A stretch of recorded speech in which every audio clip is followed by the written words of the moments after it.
but it'll probably get posted in the next 4 weeks. Okay.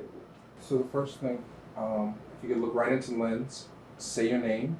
Dick Gregory. And you're watching Real Black. And you? And you're watching Real Black. Okay. Hey, it's Dick Gregory and you watching Real Black. Real Black Black. Real Black Black Black Black Black. It's an honor to have you on the show. Thank you for doing this, agreeing to do this. We've had so many great people on, and I've always wanted to meet you. So. Thank you. The first thing, we're talking about black film. Like we talked to a lot of people about their opinions on black film and the current state of black cinema. How would you define, what is your definition of black film? Just what you said, black film. Doesn't, Black film. Only thing I would change is black film in a white racist system. okay, because And the blackest film that's ever been made was made by a white boy, Tarantino, and Django Unchained. Never been nothing like that. you really like that one. I went 46 times to see it. Well, why do you say it's the blackest black film? Because it was a story of a black man and a black woman, a love story, and it wasn't no fucking, no drinking, no cussing. Never have that ever happened in the history of Hollywood. Never, never, no sex. And it's a real story. See, it probably couldn't have ran if we knew that Jamie Foxx played the role of the first person who died at Harper's Ferry with John Brown. He went there with 26 people, 5 black, and Dangerfield Newby was the first person. They found a letter in his pocket, and that was the letter they was talking about in the film with his wife. My problem was, I knew the story of John Brown. If I had to take everybody that's ever lived in the history of the planet, including Jesus, not God, and Jesus, and write them in order, John Brown would be ahead of Jesus Christ. And most black folk don't even know that. Wow. Why? Jesus came here to die for our sins. Okay? John Brown didn't come here to die for our sins. He was a white man that somewhere a conscience was there. And think about John Brown, the greatest movement in the history of the planet was a group of white folks, abolitionists, especially up in Boston way, abolition. Now, they didn't get paid. They was talking about freeing black folks, and there was no bounty on how many black folks you can free. And the reason John Brown is my hero, I will die. You got to go a long ways to get blacker than me. He took his 2 sons with him. 2 sons with him. I'm not taking my grandchildren with me. And if it was back when my youngsters, my children was going, I wouldn't take them with me. He did, a white man. Now, are you Had drawing? it not been for him, we wouldn't be here now. I mean, America. It was that raid on Harper's Ferry that tipped off the Civil War. Now, but Django got a lot of criticism for the use of the N-word. Let me tell you something about black folks. Did you see the Abraham Lincoln movie? You see how many times they use nigger? Nobody criticized that. Huh? Did you see The Butler? Nobody criticized that. Okay? It's a game they play. That's what I said in the beginning. Black movies in racist Hollywood. I mean, think about that. Here's a white man put a movie together where Jamie Foxx and that white boy was blowing white folks' head off, and they showed the blood splatting on the wall. That's why I said I went to see it. I don't give a damn what it did for anybody else. I know what it did. All my life I've been to movies. before there was television. Man, I sit there and cried when I saw Jamie Foxx right in town. Why? I've only seen white boys in cowboy movies. They didn't even have black buckwheats in cowboy movies. That was all white. And they fouled me up so bad I'd go to a cowboy movie and pull for the cowboy over the Indian, okay? And so I'm sitting there and watch Jamie Foxx and this white boy stroll into town. And when that white woman said, "A nigger on a horse," and then they rolled up, got off the horse, and tied the horse there to the stall, man. Wow. I said, yeah, thank you, thank you, thank you. So, I mean, you've been in this game for a minute. Like, how do you think it's changed, or has it changed, as long as you've seen it? Black films, black filmmaking. Well, I don't get into that many black films. You know, it's black folks in film, but they're not black folks in film. We accepted black film without any restrictions because the movies was the most powerful thing in the history of the planet. Why? Because you could make a mistake and correct it. You took your camera out there to a fire and you missed it, you can't. But you could correct it. You could slant it any way you wanted it to go. And so, how do I not treat myself to the most powerful thing in the world? And so, and I didn't care who you was, just a black face. Probably one of the biggest money makers, not now, at that time was Stephen Fetchit. Most folks don't know that. I mean, more money than white folks made. Why? Because when white folks looked at him, he was strengthening their stereotype. And when I looked at him, I just saw a black person. See, it didn't bother me because I knew black doctors as a boy. It's in the family. Black school teachers, black principals. White folks never had a balance at all. They saw him. And plus, well, you know what a good actor he is, he was probably the #1 pimp in the history of America. So for him to come from that role, had a stable of nothing but white women in LA and had 43 Bentleys. So you got to understand what kind of actor he was when he can take that character off and say, "How's the boss? Whatever y'all need, huh?" Oh, did you ever get a chance to meet him or any of the early those guys that were forced to play those stereotypes? No, they wasn't forced. We don't give them no break, man. Huh? So a whole lot of women would starve to death before they would sell pussy to feed their children. They would believe death is better. So we always want to come up and pick up some slack. Soldiers going to war, huh? To kill folks you don't even know and come back and they shoot your mom in the back of the head and you ain't gonna go get no gun. No. See, that's the beautiful thing now. There's a new mindset coming through that ain't gonna tolerate none of that crap that they told us at all. My mother, if she was alive today, she'd call the police on me, most of the shit I be saying. Why? My mother raised 6 of us by herself. 2 weeks after New Year's, she did other jobs so she could raise money that we would have a good Christmas. And they told me a white boy brought it to me. There's no excuse for that, even if it was my mama. Huh? None whatsoever. Can you imagine a Jew bringing toys and stuff to their children and telling them Hitler and the Nazis brought them?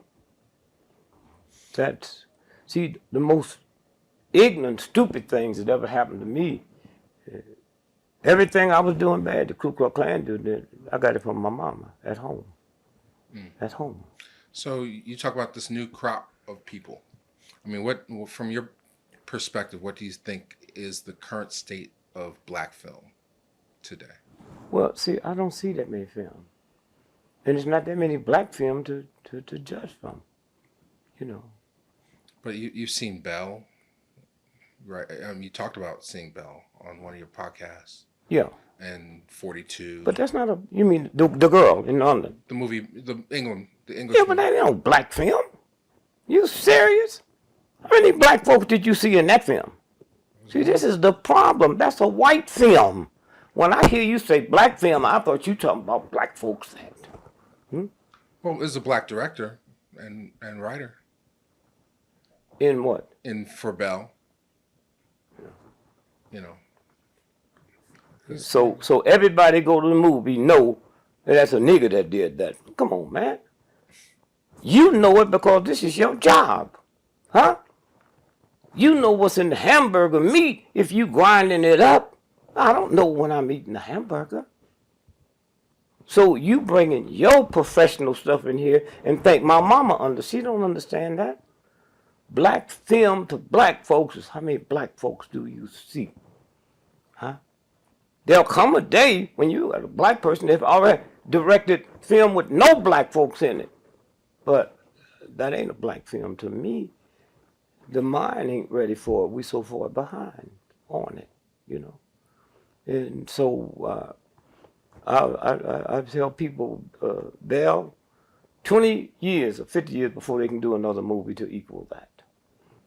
And if I had to close my eyes and look at it and say, who wrote that? Right. Because of the technology, there are more films being made by black people than... Well, see, you know that. Right. Huh? You know that. Mm-hmm. Yeah. But people who don't know that. Right. You know, how many black folks in America has a McDonald's franchise? If you was a business person in that, you would know. I don't know. Right.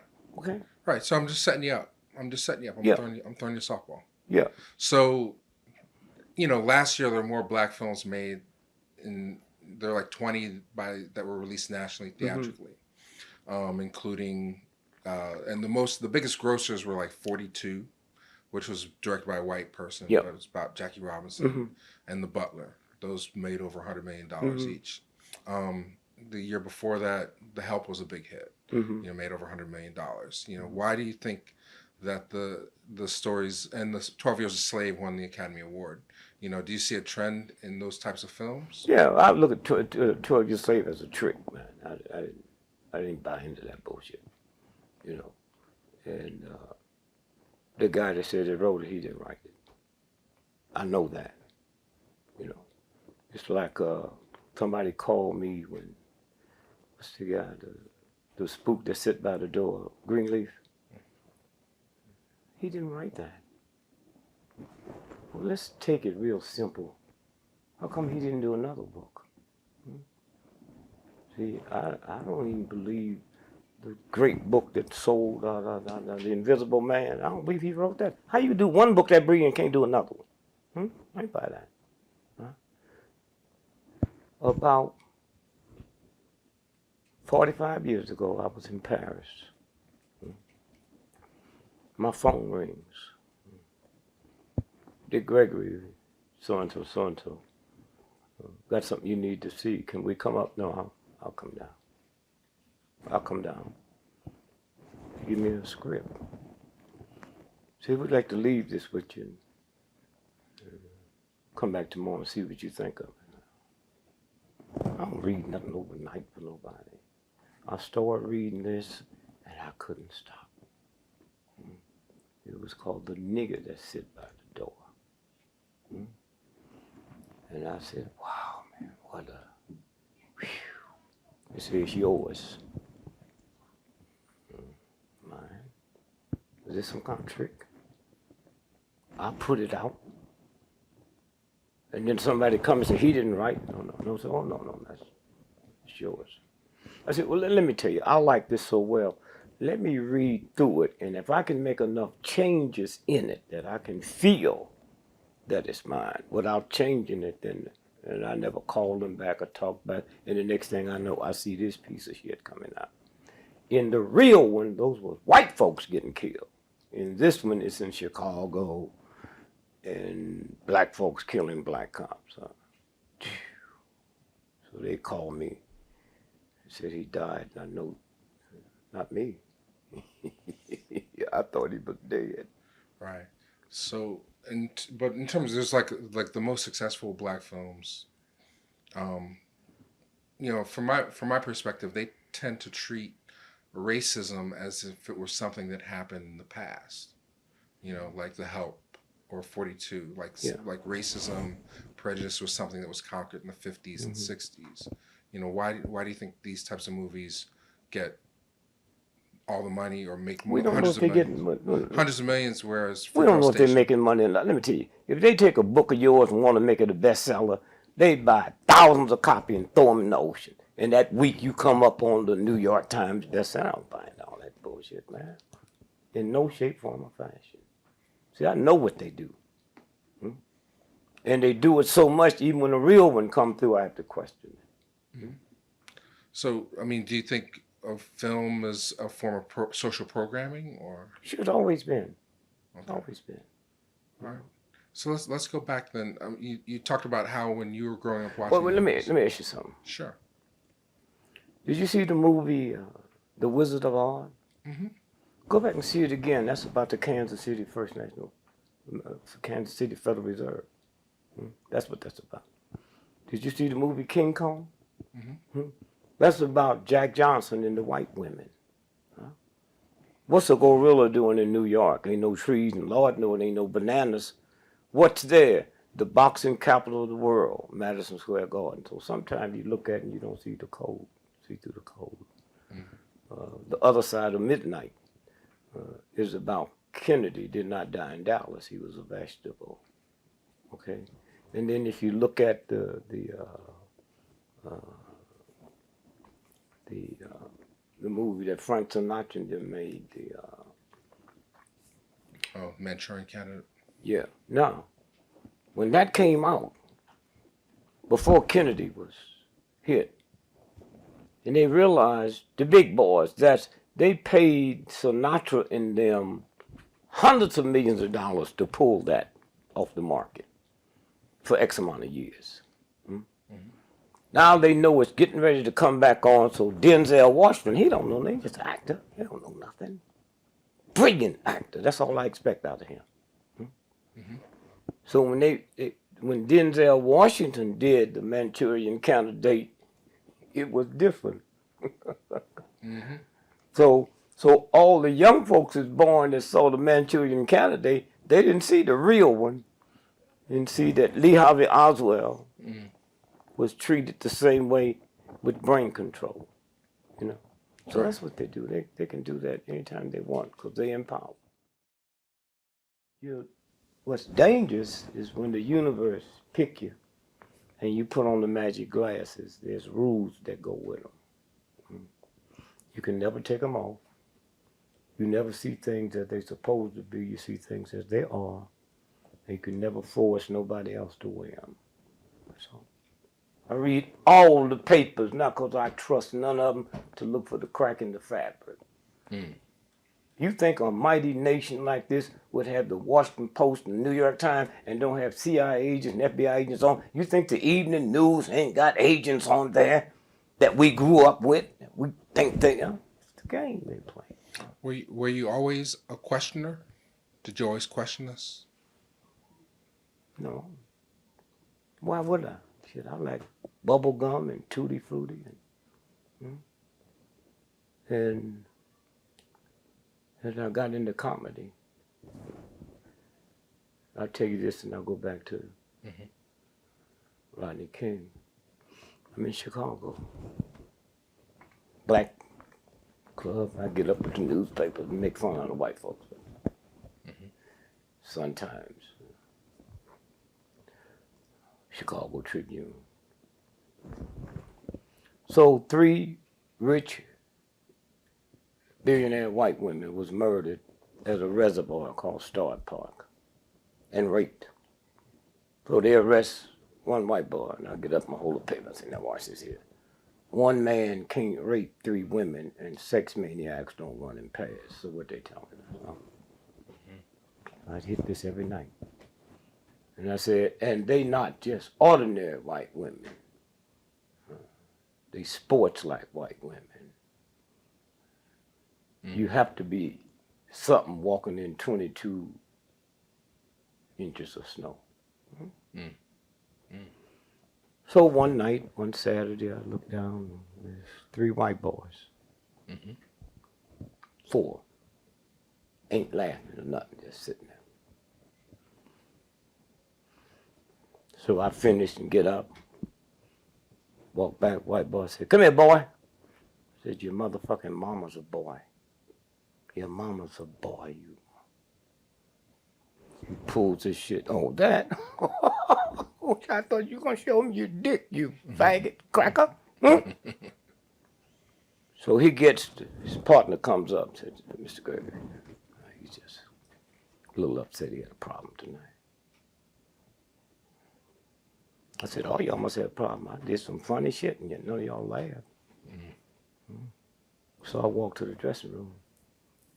And he said, you know, he crazy. He could have shot you. I'm crazy. I'm crazy. Y'all think y'all know crazy niggas. Y'all know criminals. I'm crazy. So he said, well, here's the problem we got. I said, I want to hear about your problem, man. I come here and I make $10 a night. And I'm not taking no shit off nobody. I go out there and I do my work. And I come on. So then he brings another guy in. And he said, Mr. Gregory, I hate everything you do about the Starved Rock thing, but one of them women was my wife. So I'm willing to give you this $5,000 if you drop that. I just said, fuck you. Tell your mama. Yo, get out of here. Then I knew I had something. I knew I had something. Because?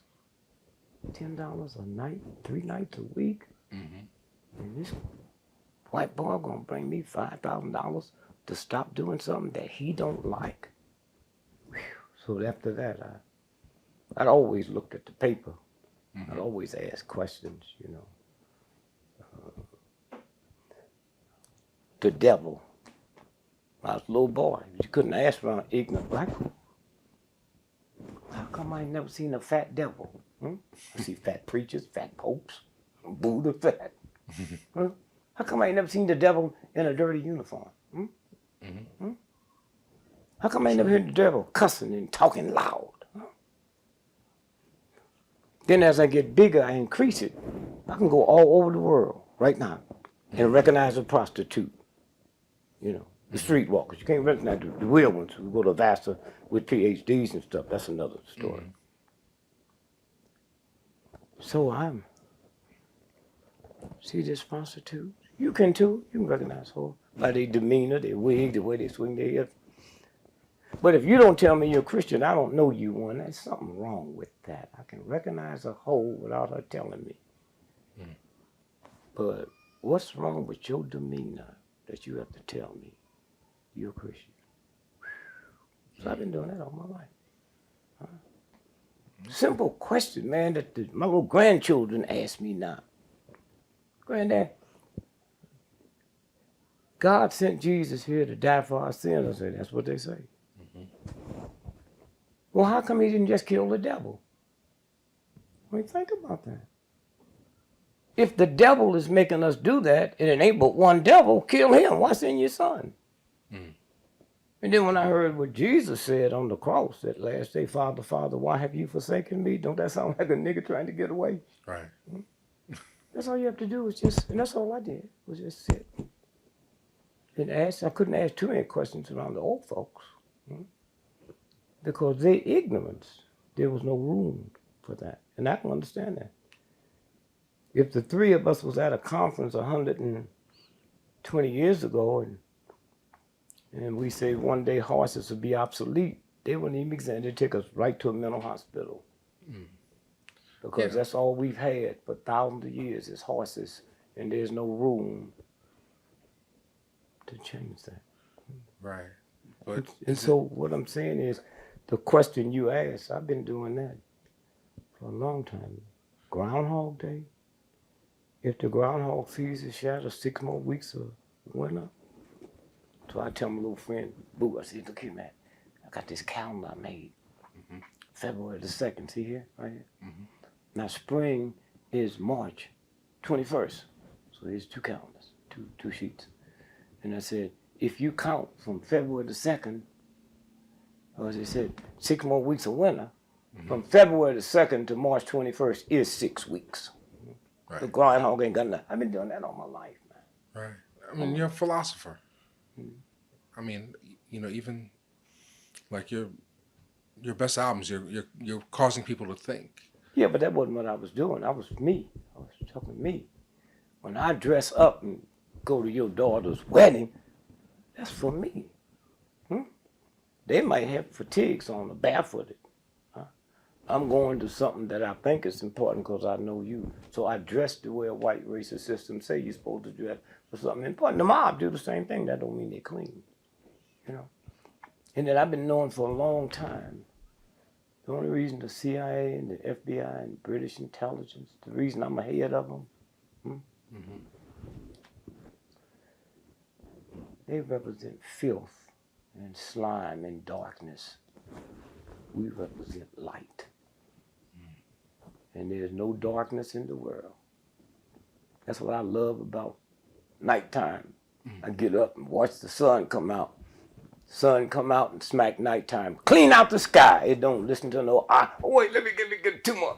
Pop, and it's gone. That's the power of light. And when you don't understand you light, then things change.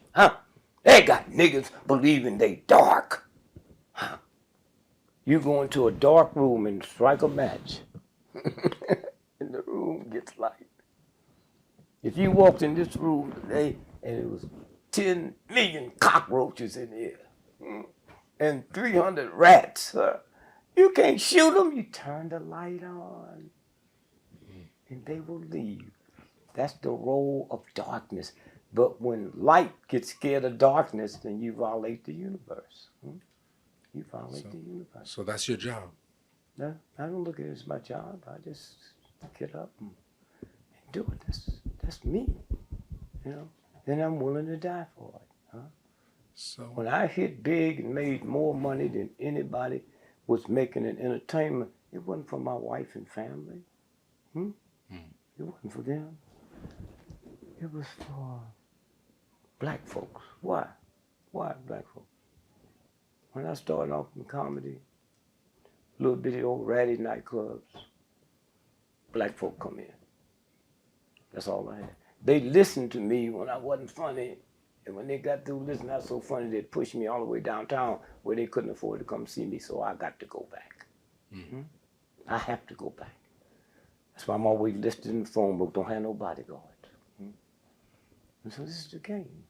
And so when you sit and you see that, you don't have to be validated by nobody. I mean, when was the last time black publication Dick Gregory was listed with the top 100 black folk? Never. But here's a book out that says 1,100 people who made America.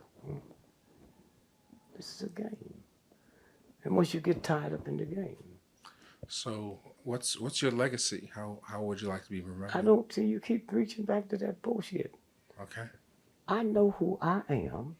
And if I voted for myself for something on the tombstone, be simple. He had no hidden agenda. I don't care what nobody think about me. Can you imagine if a welfare mother told Rockefeller he broke, if he reacted to it, I'd take my money out to Chase Manhattan Bank?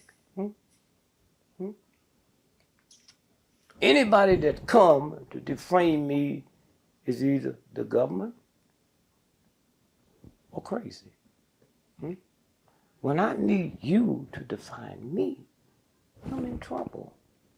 This is a game. Why'd you give me some letter? My wife read it. She controls me. Black woman and the black church is the 2 most powerful forces in the history of America, and we don't know that. Black woman, Because they lie on her, they lie on us. For instance, I got 10 children. If I left them children, the white folks stand and said, the children gonna be affected. No man at home. The problem in the black neighborhood, there's no black man at home. But if I go to war and get killed, they never said that's gonna affect my children. Ain't that funny? As long as I'm getting killed for white folks, it's okay. But if I just walk off from her, oh, the baby's gonna be, come on, y'all. Right. This is a game. Honky, honky, honky, honky. You know?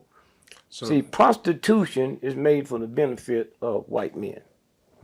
right. Okay? I get pussy free. I don't mean as a celebrity. Right. I get pussy free. So we running prostitutes off the corner one day in St. Louis. And I'm on this TV show, and I said to this white boy, I said, we out there cause prostitution's for the benefit of white men, so I'm trying to send them to sit in front of the First National Bank. He said, you mean a black man don't have it? Oh, yeah, I have her. She's my sister. I get her when she come home after she got your money. I get her for free when she's wet. I never had to pay for it. And so it's that whole, that. So when did you discover or realize that it was all a game? You don't. It's like growing your hair grow. If you can feel your hair grow, you go crazy. You just look around and realize you got to go to the bar. You don't feel nothing. What's dangerous is when the universe pick you and you put on the magic glasses. There's rules that go with them. You can never take them off. You never see things that they're supposed to be. You see things as they are. And you can never force nobody else to wear them. So let's talk real quick, just in terms of film and social programming. A lot of these films that take place in the 50s and 60s that involve black people treat as if racism is over, as something that happened in the past. I mean, do you think that that's true? Sure, but let me ask you something, man. If a brother will lie to get some pussy, what do you think a white boy do to control the whole world? Huh? That's like sitting here complaining about Hitler and the Nazis. They was doing that long before Hitler came along. And we missed what them Hitler and them Jews, what they were saying. He said he gonna make a perfect race. He was talking about Germans. He was talking about killing them misfit Germans. That's what he said. I mean, World War I and World War II wasn't white folks attacking Africa or black boy. They was attacking each other. I'm looking at a white boy. The white woman in America didn't get the right to vote till 1921. That's his wife. That's his girlfriend. That's his daughter. She came over on the boat with him. Boy, what a fool I got. Think about that. Mm-hmm. If I impregnate your sister, half that's mine. To all them slaves he was knocking up, half that he can't nothing about it. If you don't care nothing about that, he don't care nothing about nothing. So that's where I look at it now. I look back and I see it and I look at it and the power that they have, the real ones. I told the audience last night, if ever I took over America, I'd make you black folks apologize to white folks because you mad at the wrong white folks. The white folks you mad at couldn't help you if they liked you. If the Ku Klux Klan would have done this year what the Supreme Court did, was mess with the voting, we'd be still complaining. Powerful white folks do it, don't say a word. We're really stupid enough to believe that the Ku Klux Klan, a bunch of ignorant, redneck crackers that can't read or write, determines public policy. The Tea Party, do you think the white businessmen in America is the most powerful, cruel, evil, most of them, on the planet? You think they would let the Tea Party shut this government down if they didn't want it? What are the politics in Hollywood? Whatever the people who run the world want, that's what the politics are. Okay. They glamorize war. Man, I couldn't wait to get to the war. Wasn't no TV. It's a woman thing. Every Hollywood movie you saw, a woman, man. A woman. John Wayne died. Before he died, he tell his friend to tell Betsy I love her. Then we get TV in the 50s in Vietnam. And I'm listening to the news, they calling for mama. Mama, come, mama, come. And that's why they can't get a military together, because the children saw it. And war ain't glamorous. War is not Hollywood. That's what they do. They throw that whole piece there, the whole piece there. Right. Let's bring it back to Django real quick, because we had a sound problem there. Like you said, that was the first time you saw a hero that you could relate to in Western? No, all them white folks was my hero. Man, when Martin Luther King came through talking about, John Wayne was my hero. Man, John Wayne said, if you got a gun and they got a gun and you right and they wrong, kill them. That was my hero. That sounded good to me. Then King come by and said, don't kill me. Oh, King, you're king too late, man. I'll go with you, but don't tell me. And then when I got to see that movement, see it, old folks, young folks, with no fear. Huh? I remember this one brother, they kept beating and stomping, and he wouldn't get up till he got his hat, man. Put his hat back on. They caught him again, kicked him and stomped him. And I never thought I'd see the day I'd sit here and tell a person, like I'm telling you, I'd rather be killed by somebody than kill somebody. That's what that movement did for me. So who's going to take the weight?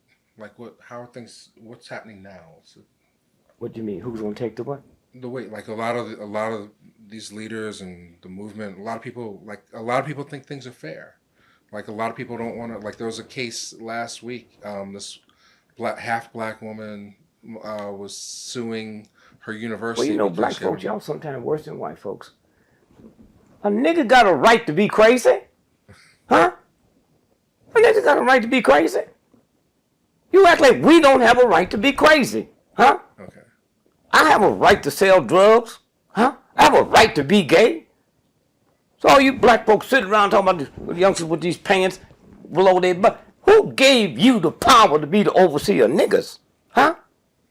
I remember when I was a little boy, we didn't have TV. Big bulletin, talking about this big crime that happened. First thing my Christian mama said, I hope it wasn't a Negro. Well, who do you hope it was, Mama? Jew? Italian? Huh? I didn't hear the Christian thing come out of you, Mama. I hope it didn't happen. Huh? This is a game, man. And these youngsters, thank God these youngsters, they don't give a damn about what old black folks think. Huh? They couldn't care less. Right. You hear people talking about, well, black folks is like a bunch of crabs in a pot of hot water. Once one get to the top, they pull them down. That's the water that's making them do that, nigga. It ain't the crabism. And all y'all come with that whole foggy bullshit. That's why they stop listening to you. They don't give a damn. Bitches and hoes, bitching, all these black folks is mad. They didn't get mad at James Brown when he said, shake your money maker. What's a money maker? It's a vagina that the universal God, not the church, gave you. And when you sell it, it's called a money maker. And they all be out there doing what he said. Then he came up with a song, big song. It was a lie. I'm black and I'm proud. He should have been, now I'm black and I'm proud. Because there's one time he had so much concholine on his head, he looked like something in the zoo. Huh? And so consequently, when you stop and think about, where this thing is going, when you tell me, your son, out of some perverted love you got for me, that you got to be twice as smart as a white person, children don't hear what you mean, they hear what you say. So now they got tests now where they give black children same income, same this and that.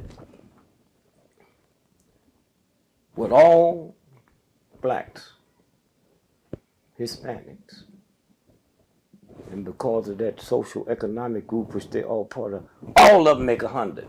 Then they take another group, same everything, and put some white children in there, and they flunk it because mama told me I was dumb.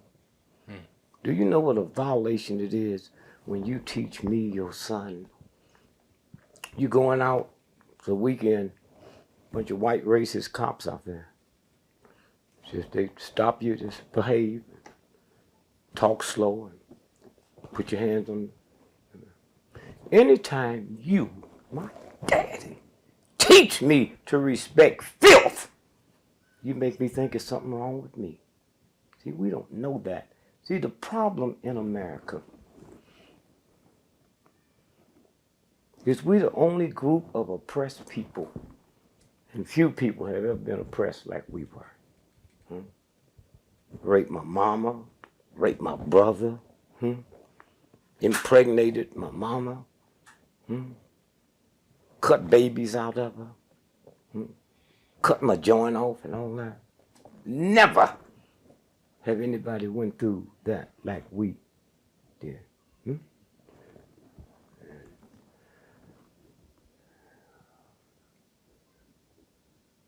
And so now we opt for education over liberation. You hear me? None of us liberated. George Washington wasn't beating up the British so he could open up a college. He didn't say, give me education, say, give me liberty or give me death. Right now, you and him can be worth $40 billion. 12 PhDs, y'all leave here to go back to Philly, driving your Rolls Royce, and you hear a siren. And you squeeze the steering wheel. You didn't have nothing to do with it. It's in your genes. Huh?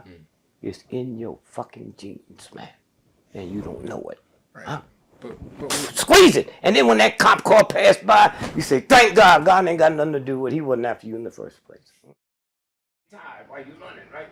So okay. You say, wow, man, I like that feeling when I'm tired. So I got to do run. And so it's, I just found out not too long ago with some research that vitamin D is not a vitamin, it's a hormone. From the sun? Yep. No, the sun goes into the body and the body reacts to it and creates the hormone. Wow. And all the vitamin D you get in your body comes through your pores from the sun. Okay. What they don't tell you is the vitamin D that goes to the brain come through the eyes. That's why don't nobody but poor, ignorant folks wear sunglasses. Even them little white folks who think they rich, well, you never seen Queen Elizabeth and serious white folk with no sunglasses. You see Bill Clinton with sunglasses. Here's one. I'm losing my hair. Could I have prevented that, or is that genetic? Yeah, you can still prevent it. Yeah. Okay. Yeah. What do I need to do? I want to get some hair. I want to look like you. Well, I don't want to get into that now while we're doing this. Okay, that's fine. All right. Are we on? Yeah, we're back on. And so it's that whole piece that when it catches up, you know how sexist this planet is. Huh? Your daughter get raped and you commit suicide. You've been disgraced. Please. And so when you stop and think about there's certain things you can't change. A sexist system all over the world, and yet it's called the mother tongue, not the father tongue.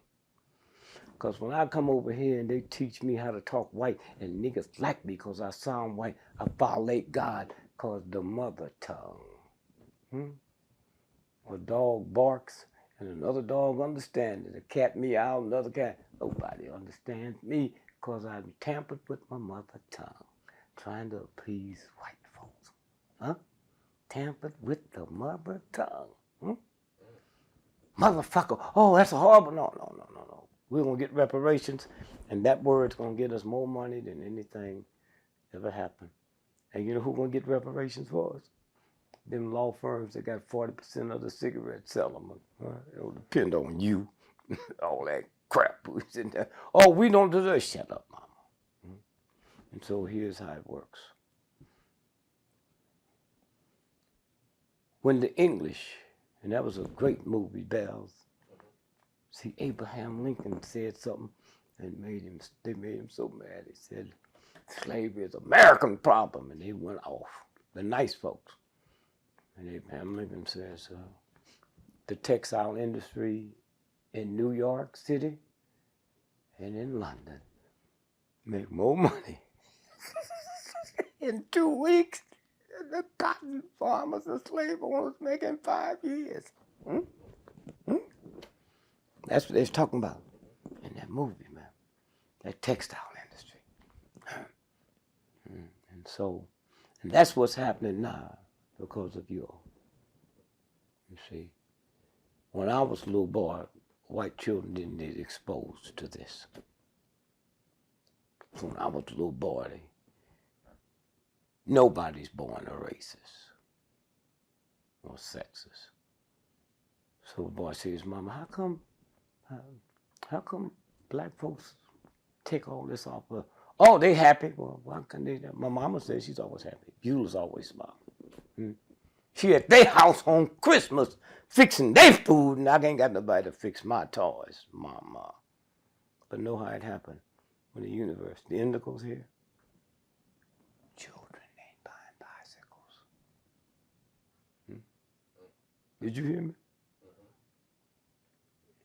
They don't know skateboards, man.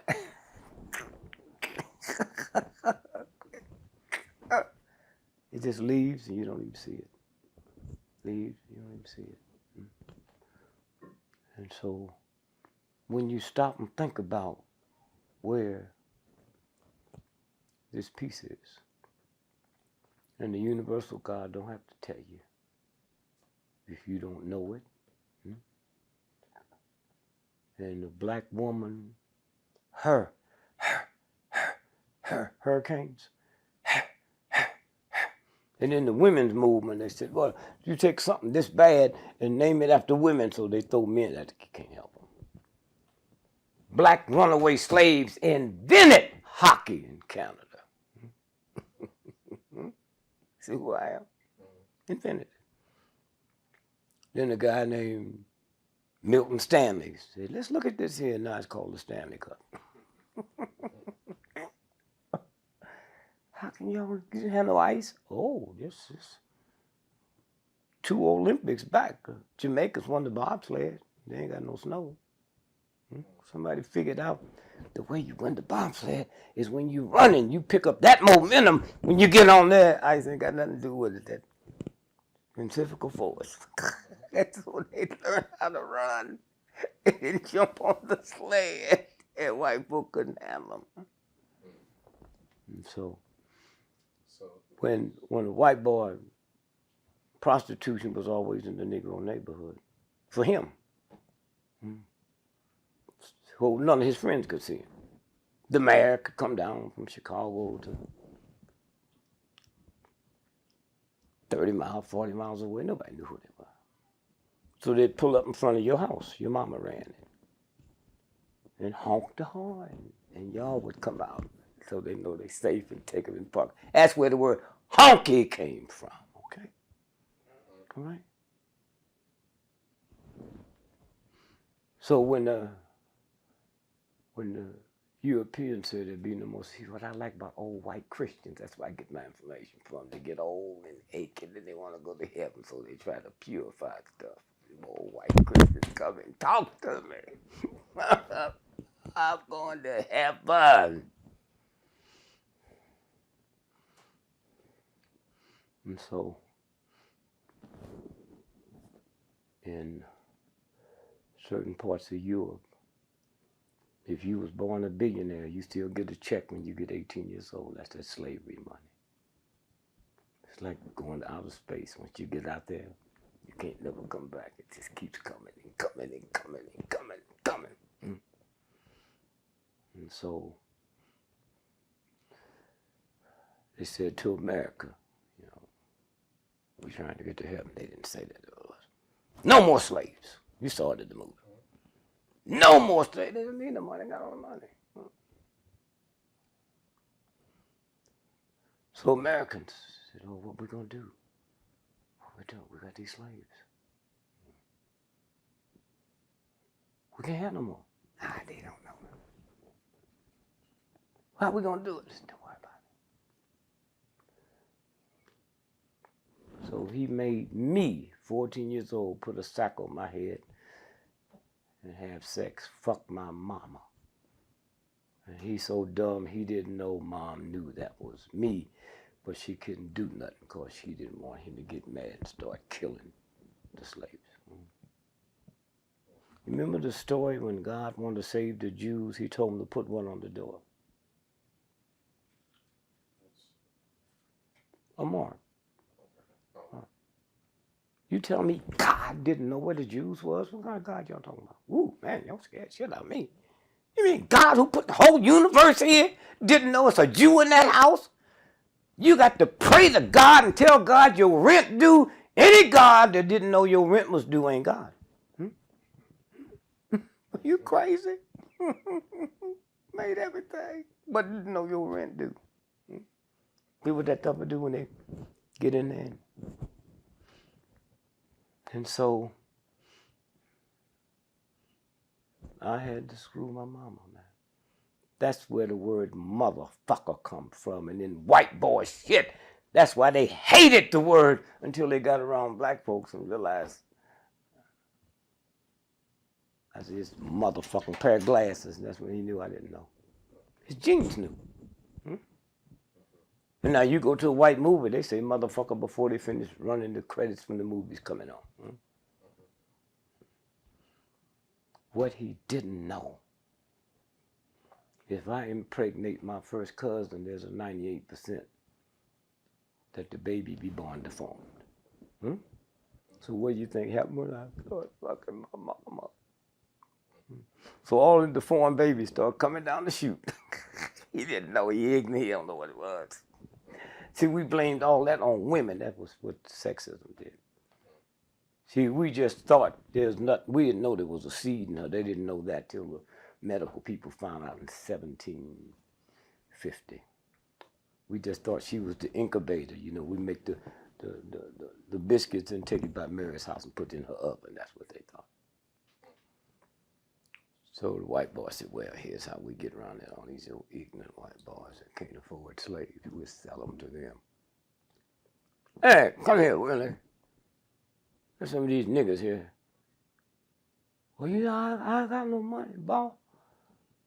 No white man can call themselves white without owning some niggas, so we gonna sell you these crippled ones, but you got to buy 12 of them. Now you see where the fucking dozens come from, and it's about your mama, and nobody on this planet played a dozen except black men in America and in the Caribbean. So what the fuck y'all know? Huh?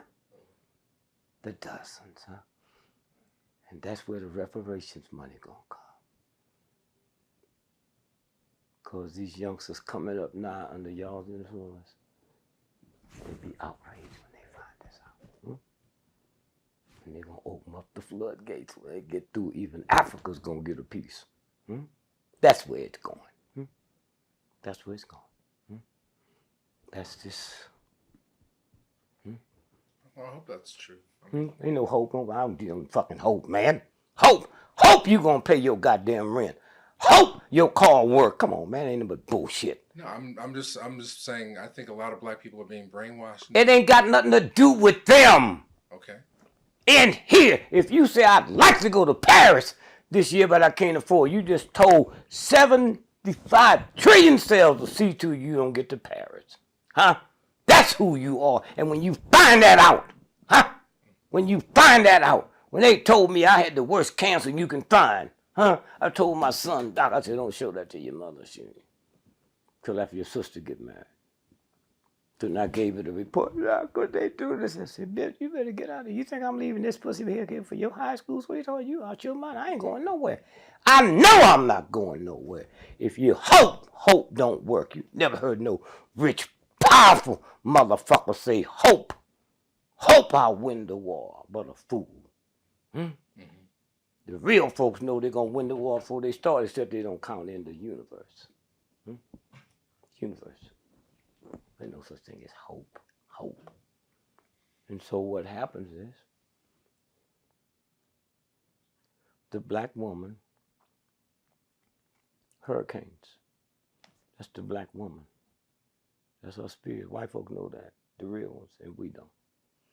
All hurricanes start at the exact spot in West Africa where the slaves was put on the ship. Not almost the right area where slaves was put on the ship. That's where hurricanes start. They stay underwater and follow the same route the slave ship followed. No slave was offloaded the ship till it got to the Caribbean. No hurricane jumps above water until it get to the Caribbean. hit this country and come all the way up the East Coast to Maine. Maine is as close to Canada as you are to me. Canada has never had a hurricane because Canada never messed with a sister like America has. It get there, turns north and go back out. That's who you are. You think this goddamn camera, that little chump shit you got, gonna change? That ain't changing nothing. You already there. Huh? And we come in with this bullshit. Think we know something. Knowing something in a white racist system that would kill God if they could. What prestige is that? Final thoughts. Well, when I sit and think about the civil rights movement, the 50th anniversary, I was there 2 weeks ago at Freedom, Mississippi summer. On the plane on the way to Jackson, Mississippi, I was with one of my daughters. And I was saying, you know, people who was 22 years old then, they be 72. People that's 30, be 80. We're going to see some old crippled folks. And to think about all the ones that's dead. So we get there, the plane land in Jackson. 12 black police chiefs is waiting for me to take me to the hotel. And I said, I remember, man, I come to Jackson, it'd be white cops, FBI, CIA, waiting to figure out how they could kill me. What a blessing to come. I said, daughter, every time I came to Mississippi, I knew they was gonna kill me, but I came anyway. I didn't worry about my family because I was in the military before I was married, before you was born.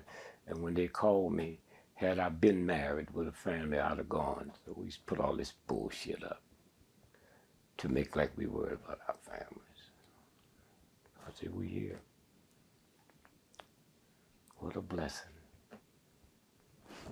I said, understand what that means, daughter.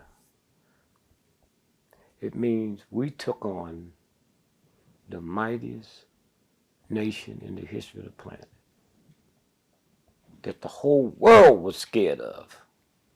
And we didn't take no guns or no attitudes. And we won. We won. With all their trickiness. Next time you see the picture of King on the balcony shot and see them black folks pointing up, how'd they know it wasn't going to be another shot? Who were they? It's human nature for you to hit. Something comes to the way you hit. Well, they didn't. How'd you know? There wasn't going to be another shot. Malcolm, we sued and made the government give us the autopsies. Why? Come on, white boy, you know that wasn't no federal crime. Now, do I need to go and tell the world on y'all? See, you make deals. I need this information because I got to teach my mama, but I won't talk about it. What was important about Malcolm is them guys were shooting up. He was on the stage. All the bullets in Malcolm went down. They gave them thugs blanks. And that famous picture with the brothers giving him mouth to mouth. He's a New York undercover cop. He's so secret, his paycheck came from the utility company, not the police. He's CIA now. But see, you don't do mouth to mouth on a chest wound. You pull air bubbles to the lungs. So if you look at Malcolm's autopsy and James L. Ray's autopsy, Lee Harvey Oswald, they both died from the same thing, air bubbles to the lung. They've already decided they're going to shoot you in the chest. They got the woman sitting down. And so, never before in the history of the planet have they went after somebody and killed everybody. When they hit Jesus, they didn't mess with the disciples. Julius Caesar, they didn't mess with the legislator. We the only people, man. They wiped them out one by one, ran them crazy, framed them, huh? One by one by one by one. And we still surviving. Education is not power. Money is not power, it's information. That's what y'all get. Information is power. If I give you wrong information, you got bad power. I give you good information, you got good power. And you can't kill power. You know, it's like a soldier. Shoot one, the other pick up that flag. They don't pick up each other. The medics pick them up. You pick up that flag and can't keep running. So I just say thank you and appreciate you. Love you. Thank you. Thank you, Mr. Gregory. Love you back. So was the computer wrong or you got 9 million votes? I got 9 million votes because they plugged it up wrong. They made a mistake and started and hooked it to my name. Okay? Instead of Nixon's name. Okay. So it was a showing how they were doing that all the way back in 1968. Huh? You what? They've been doing this. Showed how they were fixing the election. No, man. Since day one. Come on. From Africa to build the space elevator, and then a brother from what is it? Virginia Tech invented the rod that you have to go. So they're ready to move now. I just wanted to see what it looked like through this camera. That's all. Okay, but we're probably gonna put a video camera on that. Yes. Okay. Yeah, so they're in serious trouble. Well, you tell me, how do you like the image? Okay, but So y'all show been going good for a long time, huh? oh yes. Yeah. It reaches a lot of people. This is Dick Gregory and you're watching Real Black. I said, this is Dick Gregory and you are watching Real Black. Black. And so to get back to your question of looking at stuff, Rodney King. And I called Ralph in from Europe. I said, man, I just need you to check something. I didn't see them behind. I said, I got a problem with 2 white folks, first time they ever been into America, and they just happened to check in the hotel where this beating's taking place. So 3 days later, he called me and said, we need to get out of here. I said, you know, it was 2 other people in the car with him. I said, yeah. He said, they died mysteriously. And he said the weird part about it, Rodney King had been sentenced by a judge in L.A. to 8 years in jail, and we can't figure out why he was out in the street 3 weeks later. I said, let's move. Let's move. And then I started seeing, we checked the 2 people. They're from Australia, heavily connected to the secret police in Australia, heavily connected to the CIA. How do you, with your camera, never been in a country before, film it?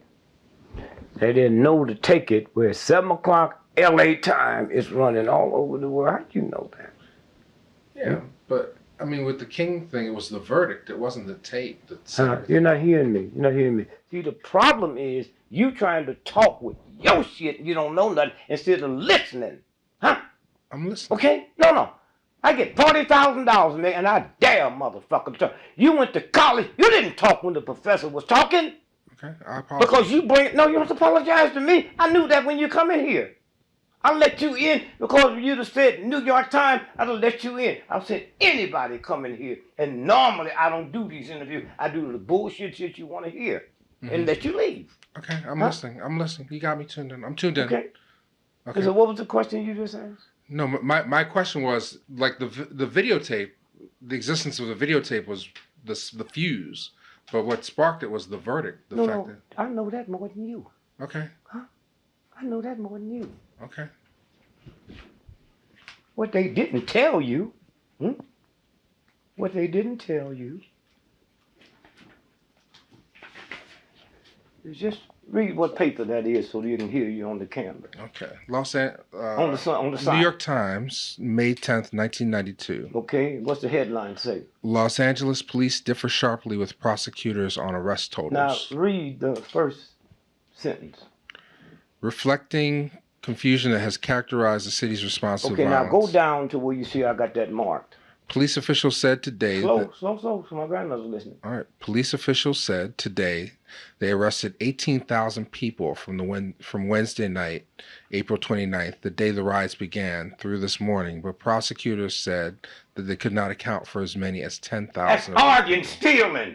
You think it was something else? These ain't black folks talking. These are cops talking. And the prosecutor talking. Now read that sentence right but after that and listen what Han says.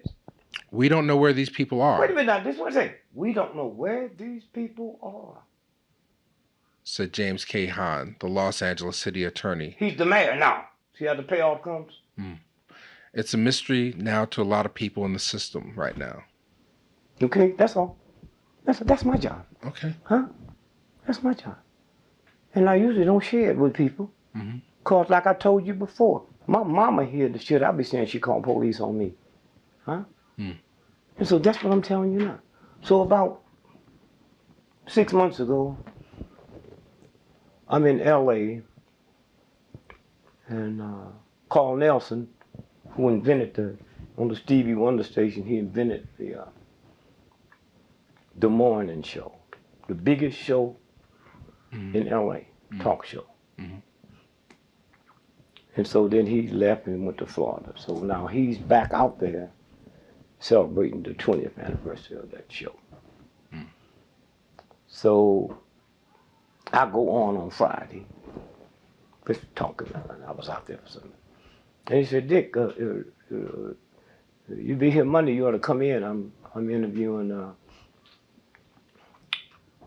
Rodney King. He got a new book coming out, so you better do it quick, because he'd be dead before the week's over.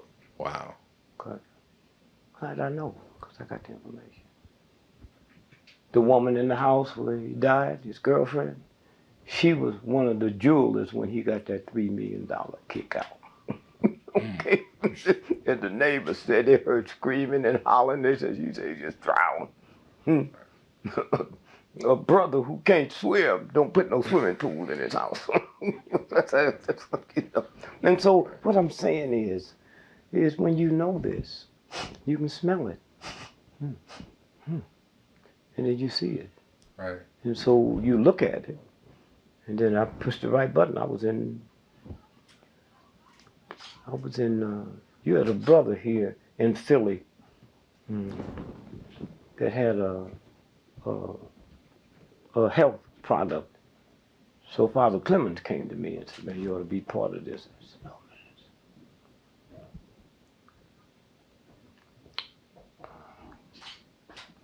There's nothing they they heal anything. Right. So when the sniper was out there in D.C., he's one of the brother from Philly that was killed. Yeah. Oh, yeah. He just went, Ken. huh? Ken. Bridges. Ken Bridges. Yes. He just went to North Carolina to talk to the black hair product guy. Yeah, he had a group. Yeah. I forgot the name of Yeah. the group, but Ken Bridges. And so, My Tie. yeah, my time. So he got a $100 million bridge loan. And he was going to buy 85%. 85% of the, she was in British Columbia, Okay. Guyana. Okay. Pow, that's when he put the hit on him. Because if you look at that route, he came back. That's not the route you come back to Philly from North Carolina. You see it. Then you look at the guy, you remember the head of that whole investigation of the sniper? Was a black sheriff. Moose. Yeah. In D.C. Yeah. PG. No, outside, Montgomery County. Montgomery County. So they made the hit in Montgomery County so he could take over the whole thing. Moose, and then they eventually, John Muhammad. Him and John Muhammad was in the same National Guard unit in Portland, Oregon. Wow. Now, the reason that's important, they got many Negroes in Portland, Oregon. How could you forget that? Huh? See how it works? And he was the one telling the FBI agency, just look for a white man. Everything you heard, every witness said it was a white man in a white pickup truck. They investigated 2 black folks in a raggedy car that sleep on a parking lot after they bought them some Church's chicken. They kidnapped both of them 6 months before and put them in a warehouse and let them go. We ain't heard none of them talk. None of them talk. So this is the game. When you look at the September the 11th, we're the only country that when we give you the date, we give you October the 12th, September. And so why they come up with 911? That's the emergency call. So anytime you say it, you tell your brain to be scared. That's where they are. That's how close, how much research they've done, right? So I'm in New York, September the 10th, September 11th. So I called my wife. I said, well, you got me sleeping tonight. She said, you're not. Your friend called from Paris and said, don't spend the night in New York tonight. Wow. I get on a train, go to D.C. I get there at 4 o'clock. I call the dude in Paris. How you know I was in New York? Punk. Said, we picked you up on the satellite, brother. So then I go walk, and I come back, and the other one then went down. I called back. He said, you owe me one, punk. Wow. See, this is how it works. It's a club. Yeah. Huh? Y'all go places, y'all see stuff, and you know when it's been spliced, and when it's not spliced, you know it's been tampered with. I do the same thing with the whole human thing. I've been out here so long and had the money to bring in the top people. I need you to look at this. Look at this. I had Steve Jack. I said, I need you to find me the #1 authority on breast milk. I sit around and look for shit to do, man. Because I had the money. #1 authority on breast milk. So he comes back and he said, these 2 people, Oxford University, both of them's equal. I said, well, $2 million a piece. He said, and when you know they men, see how it works? Mm-hmm. The #1 authority on breast milk is a man. 2 of them. So I bring him in, take him to a black hospital, Flint Goodrich down in New Orleans. Mm-hmm. So they keep saying to me, why are you giving us this money to do this? What you looking for? I said, I don't know if I was looking for it. I wouldn't have you here. Mm-hmm. I don't know what I'm looking for. You think I'm that stupid? I'll pay you this money to find something that I know? What I found out, man, was mind-boggling. You got a child. Yes. When your wife would be nursing the baby, the other breast would leak. That's not milk. That's all impurities. If she smoked, that's nicotine. If she drank, that's alcohol. If she work in a place where people smoke, all the chemicals that's in the food, that leaks out so the baby can't get it. Wow. So we going every day to that. What you looking for? So I didn't know. So as they was leaving, I said, here's what I'm looking for. My mother's mother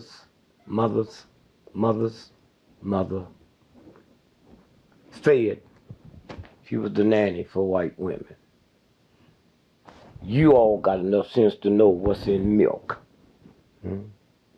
Milk was for humans. You don't give a kitten dog milk. Yeah. I said the #1 cause, the only cause of crib death is cow's milk. If you took cow's milk and breast milk from a woman and put it in a glass, you'd have to add 300 times more water with cow's milk to make it look like mother's milk, because the #1 important ingredient in milk is not calcium. You get more calcium eating a piece of newspaper. And so cow's milk the number one thing in milk is called casein. Casein makes the bone strong.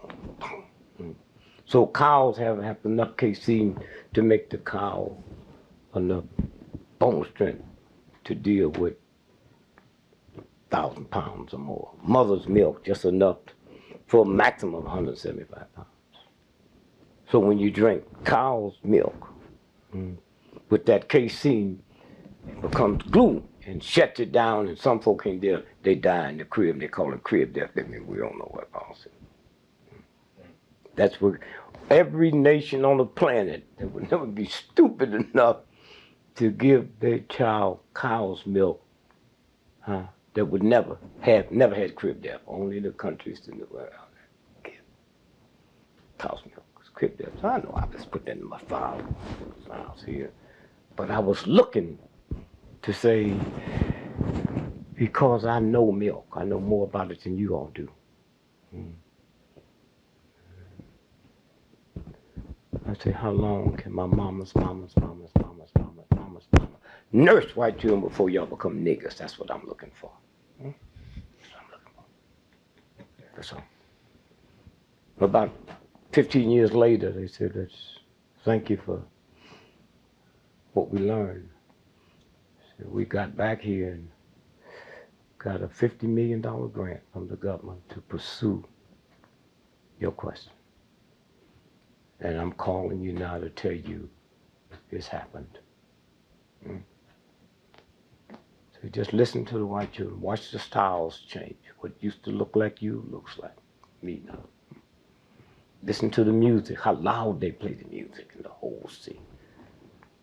2 million people come out in the field and get some guitars. So I've been doing this. And so what I'm saying is when you sit and look at September the 11th, them folks, they say did that, never flew a plane in their life.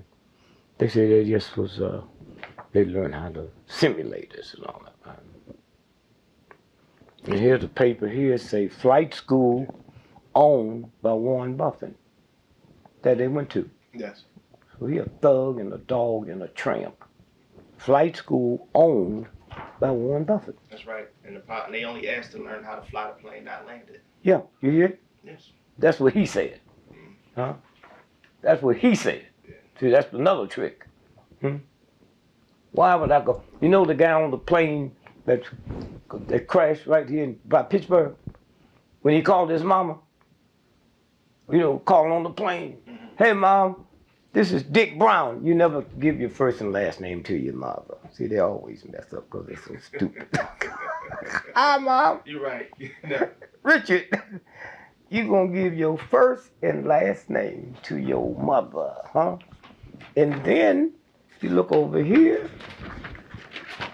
and it says, flight school says FBI trained suspects prior to hijack. FBI. See here? So everybody is walking through this maze and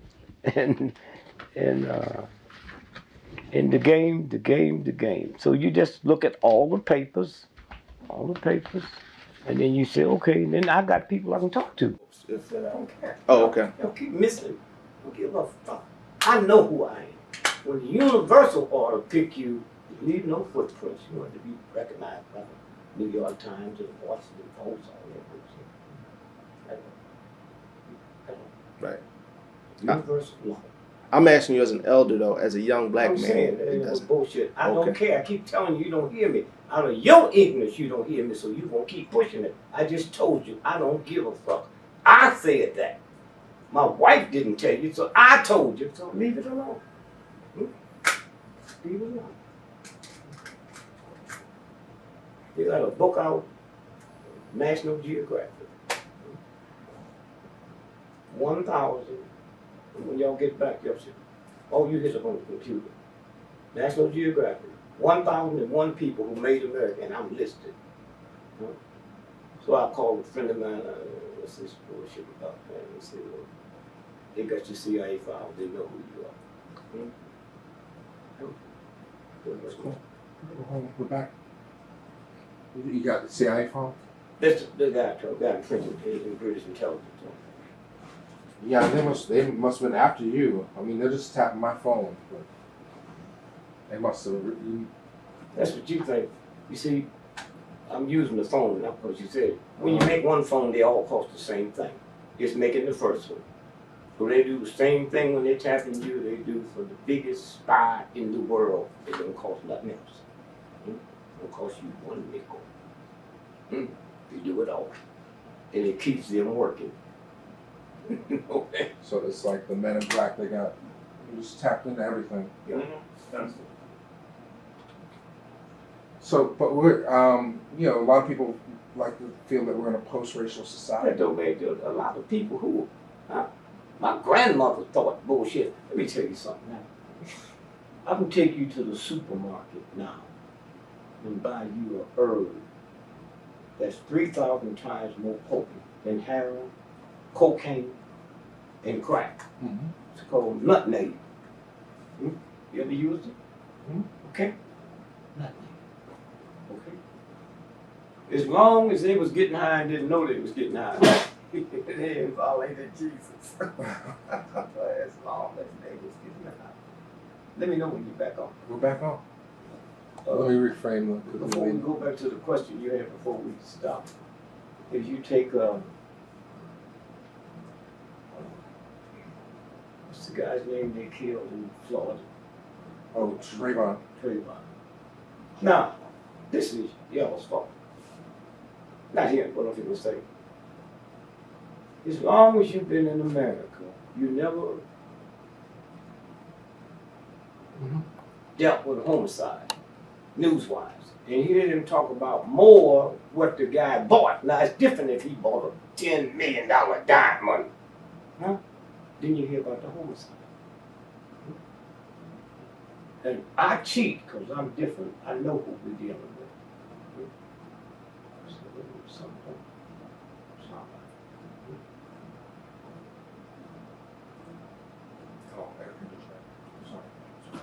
We jumped into this too early. All right, I made this wider because I know it's your close. So, let's go back to Trayvon. Hoodies. More white folk wear hoodies than black folks. Go on college campus. The girls wearing, boys wearing. So I went out and bought me one. So they said he went to the 7-Eleven. All 7-Elevens have film. How come we never saw a film of him going in there or coming out? And not till I mentioned it, I'm one of the most powerful voices because Social Network didn't get me for free. So then they showed us some bullshit of him standing at the counter. Come on, y'all. They told us that he was looking, that Sunday was the Sunday of the All-Star basketball. So said he was looking at the All-Star game and doing halftime. He ran to, well, we all do that. Run down, fix your ham and cheese sandwich, call somebody. Nobody better not call you while the Super Bowl is going on. But the minute it go into a commercial, so I said, okay, Ralph, I need you to do something for me. I need the time that he was killed. 7/17. Oh, why? The ball game didn't start till 8 o'clock. So how could he go during the halftime? That's what I'm looking at, not the other bullshit, because I know who they are. And I check out Zimmerman. Then we get into Michael. Zimmerman lived in an all-black neighborhood. And everybody we interviewed said he's one of the finest. Something ain't right about this. And for 4 days after he was killed, he was in the morgue as John Doe. You aware of that? John Doe. Okay. We're in a predominantly white town. So how many black folks you get there at that mall? And sit there 4 days? Killed on Sunday. So, is that back on? Yeah, I don't know what that is.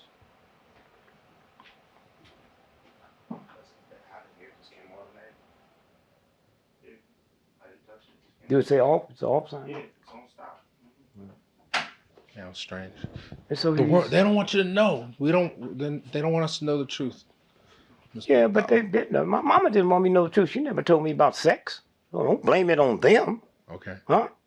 Oh, lots of things she didn't want me to know about. She didn't want me to know about Islam. That started at home. And so what happens is Monday morning, kill Sunday. 5 cops, they've all been fired. And chaplain came by the house where his daddy was living with his girlfriend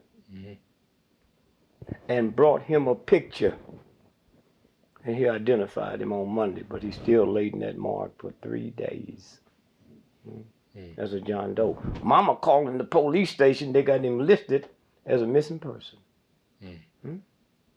3 days.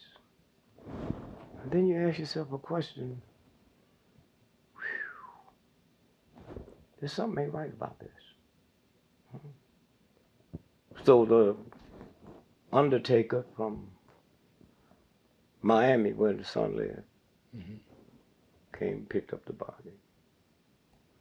Now put a pin there, because you know about that youngster in Valdosta, Georgia, where they found him wrapped up in this. The same undertaker handled his body. Oh, from Florida? All the black undertakers we have, we still got them because white folks wouldn't handle you. You come all the way from there to get the body, and the organs is missing. What about Trayvon's organs? It's a game. You drive by, huh? You know any black cops in? Oh, do I? Yeah. Didn't absolutely. ask them when they go to a drive-by. 98% of them headshots. You can't be in a car driving and hit me in the head, man. Huh? And then look at this. If the 3 of us are just a bunch of hoodlums and thugs and just foul mind and evil and nasty, so we just go in the black community and just shoot black folks. How come they ain't shooting women? Where'd they get the integrity? Men's organs sell for more than women's. In China, before the #1 sell, organs outsell prostitution, drugs, and counterfeit money.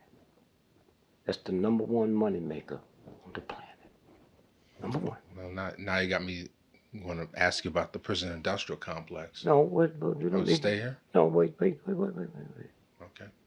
China, before organs, if they brought you before the firing squad, they shoot you in your heart. Now they shoot you in the head and harvest everything down. It's the big money maker. And then I asked another question. As hip as America is with all of its technology, we do shit that would make German and them Nazis look like wimps. Do you think 30 members from the KGB could hook up with 30 members of British intelligence, could hook up with 30 members of French intelligence and slip in this country with all the stuff we got?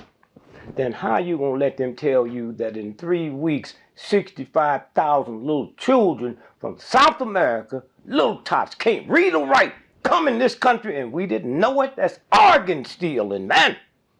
Huh? Just ask yourself a question, huh? President say, now, all you got to do is track them. You can't track them. You have any children? I deny he does. Okay, then you understand motherhood, not fatherhood. Motherhood. Huh? No mother is going to take her child to some pimps that they say cost $5,000. Where they get that $5,000? Where they get that kind of money? Huh? Where they get that kind of money? To pay some bad people, no mother's gonna trust her child with a thug and let that child go by itself. That's man stuff.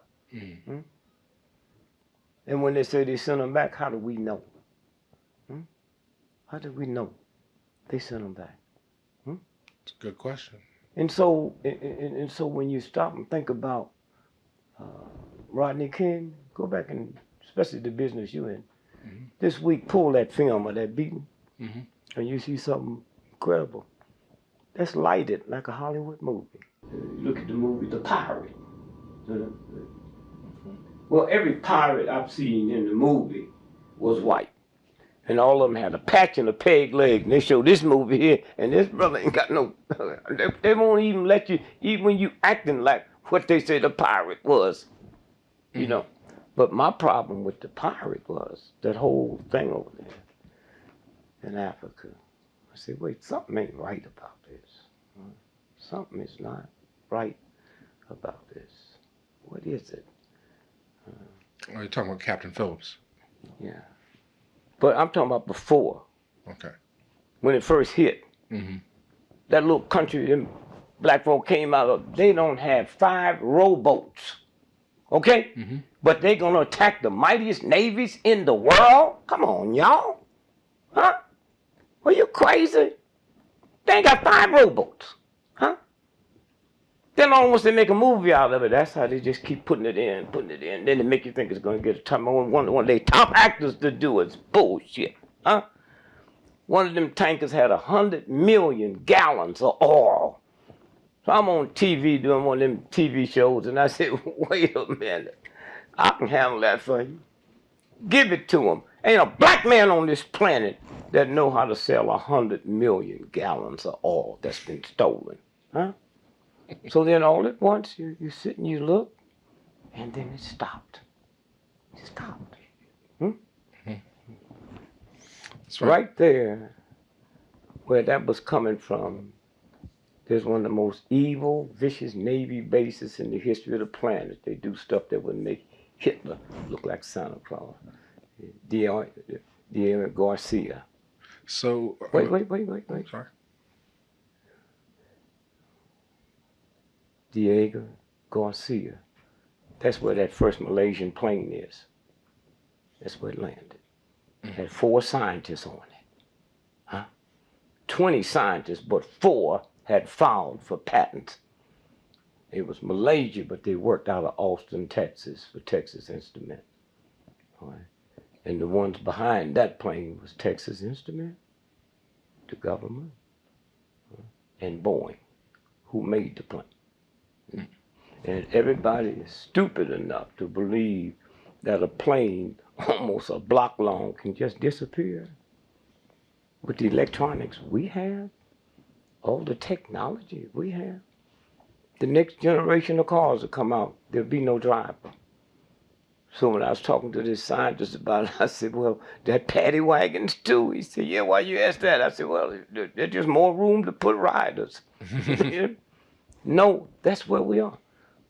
About 10 years ago, I'm with a scientist, and he's saying to me, he said, you know, the smart car, when it come out, there can be no more automobile fatalities. I said, why you want to mess with me, man? They been had that. Why you think airplanes don't run into one another? Huh? I used to do that when I was a child. I used to play with them little, what's those? Magnets. Magnets. Yeah. And if you don't put them right, they can't hit. That's all y'all done. And they want to come convince me that y'all breathing. You're not. Just been here. Okay? And so when you stop and think about, you know, the stuff. So we got 4 of those top scientists that had filed for patents worth $400 billion. Okay? So if 1, 2, 3 of us and your brother, 4, we filed for patents. And then here's a friend of yours who's with us. So 5 of us filed for patents. if we die before the patent is granted, then your brother, who wasn't on the plane with us, he owns them all. Mm. So those 4 scientists, and the 5th person was the Carlyle Group. Mm. They own them all now. The patent was granted 3 days after the plane was missing. Wow. Okay, and so what I'm saying is, this is the game, and if you can't follow that thread, then you don't see it. That's crazy. What were the patents for? Huh? What were the patents for? Well, the patents was, you heard people talk about they're gonna one day inject you and can control you. Well, these guys come up with something. They don't have to inject you. They just put in this room and you come in and you smell it. That's what they were for. Okay. And that's why they killed them.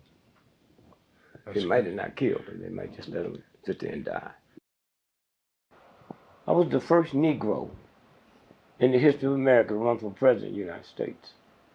Mhm. Now, if that's wrong, then tell me who ran before me.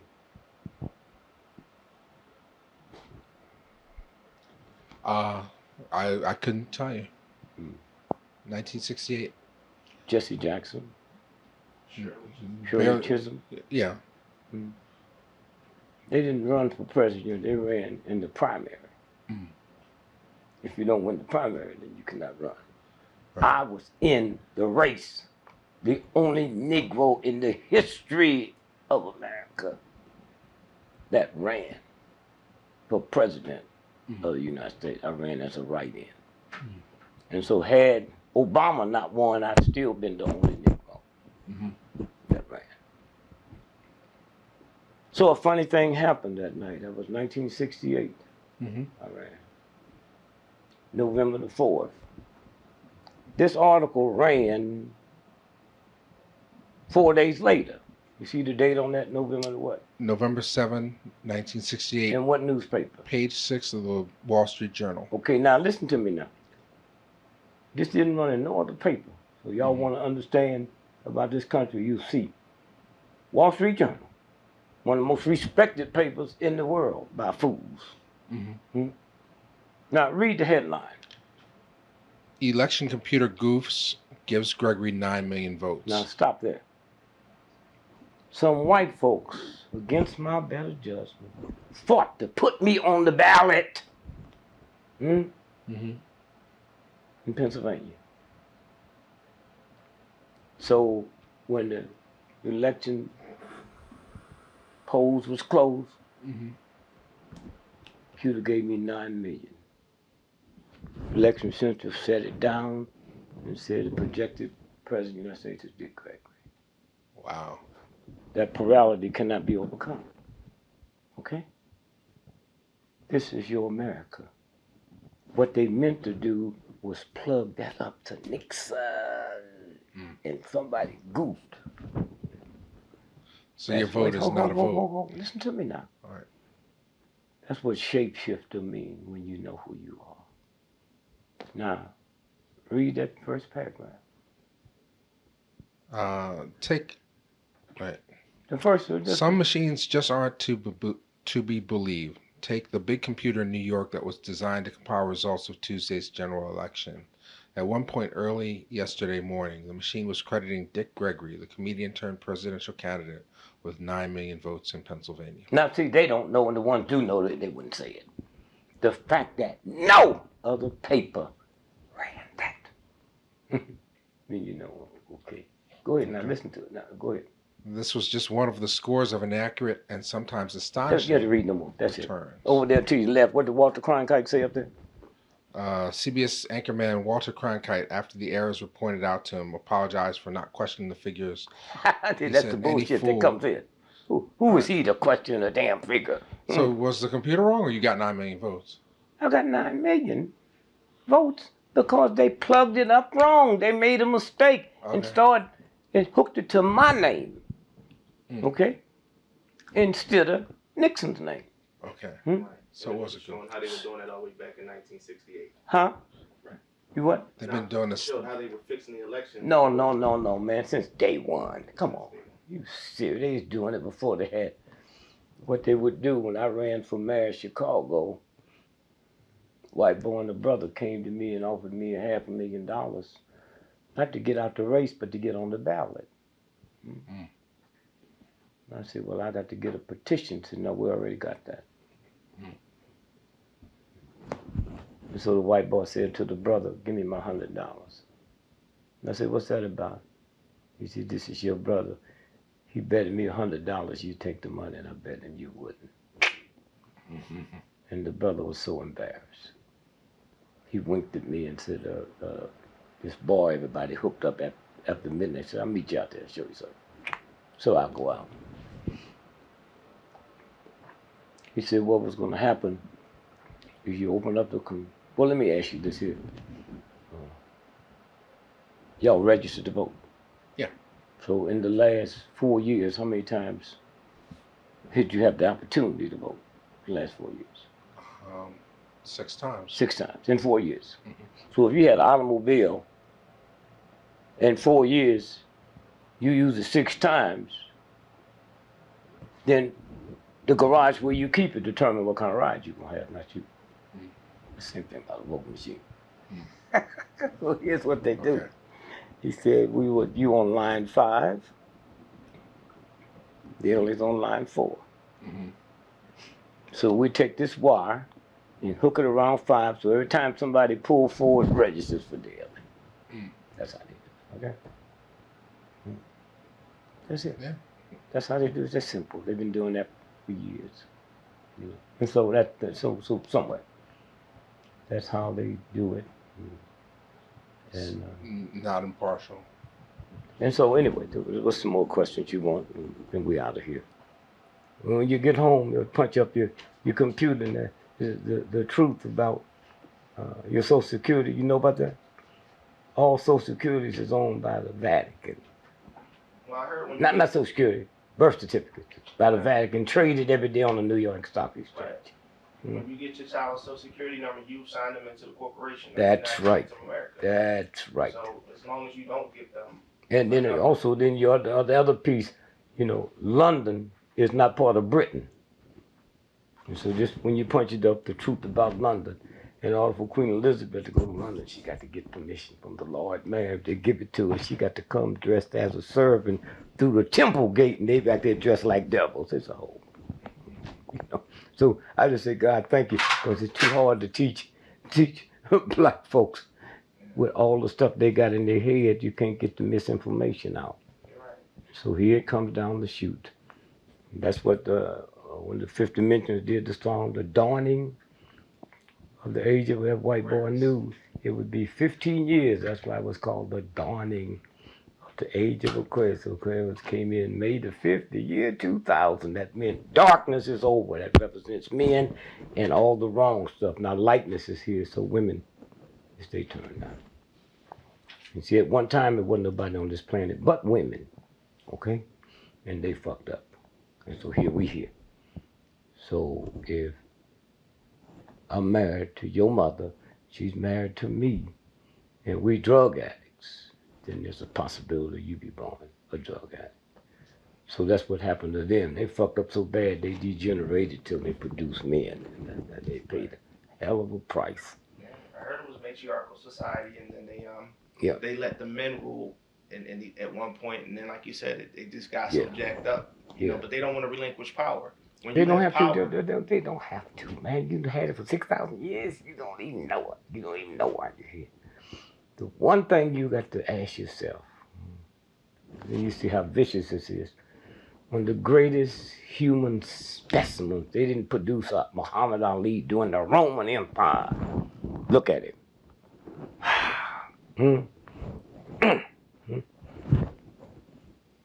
And the white boys, they never said they was gonna kill him. They said, we're gonna shut your what? Didn't they? Yeah, he can't talk. Didn't they? See, that's the ones I hang out with. Can't talk. Did y'all see the basketball finals? Yeah. The Stephen Lon fell on the floor. They say he had cramps. Yeah. You ever had cramps in bed? Yes. Don't you have to get up and walk? Yeah. You don't lay down with cramps. That was throwing the games. See how it works? This is something you know. You jump off that bed and keep moving until they leave. And then as good athletes, and how come none of the other athletes had cramps? Since the air conditioning was off. See how it works? And so y'all go to Philadelphia, and they took a little fat, chubby white boy and did a thing called, what was the name of the movie, the fight movie? Rocky. And you go all over the world, who's the greatest fighter that ever lived? They say Rocky, not Muhammad Ali. See how it works? Fictional character. That works. Well, we talk about that. See, they don't know it's a fictional character. All they know is Rocky. Right. And then right here in this town, you had a great fighter that lived like 2 miles from here, the black guy. What's his name? Larry Holmes and Joe Frazier. No, Joe Frazier, Larry Holmes. Joe Frazier. But ain't no statue of him up them steps. We're working on that. No, you ain't. No. Trust me. Don't waste your time. Don't waste your time. You bucking something bigger than you know. Put it someplace else. Put it someplace else. Okay. You're not doing. See, that's where we come through. We think we. Martin Luther King, $200 million statue on the mall, and you think you had something to do with it? He left here, he was the most hated man in the world. How can you hate me outside of here unless America's feeding that? And now he's the most beloved. Because they finding out some stuff about they didn't know. They have, before they had the FBI and the CIA, it was Army intelligence. Army intelligence have been spying on the King family for 105 years, and you think this shit just started? They knew who he was when we didn't. Huh? Grandfather, granddaddy, him. And they use U-2 planes on King. See how it works? Yeah, so we'll talk about Barack then. Huh? Barack and his bloodline. No. We don't need to talk about Barack if you just read that. Okay. Huh? Okay. The fix was in. Well, see, when you keep pushing, it gets to gossip. Okay, I'm sorry. You read it. I read it. Okay, I'm sorry. Not in Jet magazine. Huh? I'm just trying to understand. No, you can't back. I'm not here to teach you. Okay. I'm here to give you information. Okay. Okay? To give to other people. That's all I'm telling you. You read it. That's why I gave it to you. And a lot of stuff I knew I wouldn't give it to people because if I show it to you on the internet and white folks told you, you'd believe it. And you say you wouldn't, but no, I know. I've been a black person longer than most of y'all. So I know what I did. I know what I did. And I know what I had to do to get out of it. And right now, I got to go to Europe next week. My first class round trip ticket cost me $27,000. The tax on it go to this government. They buy bombs and poison to drop on people all over the world and children. So when they fall on my children, they're different between me and most of y'all. I'm honest enough to say, well, it took you so long. I'm part of the fucking filth. Every time you buy a loaf of bread, you feed into this nastiness. But what think you so clean, huh? I got 10 children. 10 children.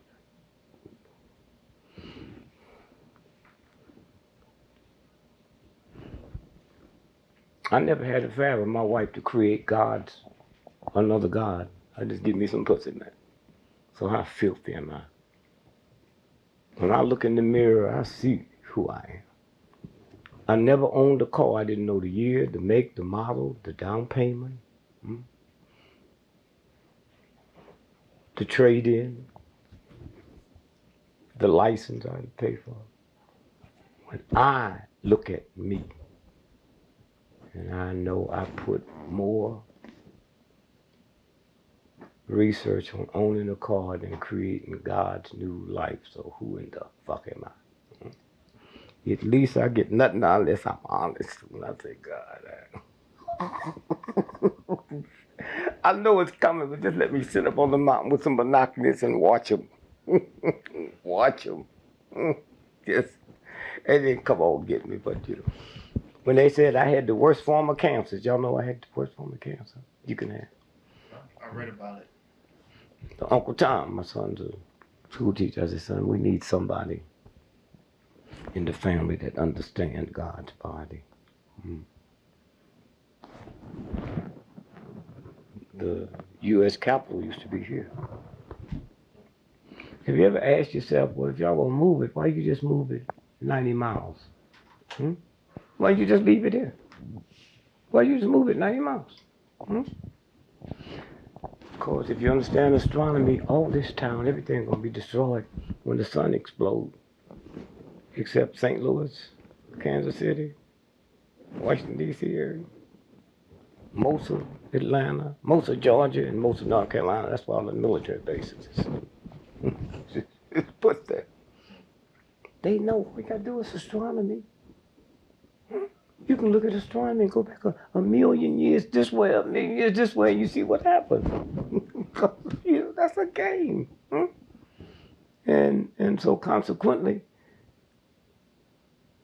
he don't know, or he knows that's why he's getting out of here. Okay? And probably the next president could be black. Next election. See, the Republicans always have to put a black person in, but this one they ain't ready for. And what's his name? Herman Cain. Why you do that? No, I'm asking you for a reason. Because I understand he's the head of the restaurant. No, why were you shaking your head? But I'm saying if he were to get in, it would just be. He's one of the brilliant minds on the planet. He was chairman of the Kansas City Federal Reserve. Huh? And when I saw him with these buckwheat speeches, I said, oh, here you go. Here you go.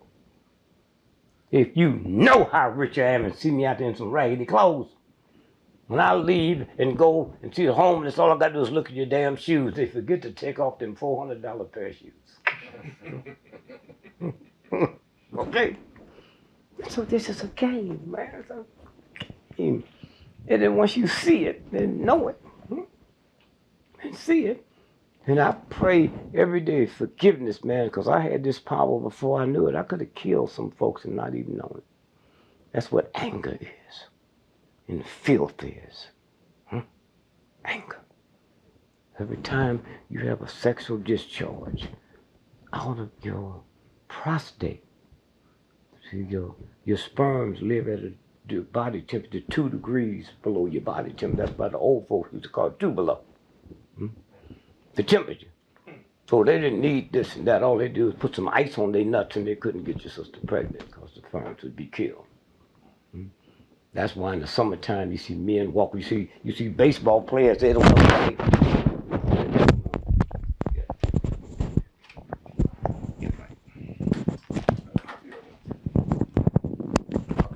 You see baseball players out there. They do that. Baseball players. They do that and then do that. That's the testicles. The body's heating up. Okay. Why do you think fantastic athletes can't produce fantastic son athletes? Because of the jock strap. That's why the Arabs always wore the pants that hung down where the testicles could move down and up. And for years, truck drivers couldn't have babies because the motor, the engine was right under the seat. Their nuts would get too hot, huh? Yeah, I work. You were talking mathematics a few minutes ago. Yeah, but here, watch this now.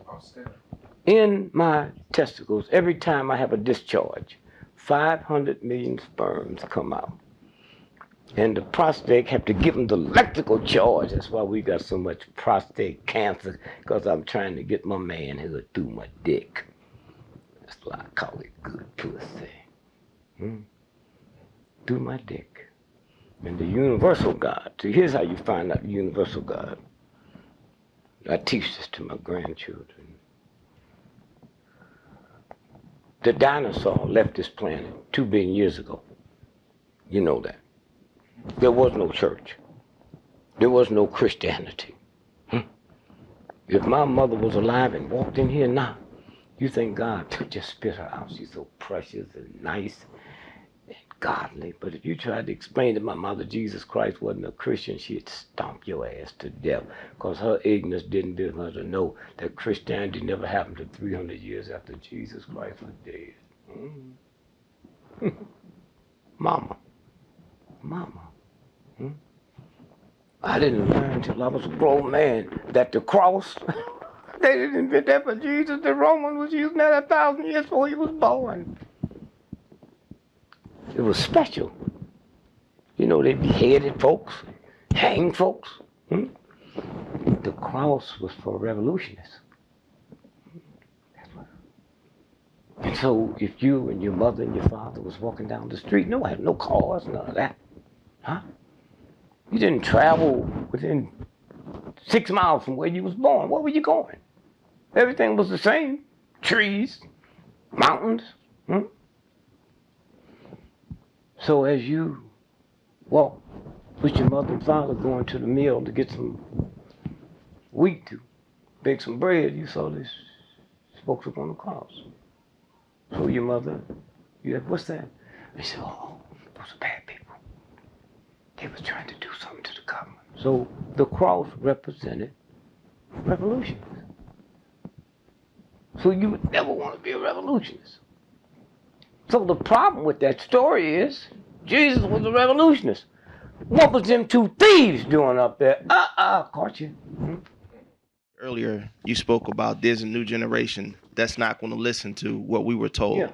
And they're fearless. And I kind of feel that way. How do we activate or educate them to direct that fearlessness? You're a fool. I'm a fool. Okay. You can't. You can't. But I mean, to direct that energy. There you go. I got to override your ignorance now. Okay.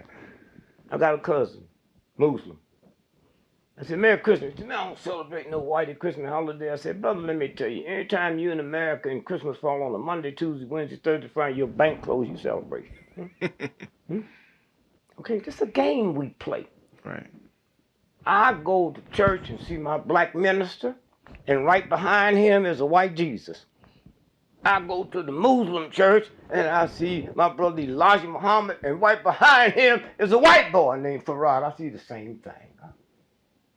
Is that scary? I see the same thing. The same thing. Oh, the Bible, man. I read it. I like certain parts of it. I like David, King David. Now, what I'm telling you now is not in Hustler magazine, it's in the Bible. David looked across the balcony and saw that man's wife and sent for her. It's in the Bible. They just say words and get up, but he pleasured her. Then he get her pregnant. You know the story. And he sends for her husband so she can get black. I learned that out of the Bible. They got shot. He said he didn't have nothing to do with me because while his men was down on the front line fighting, he didn't want pleasure. So David in the Bible killed her husband. Not Hustler magazine. My mother didn't know that King James was King of England. She just thought God sent him here to write this. She didn't know King James was such a weird, strange homosexual. He hated women so bad he killed his mother, and his lover was Buckingham Palace. His name was, his lover was Lord Buckingham, who Buckingham Palace is named after. Oh, come on, y'all. But where do you go? Where do it go, you know? And so one day, I knew a woman in Chicago, black woman. She's dead, but we went to Philly and killed all the white folks in the Four Seasons. If I made a call to her before the police got there, you wouldn't go to jail. That's who we are.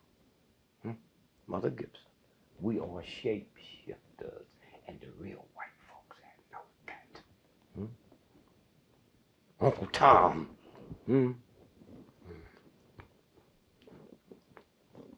When Harriet Beecher hung on Uncle Tom's cabin. Right. So She knew who it was. Do you know that book translated into plays And never before in the history of the planet have as many companies went around the world doing that play. When it got to Saigon, the king of Saigon said, if I give you the money, would you do a musical? And we did a musical called The King and I. That's Uncle Tom's Cabin. One of the big hits on Hollywood, big 2 years ago, was The Book of Mormons. That's Uncle Tom's Cabin. Ignorance is a bitch, ain't it? Huh? And when you break that little piece, you got so much more, but you just satisfied there and keep your mouth shut, and the others will come to you. People will come to you. People out here know. So just to clarify, who shapeshifters being black man or Shapeshifters, I used to hear old black folks say, there's some folks over there in Africa that white folks ain't never messed with and never will. They can turn into gorillas and animals. And I just thought that meant they were strong. I didn't know they could do that. You know how you can sound like a cat, sound like a dog? We also have the power to turn into them. But we so over here and unviolated the whole universe so bad, man. Hair. I think here black people bad hair and good hair. No, wait, my mama said God made them Negroes with bad hair and good hair. See, hair didn't come from Sears and Roebuck. So you think you love God so much, you think God made bad hair? It made good hair. And you still like him? No, your hair is to your body what a leaf is to a tree in that whole process of photosynthesis. So when you cut it, I learned it because I spent some time on the Indian reservation fighting for some rights. Went to jail 9 months. And I noticed all the Indians in the tribe who never had haircuts. They didn't have mustache, beards, goatees, sideburns. The universal God said, you fool, but I'm so nice to you. When you do that, I'm going to let it grow back. Some boy, you think you shaved this morning, this evening, you got to shave again. That's the God talking to you saying you're violating me. Now, if we cops, bulletproof vests won't keep us from getting shot, but it'll change the rhythm so we won't die. That's what nappy hair is. Because of your melanin, the sun cannot come in at the speed it comes in without running you crazy. So God twisted it so it got to go through them cars to slow up. Y'all coming in with these haircuts, and I know who you are when you come in. You don't know. Haircuts. It's a violation of God. So I know what I'm talking with. I know what I'm dealing with. I never would have got into this if we didn't go this way. That's what this is about. Why do you think when you take your son to the barbershop, they holler and cry? Why do you think when your wife comb your daughter's hair, they scream and holler?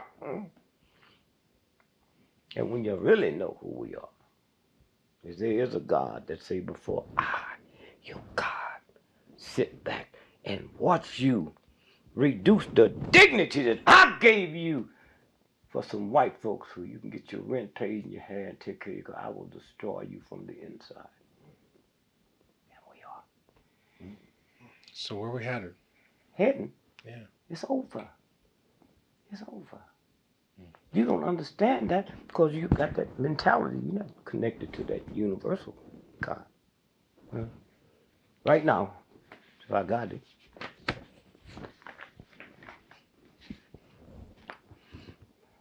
kidney.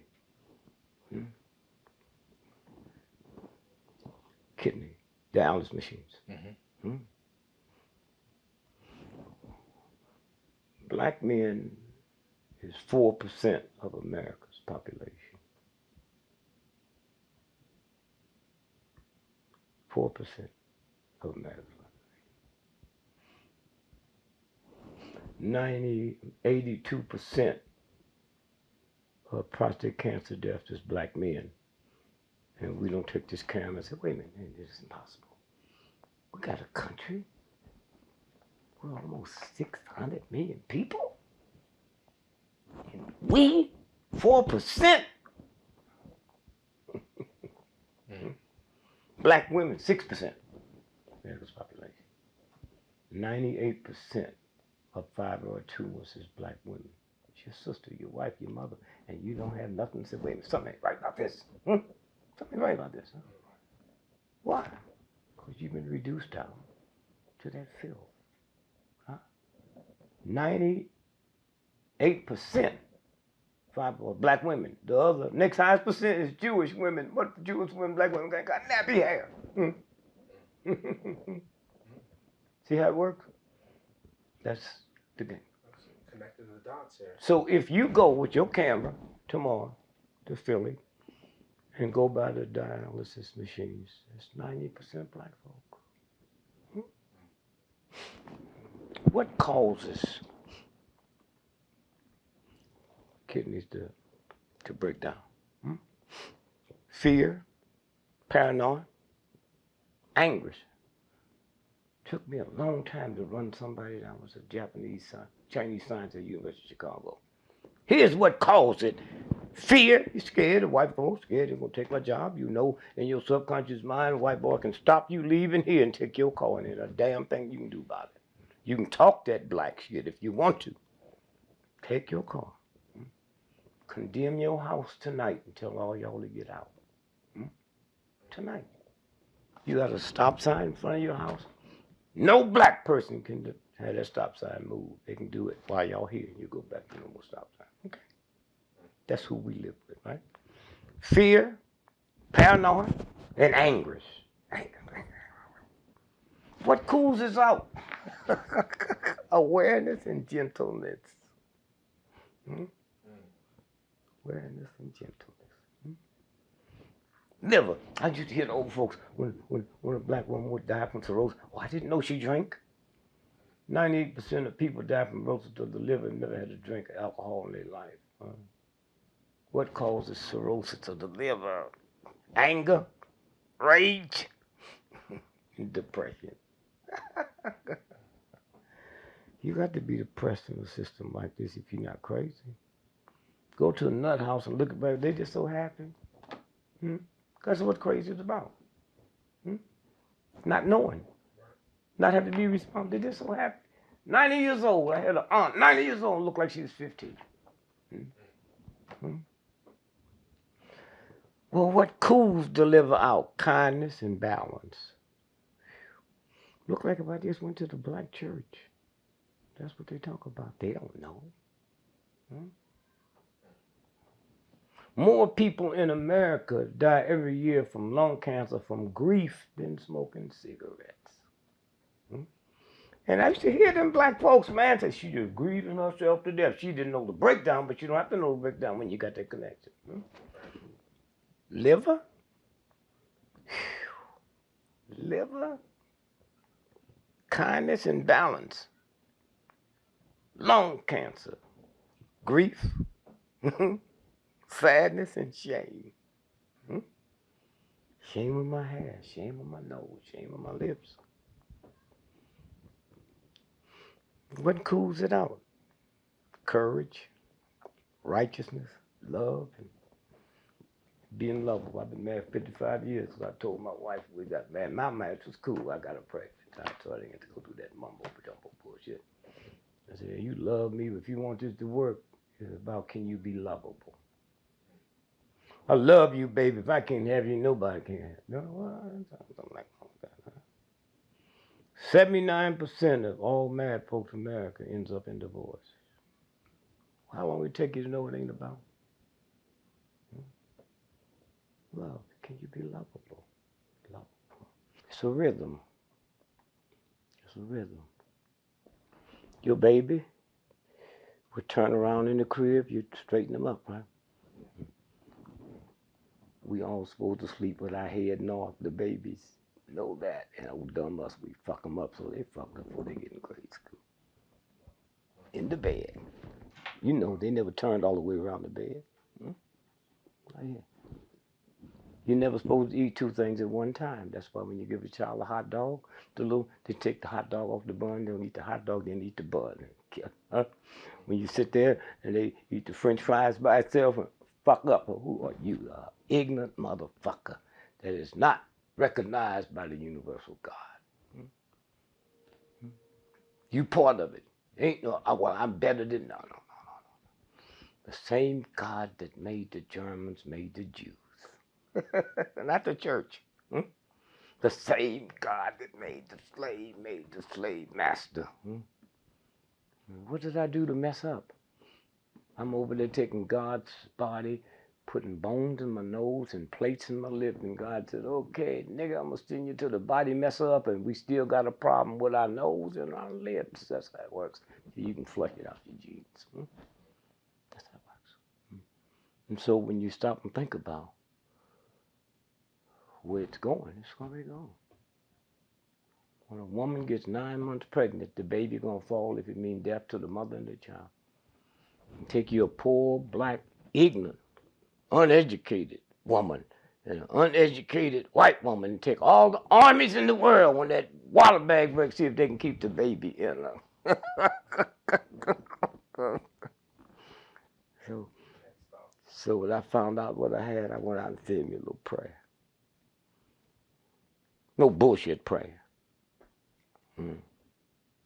Hey, champ, if this is your son and he keeps sending messages to you through me, don't that bother you?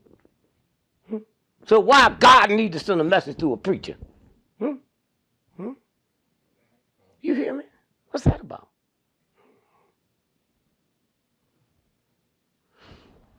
And so when you stop and think about, so I go talk to, hey, champ, I talk to God like I would my father. Hey, champ, boy, you really fucked up.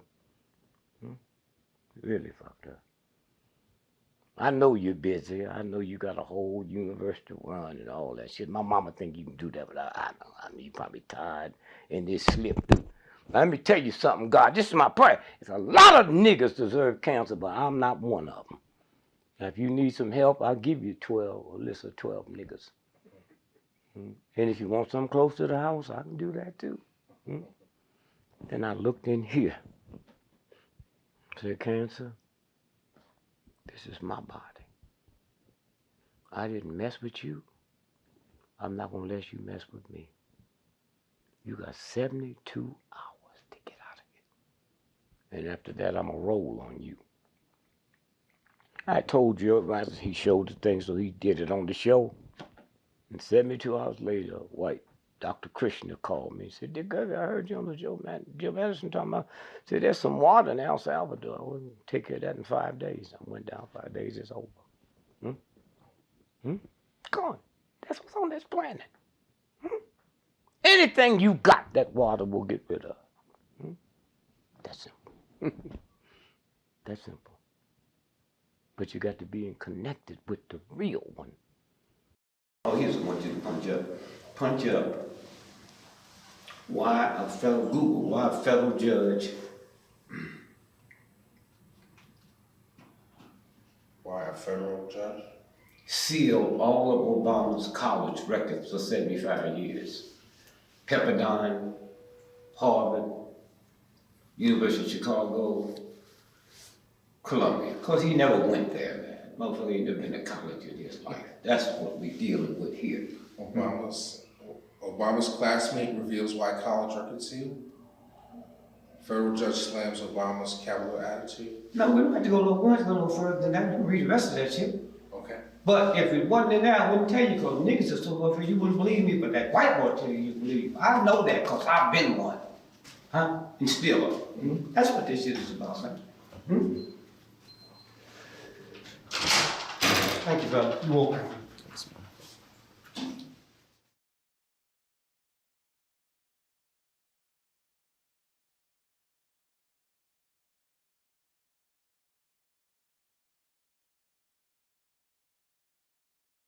Old black woman told me I was 6 years old. She come here, boy, who you?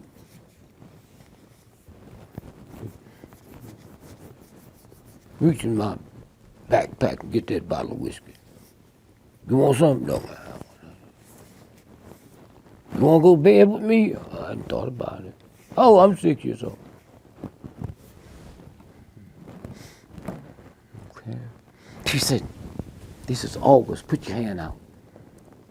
Do you feel that heat? I said, no, ma'am. So she put her hand under mine. I said, yeah, I feel it. She said, it's the coolest time of the year. We think it's the hottest time because the heat's leaving. And because of the rhythm, at a certain time, the birds will know it's time to go south. But they said this white man gonna mess it up so bad, man. It's way back in the late 30s. Say they're not gonna feel the heat leaving. So the birds don't know they're supposed to go down south where their dinner's waiting. But they up here, it ain't no dinner. So they'll eat the bees. Who's responsible for your dinner, boy? He told me that way back then. Babies are born not hating nobody. They learn it from their parents. You have any brothers or sisters? I had a cousin. He passed. Any of them got children? My other cousin has a child. Okay, I do a test sometime when I'm talking. I said, those of y'all in here, raise your hand. Got children, yeah. We'll go back home this week and get the pictures from the time they was 1 to the time they was 8. You don't see no hatred, no meanness, no whores, no pimps. They learned that from you.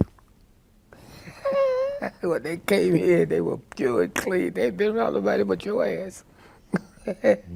That's how they become pimps, hoes, and hustlers, listening to you around the fucking house. Welcome back. Thank you. Thanks again for having the show. Like since we posted the last interview, the response has been incredible. You know, definitely the vibrations are going. People are stimulating thought and all that stuff. So I just wanted to take an opportunity to like get caught up for one, and then also Anytime you want. to Anytime. race is a big issue right now. There's a lot of conversations being had about race and justice and injustice. I mean, you've been on the front lines of this. In the last interview, you say you apologize to white folks because they're not the real white folks. Yeah, they're not.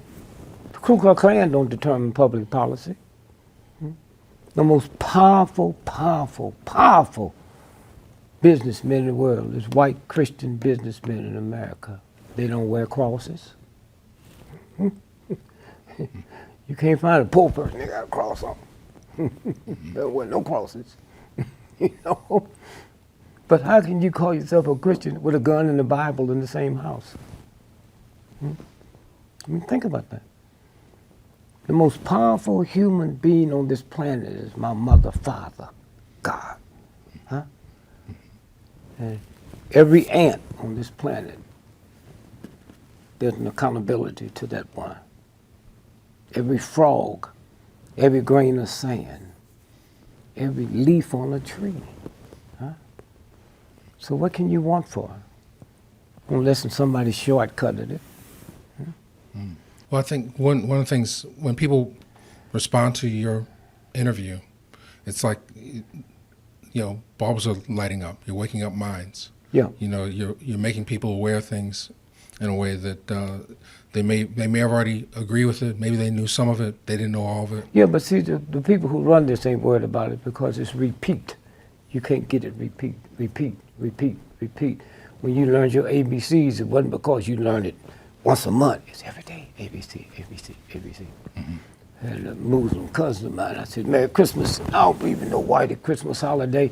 I said, anytime Christmas in this country come on a Monday, Tuesday, Wednesday, Thursday, Friday, your bank closed, you participate. Right.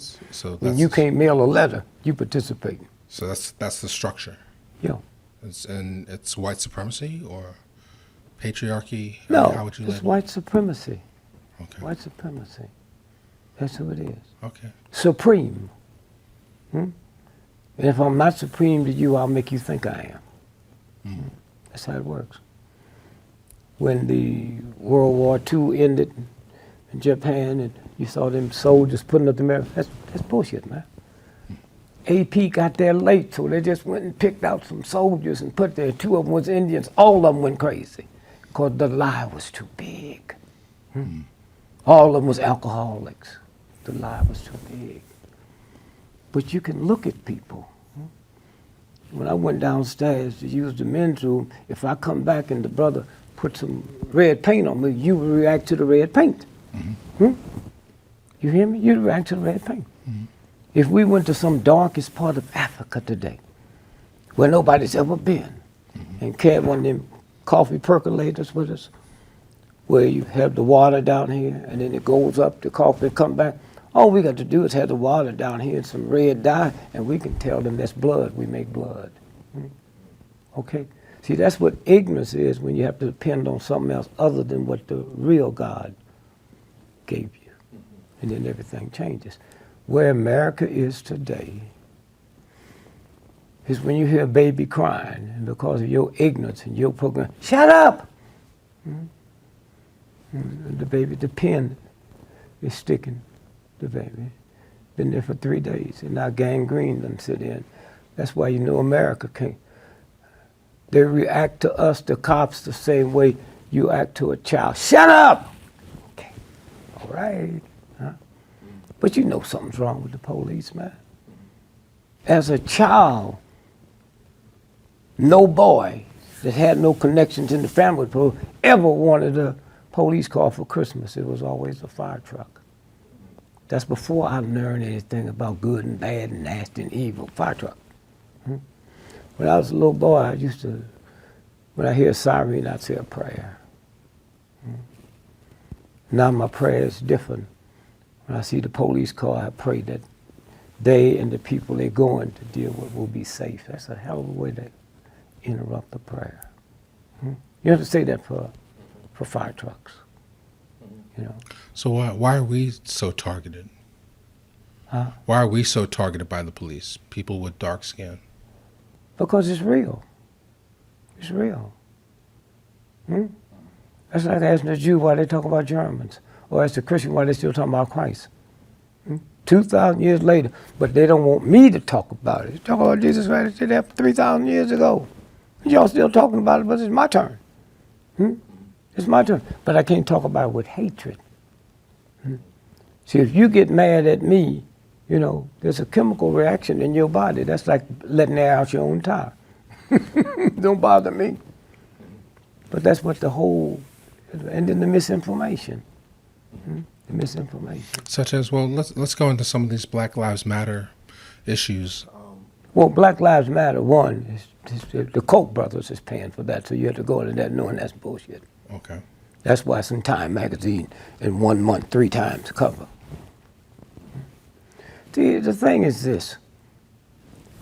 Jews had a legitimate gripe in Germany when they say Jewish lives matter. You know, you come up with some bullshit. Well, so do the Irish, so do the other men. It's the Jews who's being killed. Now, you wasn't talking about, nobody said talking about other lives before we said Black Lives Matter. And it must not matter to somebody because it keeps happening over and over and over. And then white folks realize that one day they better start saying white lives matter. Because when they just busted a major German car manufacturer that tricked the exhaust, and out of that 128 people died, and all they had to do was pay a fine. Nobody had to plead guilty. That's what this is about.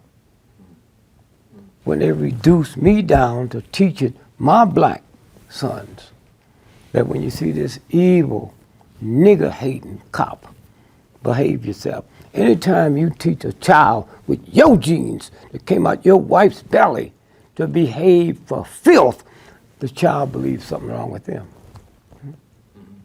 I can't believe that you telling me, this is what goes on inside my head. You telling me you know this is a murderer?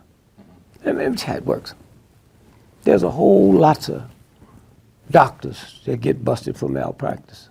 You don't hear nobody say all doctors aren't bad. Hey, wait a minute. Huh? Whole lots of lawyers lose their life. No, all lawyers. How come we say, why you got to say all cops are not bad? Because you know they are. You see them. You're in the station with them. You see them. And to be a white cop in America, unless you fall in a family tradition, there's something wrong with that. There's too many opportunities for white boys in America to want to be a cop. Hmm? You didn't like me before you got the gun. Hmm?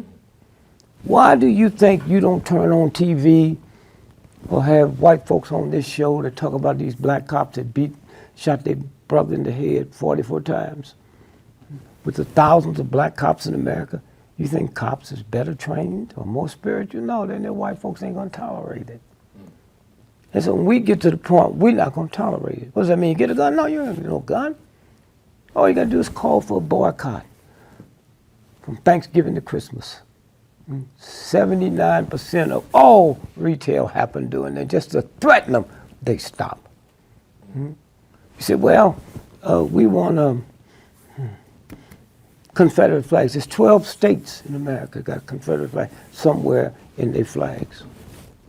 All you got to do, they say, if that's not removed by this weekend, we're calling for black folks and decent white folks not to send none of your athletes to these southern states. That's not why. Because the South don't have no $1 trillion sports industry except colleges. Okay? So we're not using our economic power. You don't know you ain't got no economic power. What economic powers you got, huh? That's bullshit, man. You ain't got no economic powers, huh? Name them. Name the only building of a black company, headquarters is downtown, is Johnny Johnson's, Ebony and Jet. No, in the whole country. There's no other. And he had to get a white boy to fake. And now he lost it. He don't own it no more. Right. Yeah, they had to sell that. They had to sell the photo archives. Huh? They had to sell the photo archives as well. They sold everything, man. Yeah. Predominantly. Yeah. Okay? So you can't have nothing in this country. They don't want you to have it. Huh? Yeah. Well, is that part of the game? Like we can have money, but we can't have wealth as black people? No, that's tricky language, man. My grandma don't know what you just said. You ain't never had no money. Huh? Let me tell you something, man. If you was a congressperson, all Congress districts get a piece of the defense budget. Every one of them. Now, the top 20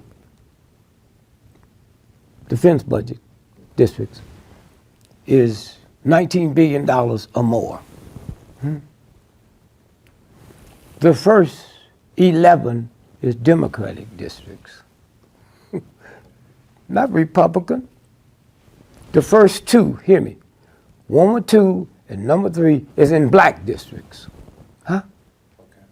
Number 1, Chicago. I'm sorry, St. Louis. Congressman. Why? McDonnell Douglas. Number 3, the ex-Black Panthers is in Congress from Chicago. What's that? Boeing aircraft. See, if you don't know the language, you can't figure it out. And that's what it's about. White ain't a color, it's an attitude. And we don't know nothing about no damn money. Huh? And what money you got, they can take it from you in the morning. Outside of Washington, D.C., there's a huge place they build in that gambling casino. National Harbor. A black man owned all of that.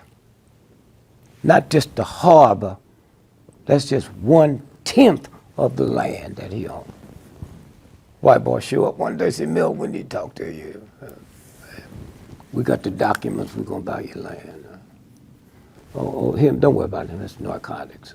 That's the drugs while you was in the room winking at that waitress. He was putting drugs in your car. So we're fixing to bust you. It's that simple. Oh, congratulations, first off, on the Walk of Fame, Hollywood Walk of Fame. I watched the things. You had a lot of great people come out to support you, and of course your wife and everything. Yeah, so congratulations. Good. But I didn't care about it, about the trick. So we define the white folks as, so I guess, white Anglo-Saxon Protestants, or is it like... I don't get into that. I say white folks. White folks, okay. White folks. So if... And I know all white folks ain't white. Okay. Yeah, I tell white folks that if you can't get on the phone and call the stock market and determine if they're going up or going down, you ain't white. So, I mean, is there such a thing as an Illuminati? Huh? Is there an Illuminati? If you know about it, it's not. That's bullshit. Okay. The real things that count, most black folk don't know about it. The Illuminati, black folk can't even read or write, know about the Illuminati. What's that? Huh? It's like the Boule. Talk about black folk. Well, tell me what business they own. What company they own. Y'all sit around talking about the Boule, huh? What goes behind that? Okay? It's the stuff they put out, man. It's a game. Now, how deep does it run? I mean, you were talking about how the starved rock thing you talked about in the last clip, that encounter that you had, you know, getting fame. Like a lot of people watching it dream of the kind of success that you had. That ain't number chump stuff, man. Okay. Ain't number chump stuff. Who was the number one baseball player? The history of baseball, 100 years. You don't know. Don't give a damn about that. The word fan means, it's a Latin word, fanatic, huh? And while we talking about it, Notre Dame's playing somebody today. Georgia's playing Alabama. Whoever win, the white team will tear up the town. Right. But it's okay to ride behind a silly game. But when you shoot my dad or my son in the back of the head 40 times, that's off limits. Okay? They do it all the time. Every time the game is won. I never understood why the winners ride. Okay? So this is the game. Martin Luther King will be remembered as long as somebody's on the planet. Athletic stuff, I don't even mention their name. Right. No, but I'm talking about in terms of like, I read your book, Nigger. Yeah. And I read Callous of the Soul. Yeah. And I love both books. Yeah. I mean, you've led a fascinating life. But there seems to be a transformation, like at the end of Nigger, you're still riding the fame. Like it's a success story in a way of that kind of reinforces the American dream. Like I came from humble beginnings and I became Yeah, one but of that's those. you. I never said that. Okay. I never said that. Okay, so what? I've always been listed in the phone book. I never had a bodyguard. The filthiest people on this planet is athletes and entertainers, okay? You, with this show, have done more for the humanities than 99% of all the athletes and entertainers on the planet. But they've even tricked you to believe that you ain't nothing but doo-doo and they something big. They ain't nothing but a piece of shit, man. All of them, a handful of them will break through, like Ali. Handful of them will break through. Right. But what I'm getting at is that you traded it all. You traded all the money and the success and funneled it into the movement. That was me. That had nothing to do with no damn coach. Okay. Huh? I wasn't controlled by white folks. Okay. Huh?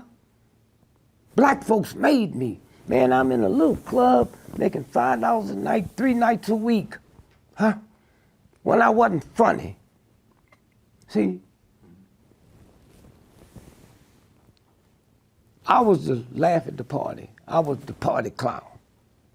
Most black folks can do that. What's the difference in being that and a comedian? Timing. What you doing here now?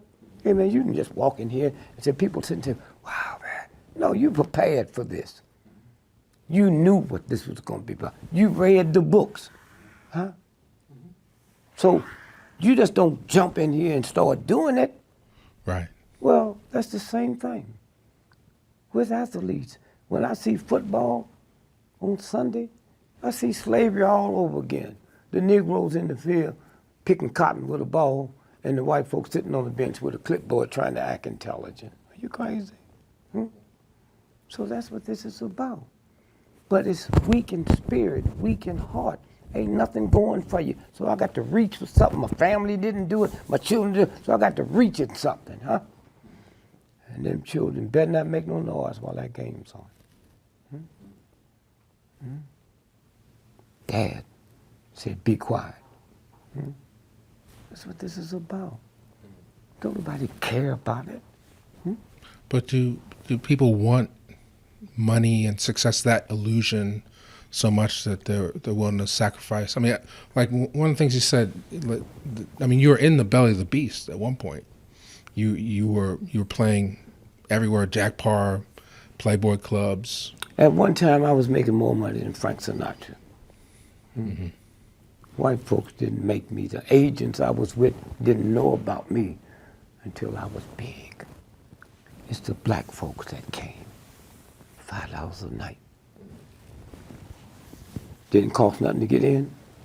35 cents a bottle of beer. You could sit through 3 shows. Why am I so powerful? I refused to do the same show over the next show. So I could start flat-footed last night and done 12 hours. I almost got out of show business. Dick Shawn, I went to see him downtown. I had to sit at the bar and I had no money. So I wasn't under no drink minimum. So I got there and I talked to the black guy that walked through the men's room that brush your shirt off, wipe stuff off your shoes. So I came back the next night. He said, how'd you like the show? I said, I'm just sad, man. Whew. I decided last night I was gonna get out of show business. I saw this genius. He said, Dick Shawn? Yeah. Man, he been doing that same shit for the last 30 years. See, I didn't know that. I didn't know that white folks' time is too valuable to sit through 3 shows. Huh? So he been doing that same thing. He had a thing where he flip a cigarette. And when he get over there, cigarette falls on his lips. Now, I don't see the ones he missed. I said, wow, man. Cried. Not jealous, just, whew. And when he told me that, man, I didn't know that. So I went back in the show business. Nobody knew. Mm-hmm. Nobody knew. But the fame, I mean, like some people, they feel like you almost have to sell your soul to get fame, or is it just hard work, or is it luck, is it consequence, is it? No, most of us in sold our soul. We just called it something else. I don't know about you, but I know when I was young, and the girls would go to pee, and we'd put more whiskey in and stuff. So the next day, she said, I don't know what got into me. I did. Right. But it was black folks. I had to search shit on my own. If I didn't bring a woman to the nightclub, I didn't leave with one. This is my job, not my hustle. If I was working at the steel mill, I can't bring no woman in there and play with her. Huh? That's what this is about, man. That was me. Me. Huh? I'm no damn entertainer. When I looked at Michael Jackson, looked at James Brown, that footwork, no envy. No envy. I knew Michael better than his family. I put Michael on a 30-day water fast. 30 days, nothing but water.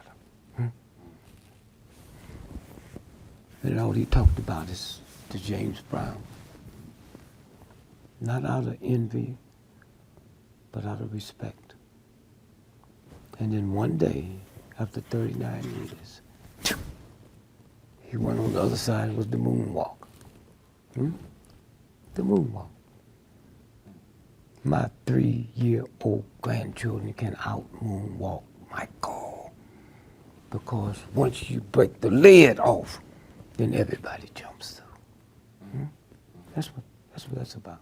Right. And you kick that door open.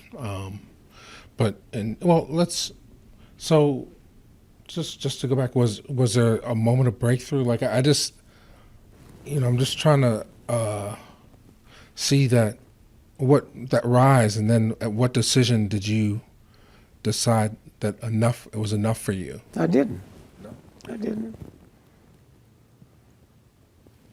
I didn't know nothing about show business. I didn't know that no black comic could work white nightclubs. I didn't know that. And so, 100 years ago, there was Richard Pryor's. There wasn't no place they could work. The black church, if it wasn't for black churches, we wouldn't have been able to act. We did the Christmas play, the Easter play, We wrote stuff for the church, And then Hugh Hefner, little pipe smoking dude looked like Popeye. When 98% of the clubs was owned by the mob, he brought me in. Them black folks had listened to me when I wasn't funny, and I got so funny, they pushed me downtown where they couldn't afford to come see me. I owe that. So I've always been listed in the phone book. I've never had a bodyguard. This is my loyalty. If I didn't bring you in the club, I'm not bringing, this is my job. Right. But were you ever seduced by the fame and the lights and the money, or? Didn't have to be. Okay. See, I knew this.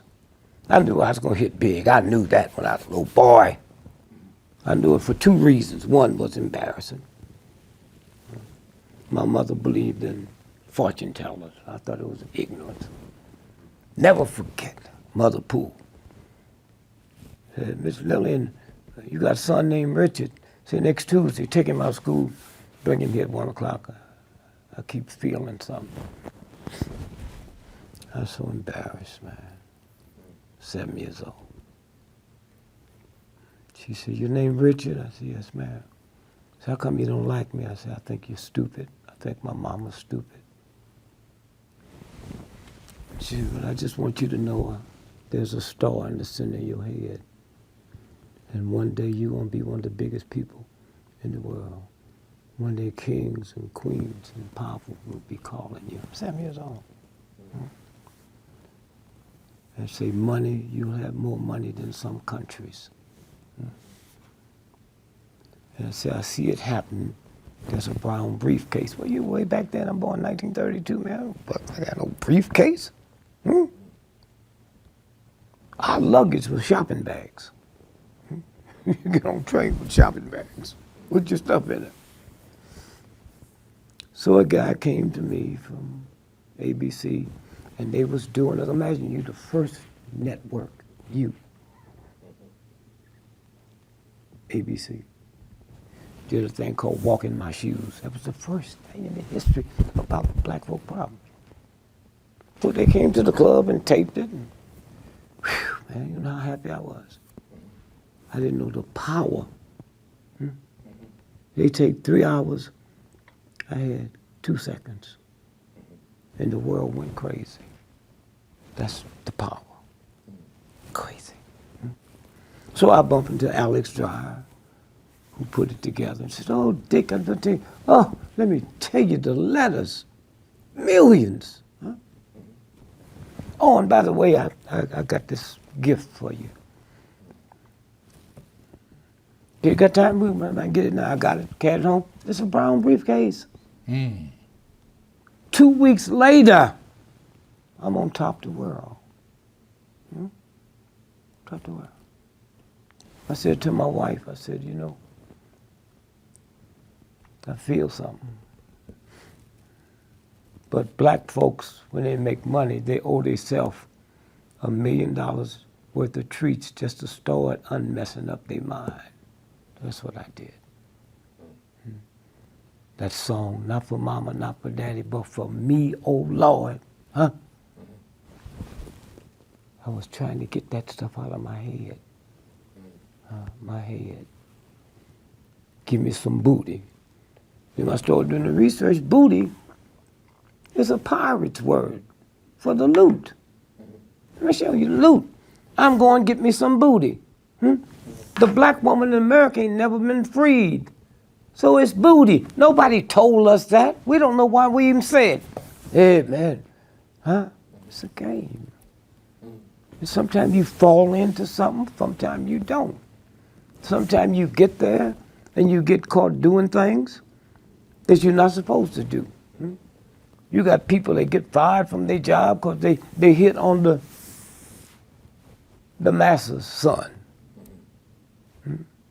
The whole game. And somebody's keeping track of everything you have to do. They don't have to. No? No, they didn't have the stuff they got now. They didn't have to. That's why you know if you believe ISIS ain't us, you're a fool. You're crazy. If you believe them black pirates 3 years ago, huh? Somali, they don't have 5 yachts in the whole country, but they taking on the greatest navies in the history of the planet, and we go for that. Why not? Huh? Why not? That's a game. It's like when I was a little boy, if you were colorblind, you couldn't go in the military. That's what black folks, it was a job, man. Medical insurance. So one day, the Air Force, there was no Air Force, Air Force. And they found out colorblind people couldn't see camouflage.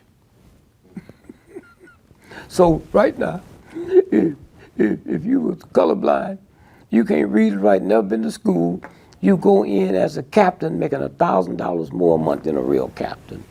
Because when you look over there, you see the shit. Here. Now, the bull is colorblind. Huh? So what's the red towel about? No, I never thought about it. Yeah, okay.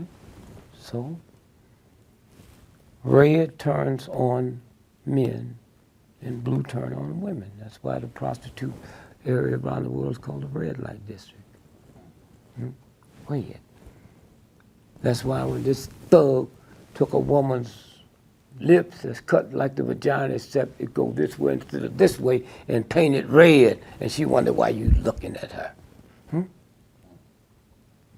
When the FBI Hoover brought in the horde, set Dillinger up so they could kill him, she's called a woman in red. So now let's go back to the bull. Bull don't see color. Who sees it? The man. That make his joint hard, so he stands there and get closer and closer and closer. That's what this is about. That's what this is about. So when you start looking at and then go deeper, white folk didn't see me. I was invisible. So I said, well, I'll make you see me. You didn't learn this at Harvard, Yale, Morehouse. So I put on the red shoes, the orange hat, the green light jacket, and white folk laughed at me. I said, I won this one, and all the laugh at me, Cracker, you got to see me. You got to see me. You never saw me before. I didn't know why I did in this universe. How would you define racism? The ability, that's why you can never be a racist in America. The ability to control somebody else's fate and destiny. I can hate white folks with a passion. I don't have the power to see to it their children go to bad schools. I don't have the power to see to it they bail and sit higher than mine. That's what. When white folks say reverse racism, oh, come on, man. If I dislike you because you're a Jew, that's prejudice. If I dislike you because you're German, that's prejudice. Racism is the ability to control somebody else's faith and destiny. I don't have that power. And it runs deep. Huh? It runs deep. I Yeah. think one of the things when you see all these killings, by the police, by the system, and you realize that we all want to believe in America, but then we Don't say you want to believe in it. Ain't nobody but a fool won't believe in America. These folks, they blame it on ISIS. Those are 99% white folks. So after what just happened not too long ago at this little school down there, ISIS don't have to come here. You want some white folk killed, they already got that in motion. They already got that in motion. Let me tell you something very interesting. Abraham Lincoln loved Frederick Douglass. The nigga could speak, taught himself how to read. He was one of the greatest artists on the planet. But he was a little jackleg friend, old JoJo, Boo Boo. He was running late. He didn't mean to take that nigga to where Lincoln was. He was there. So Lincoln had something because Lincoln's daddy was a black man. If you saw that last Abraham Lincoln movie, it starts off talking about his nappy, kinky hair. That's white boys wrote that. You hear me? Mm-hmm. Yeah. So he told him, he said, I'd like to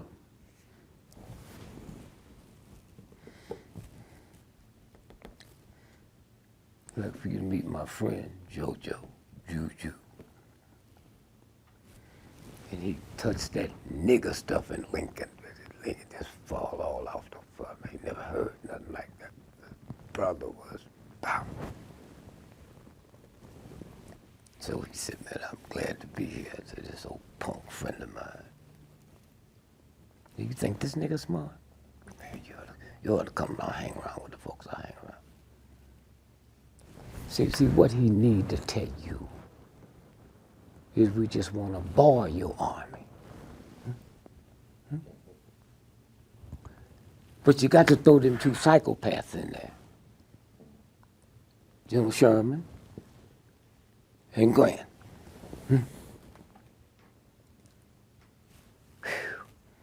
They went into Atlanta and set Atlanta on fire, dug up the railroad tracks, heat them and wrap them around trees. That's what you dealing with now and you don't know. These damn white boys out there, most of them is psychopaths and all that. They'll kill your mama's mama and you just think you dealing with some ordinary folk. You don't know who they are, huh? But that's what he told Lincoln, give us that and we'll get him back. Okay?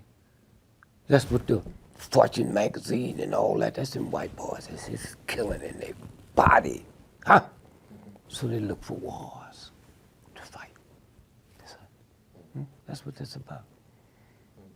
And so consequently, you sit and you look at, when I was a little boy, we couldn't even be caught in Ferguson. We'd go out there and throw bricks at the little black jock. Pow! So one day me and my man sitting around talking shit, man. I said, excuse me, wait a minute, man. Something ain't right. Jockeys don't have lanterns. Jockeys don't have lanterns. Say, we gotta check this out one day, man. And so one day I got around to it. He was 14 years old, named Jocko. His daddy's Jocko. The greatest military theorist in the history of the planet. Him and his dad. So one day, little Jocko told Washington, hey, old man, what's up? I'm all right. No, you're not. Don't lie to me. Something wrong. He said, well, down here where my troops are, I think this is where the British is coming. He said, there's a possibility they come up here where you are. I can't leave half here and half there. He said, well, you're right. I think they're coming down there. But let's do it this way. If they come this way, see that bend down there? That's 3 hours. I'll see them. So, hand me that there. So let me take this lantern and I'll hold it. And if I do this here, then they're coming. You got 3 hours to get up here. Okay? So they came and Washington beat them up bad. So the next day he went up to thank Jocko. And Jocko had froze to death with the lantern. That's a symbol of loyalty.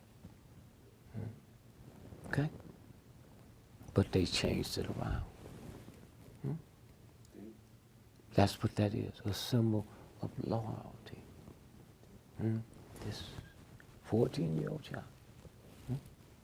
And y'all sitting around here, what about this? Who cares? That will never end. Stuff that I saw, because my mama told me to be quiet long enough to go. 300 years ago, America sent the scientists to Colombia.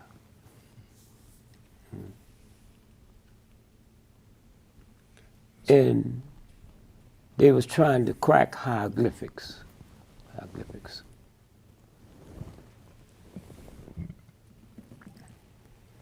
The crystal skull, 13 of them. I got 3. 3. One of them is worth all the money that's ever been put in all the banks in the world. Just give it to me. So I called a girlfriend of mine that hooked me up with the Indians. And I said, hey man, just tell so-and-so, I don't know what I did, but I left them somewhere. So she called me, she said, don't worry about it, they'll find you. And 2 weeks later, I walk in the hotel, they're sitting on the bed. That's the power when you look inside of here. Not just chump stuff. That money stuff, what's that? And so most folks don't even know that the banks, I can't say getting ready to close, so that's a federal law. You create a run on the bank, that's a federal law. But if you got over $250,000 in the bank, like these black churches, they got 50,000, 50 million, 100 million, all you get is 250,000.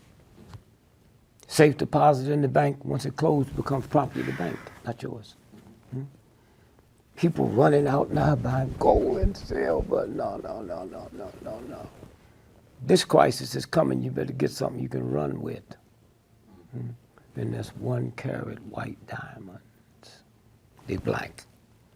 So a friend of mine comes and says, oh man, thank you, man.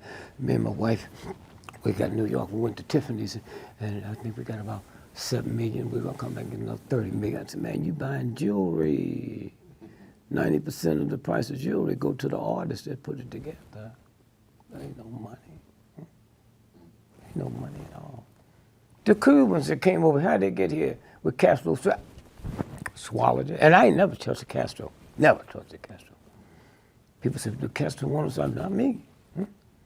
The most secret Navy base in the history of planet Earth is Guantanamo.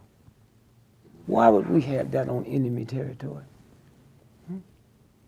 99% of the people work there. It's Cubans.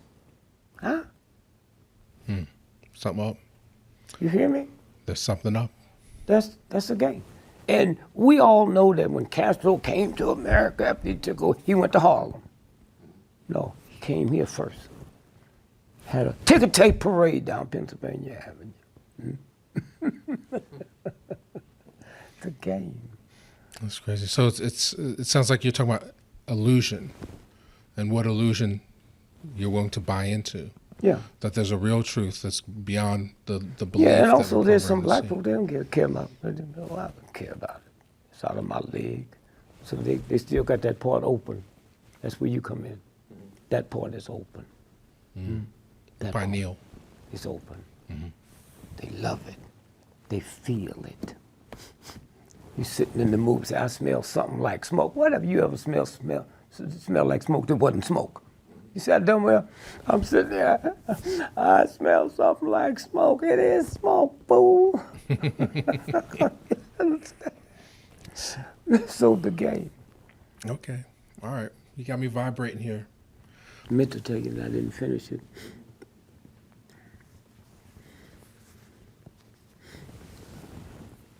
"300 years ago, America sent a team to South America to study the caves in Colombia, the hieroglyphics. They didn't know how to crack it, but they knew eventually they would. They didn't realize it would take 150 years. Later, they cracked it, and they took the pictures and drew stuff. And here's what it said. White man, one day the white lady will do to your children what you have done to ours. Back then, cocaine wasn't called the white lady. The #1 drugged out state in America today is Vermont, not Chicago, not Harlem. 81% of everybody that OD today while we sitting here is white folks. More white folks die every day from cheap heroin than die from automobile accidents and homicides as we sit here. The universe, the rhythm. catch us up. It's all there. Yeah, it's there, and nothing we can do about it once you let it. His wife's 9 months pregnant. She can't abort. You could have, but didn't. So now, in a few days, the baby's coming for me in death to the mother and the child. It's out of your hands now. The baby don't come from her or him, it comes through her. That's a gift. That's there. And that ain't gonna change. Not gonna change at all. Okay. And so the only thing that we can see now is this. Shit, man, when I was a little boy, where would an ignorant redneck nigger hating white boy hear opera? Just put a little button, Radio. and there it is. They didn't have no radios back then, down there. And the radio couldn't get nothing but 2 viaducts. Okay? Now it's the whole thing, the whole piece. And then look at me, black man. When Obama first got elected, Ole Miss, them crackers had riots. A bunch of them was killed, the government didn't say that. Riots. And nigga football players was still out there on the field. Second time he's elected, they had more riots. You and me sent our children there to play football, to outrun a nigga with a football, outrun God. They never taught to us that all we got to do is. So we got to go, get out the way. It's that simple. And this is something you have to check out.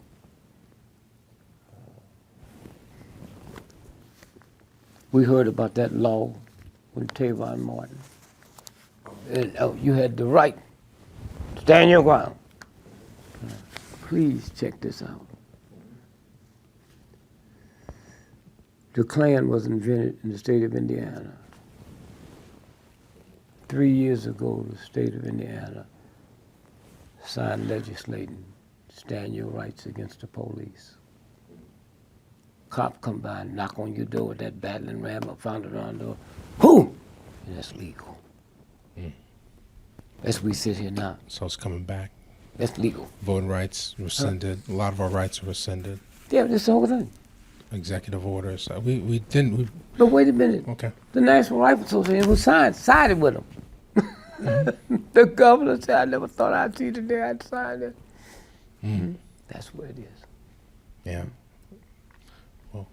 That's where it is. Universe. Universe. Michael Jackson. I mean, you knew him. It seems like he needed that fix. That money, it was never enough. It wasn't money. It wasn't about money. He didn't have no childhood. See, y'all always be trying to talk about shit you don't know. He didn't have a fucking childhood. Huh? All right? He had all the money he wanted, all the fame he wanted. Huh? But he never bounced the ball. Huh? So y'all gonna sit there and talk about somebody you ain't never talked to him. Huh? Michael Jackson. Huh? A child. His mind was a child. Became one of the most powerful human beings in the world. And they killed him. And when they killed him, just simple mathematics. He's getting ready to do the big show in London 50 times. God can't work one city 50 times. What made you think he could? And that childness in him, it never dawned on him. So he's insured. This is your show. So the insurance is on you, not the rest of the people. So they had him insured for $1.5 billion. So when they killed him, you mean the Lords of London didn't see them holes in his arm? Lords of London, $1.5 billion, and they didn't see these holes? You know? Michael was killed at 2 o'clock in the morning from a laser. what's the police chief? He's not police chief of New York. Bratton, whatever his name is. I was thinking Gates, but that's No. before. No. And then 4 days later, they go into the house and find this bloody shirt of Michael's. And then understand it's like $450,000 worth of jewelry and cash missing. So white boy said, we got to get rid of you, but we'll ease you out. So then he comes and he works in Virginia, which is called the CIA. And now he's the police chief of New York. A fucking criminal. Gangster. That's what it's about. Well, I thought it was because of the Sony thing. They wanted I believe there was some. But that's because you don't have the information. Okay. Huh? Okay. I said he was killed by a laser. Huh? I just told you it was a bloody shirt and the money. Just public. All you got to do is go look it up. Huh? Okay. I didn't come here to find out what you think. No, I'm just asking. No, you didn't. You said you thought. I'm not interviewing you. You interviewing me. I don't want to hear it. Okay. Huh? But you go do it. I respect who you gonna be. So don't sit here and tell me you thought it was the Sony thing. Huh? Okay. What was the Sony thing about? Tell my grandmother. Well, my understanding was that he was gonna get the Beatles catalog. And He already had it. Huh? Okay. He bought the Beatles catalog when his people told him don't buy it. He bought it for $48 million. When they killed him, it was worth $2.5 billion. Huh? Huh? Stuff go on in your house I don't know nothing about. There's a persona out there I don't know nothing about. But when we sitting here with respect for one, I don't want to hear what you thought. I saw the check, nigga. Huh? So I got to sit here what you thought. Who cares? Huh? That's all I'm saying. I understand. And then what they didn't know when they came out with the will, his 3 children's name was misspelled. Huh? So it's The day he was supposed to have signed it, So it's a fake will. it's a fake will. Huh? That's what I'm saying. Okay? That's all. And so if I was over there and they said, well, what role did Sony play? No, you didn't say that. I thought I'm not here because of what you think. Huh? Okay. Did Sony have anything? Huh? That's Okay. I'll ask no. better. You don't have to ask that. I don't care. No, I'll phrase better with the. No, I'm saying it's already. You already said it, Okay. huh? And you ain't gonna stop that overnight. And I don't want you to stop it overnight, huh? There's people listening to me that's cleansed when you said what you said, huh? Cause we know, huh? I told Michael. I got to his house, man. His father called me and said, Michael need to see you. Michael couldn't go up, his dad and mom couldn't go up to the top floor. Huh? So when they sit there and said, when I carried the food up to him, I saw these little boys. Michael knew. Everybody knew him, couldn't nobody go up to the 3rd floor. Huh? So I go and Orange County, father come back and say, Michael wants you to sit in my seat. I go. So now the trial's over that day. We go home. He holds me, feel like an animal clawing me. Greg, they're trying to kill me. They're trying to kill you, I know. When the last time you ate, said poison me. When the last time you drank some water? I said, okay, here's the problem we got. I got to slip you out of here today and take you to the hospital. No, they'll kill. Michael, am I smarter than you? Shut up. What we'll do is get a driver and we're going to San Francisco to see a friend. What he didn't know is once we got out the house, when you saw that H for hospital, that's where I was going. I didn't know where. Nobody know we coming. So we go there. 5 o'clock that evening. Michael Jackson. Dehydrated. 6 o'clock. At 6 o'clock the next morning, they still putting water in him. The doctor said, thank God for you. because he'd have been dead. That's how dried up he was. Okay? I know him. Huh? I know him. I know what it's about. Not about Sony. He already had it. Already had it. Okay? And so what happened is, when they killed him, them white boys that came in and convinced everybody that Michael had went back with them. Michael had gone back with them. Okay? And so the will said that anybody on this will protested, if you lose, you cut out. That's why Mama, we don't even know where she getting groceries from now. She was cut out after. Now, just go back to the one thing. Lords of London got me insured for $1 billion. That means they give me all kind of checks and they didn't see the holes. Now here's how clever they are. You and the brother, there's first responders. You get there at 10 o'clock. He's out. You don't know he's dead because the call just come in. So you trying to get a vein. You don't know he's been dead since 2 o'clock. So now they tried everything. Now they go get the different chemicals I can put in. That's where the needle holes came from. Huh? That's how clever they are. The folks that's doing it don't know it.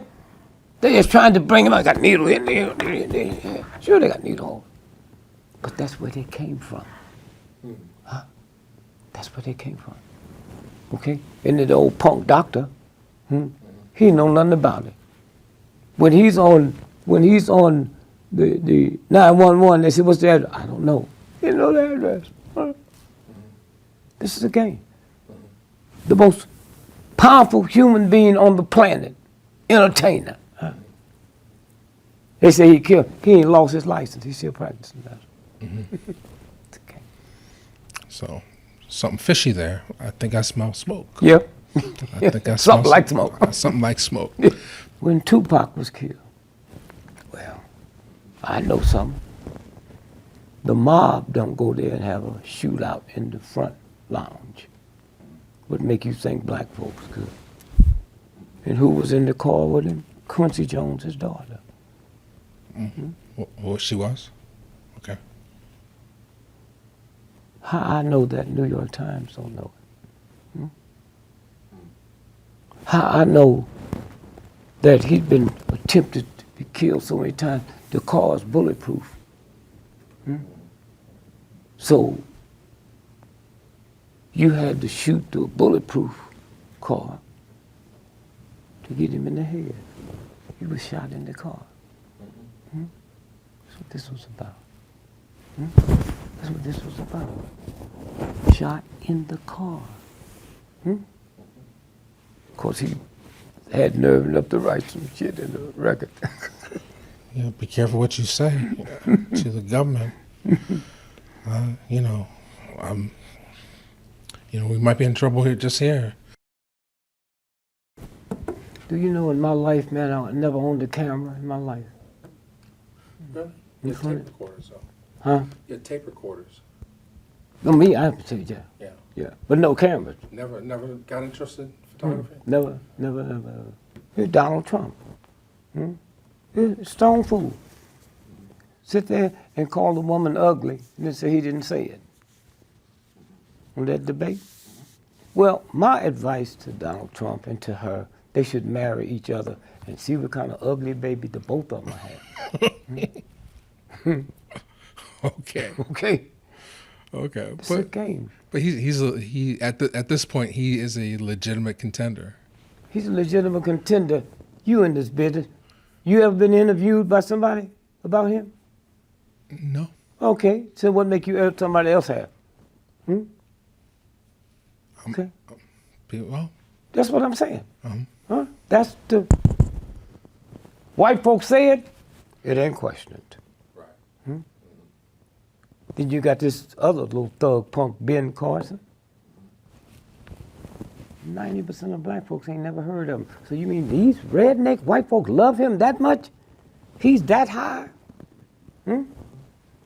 What was his claim to fame? Surgeon. No, it was more than that. He's the first prime that disconnected Siamese twins from the head. That never happened before in the history of the planet. He wasn't even in the room when that happened. So that's what research do. It was that team of 87 German doctors. And they thought they was able to do this. So they brought him in the room because he was from South Africa. In South Africa, we all know before black folk took over, South Africa had a nuclear bomb. You heard Nelson Mandela? You heard nobody talk about it. Where'd it go? Where did it go? Good question. So to clarify, you said Ben Carson was from South Africa? No, the person they operated on was From South Africa. South Africa. Okay. Yeah. And they didn't want nobody to be able to say they was experimenting on black folks. Now let's get back to just plain old nigger shit. If he did what they say he did, how come he's never been nominated for a Nobel Prize in medicine? I didn't say get one. You know, when they pick out the #1 football player in America this year, it'll be 10 people nominated. He's never been nominated. We ain't talking about a Nobel Prize. He's never been nominated. That's why you see that look on his face. And then when they tried to make him feel he's important, you can't duck a lie. When he came to the prayer breakfast of the president and said, Obamacare is worse than slavery. Did you know by the time he got back to Johns Hopkins, he was fired? Wow. Moved his stuff out. Johns Hopkins get more government money than any country in the world. Don't mess with this titty. He's already been paid to get the commencement address. 2 weeks later, they say, keep the money, though. We don't want you around here. Wow. That's who he is. Wow.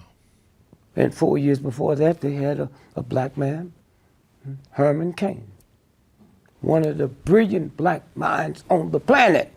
So when I saw him doing the buckwheat speech, I said, oh my God. Herman Cain was chairman of the Kansas City Federal Reserve. That's where your pension money, that's where your income tax money is. You look at the checks, Kansas City Federal Reserve. He ran that. But the trick is, because they know racism. Right. They had these white women coming out, talking about what he did, but don't say he had sex with them. He had sex. Was it? No. They played the same trick on Clarence Thomas. No, rightly or wrongly. I don't know if I don't know what your opinion is on Clarence Thomas, but some scandal came out on him. Yeah, well, see, I was given an honorary doctor's degree at the University of Missouri.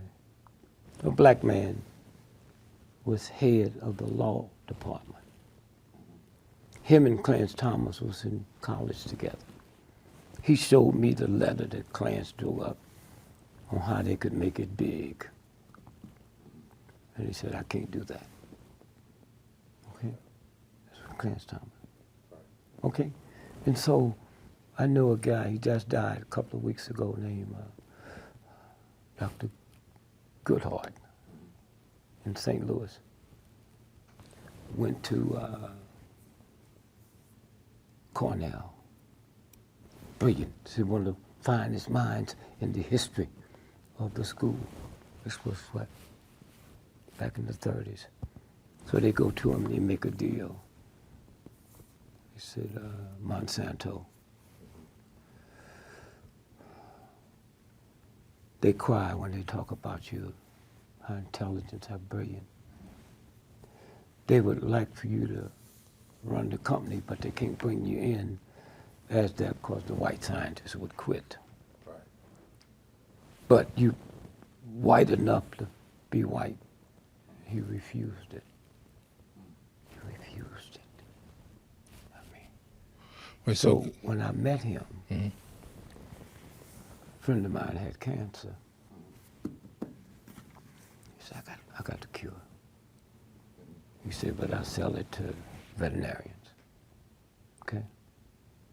In 3 days, the guy was cured. Now, forget that. Black man became so angry. All of these people dying from cancer. He has the cure.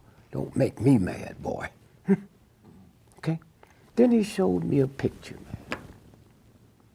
Looked like something from another planet. I said, well, you show me? He said, that's me. What? Yeah, my laboratory blew up on me. Wow. Well, how you look like that? I got the cure. Wow. I have the cure. Don't make me mad. Huh? See how it works? it's out there. Well, what did the letter that Clarence Thomas wrote up say? Huh? You said Clarence Thomas had written a I letter. wasn't no but a little scheme with him and them. Here was the plan they was going to do. He said, not me. Okay, all right. Was his name Steve Jobs? Mm-hmm. When Steve Jobs died, in his checkbook, he had $4 billion in his personal account. That checkbook you got? Just imagine $4 billion in there. I wouldn't be able to write on the whole check. I'd have to get a second. Yeah, sheet but of the paper. thing is this. He couldn't make 58 years old. He died at 57. I got an old trifling uncle in St. Louis. He can't read or write, drink cheap wine, cuss everybody out. And he 103. Steve Jobs should have followed him around. That don't mean nothing. That mean nothing at all if this ain't. This ain't right. Yeah, well, I mean, you've certainly endured your interactions with the government. You know, a lot of people got taken out. How does it feel to be the survivor? You know, the one with all the tales. You know, why do you think you were chosen Well, to tell let me these tell you tales? how it works. I have 10 children. That means the real God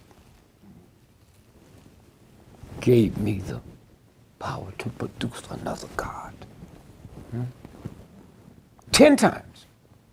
He didn't ask me, what school did you go to? Can you read? Can you write? You got any money? The universal God, all of us. And then one day I got to thinking, I never owned a car. I didn't check out the year, the make, the model, the down payment, the monthly notes, put the license plate.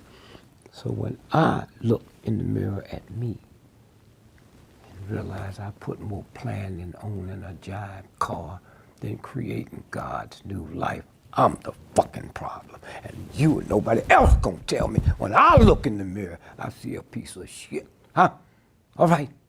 Most of you black folks look in the mirror and you see this, you say, I don't. I see. Okay? I see this. My first daughter, I didn't want to get married. I went to the Negro drugstore and said, man, this. He said, oh, let me fix something. And I fix it and I take it to her. He said, this'll knock out the elephant. So I ain't see her no more. Wasn't nothing about love. I just getting me some pussy, man. I come back, I see her 3 months later. She big. I said, what you didn't take her? I didn't say I was gonna take it. What do you mean? Let's talk about some more current events. Oh, Bill Cosby, what's going on with him? The scandal. Do you believe it? Do you not believe it? No, you think I would sit here if I would tell you I believe it? I wouldn't tell you. I don't know you that well. No. But I know it's a trick. You've been here long enough, no athlete can do anything they want to do, and nothing happens to them. Huh? Right. Big business pay the government $10 billion, but they don't have to admit they broke a law. Huh? Okay? Mm-hmm. DeSantis, bottled water, Coca-Cola. The largest fine in the history of Europe. They was fined $900 million Because they take ordinary tap water, purified with benzene and another poison. Nobody go to jail. Nobody go to jail. Right. And so consequently, let's look at Bill Cosby. Where'd they find all these women? They didn't know each other. And when they finally bring the judge in and open up the records, that happened after the 4th of July holiday. Judges don't work on weekends. So where'd it come from?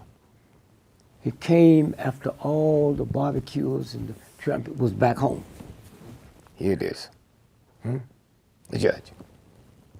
Here's what the judge said. Told Bill, you should get you some more lawyers. The judge said that. Right. Why?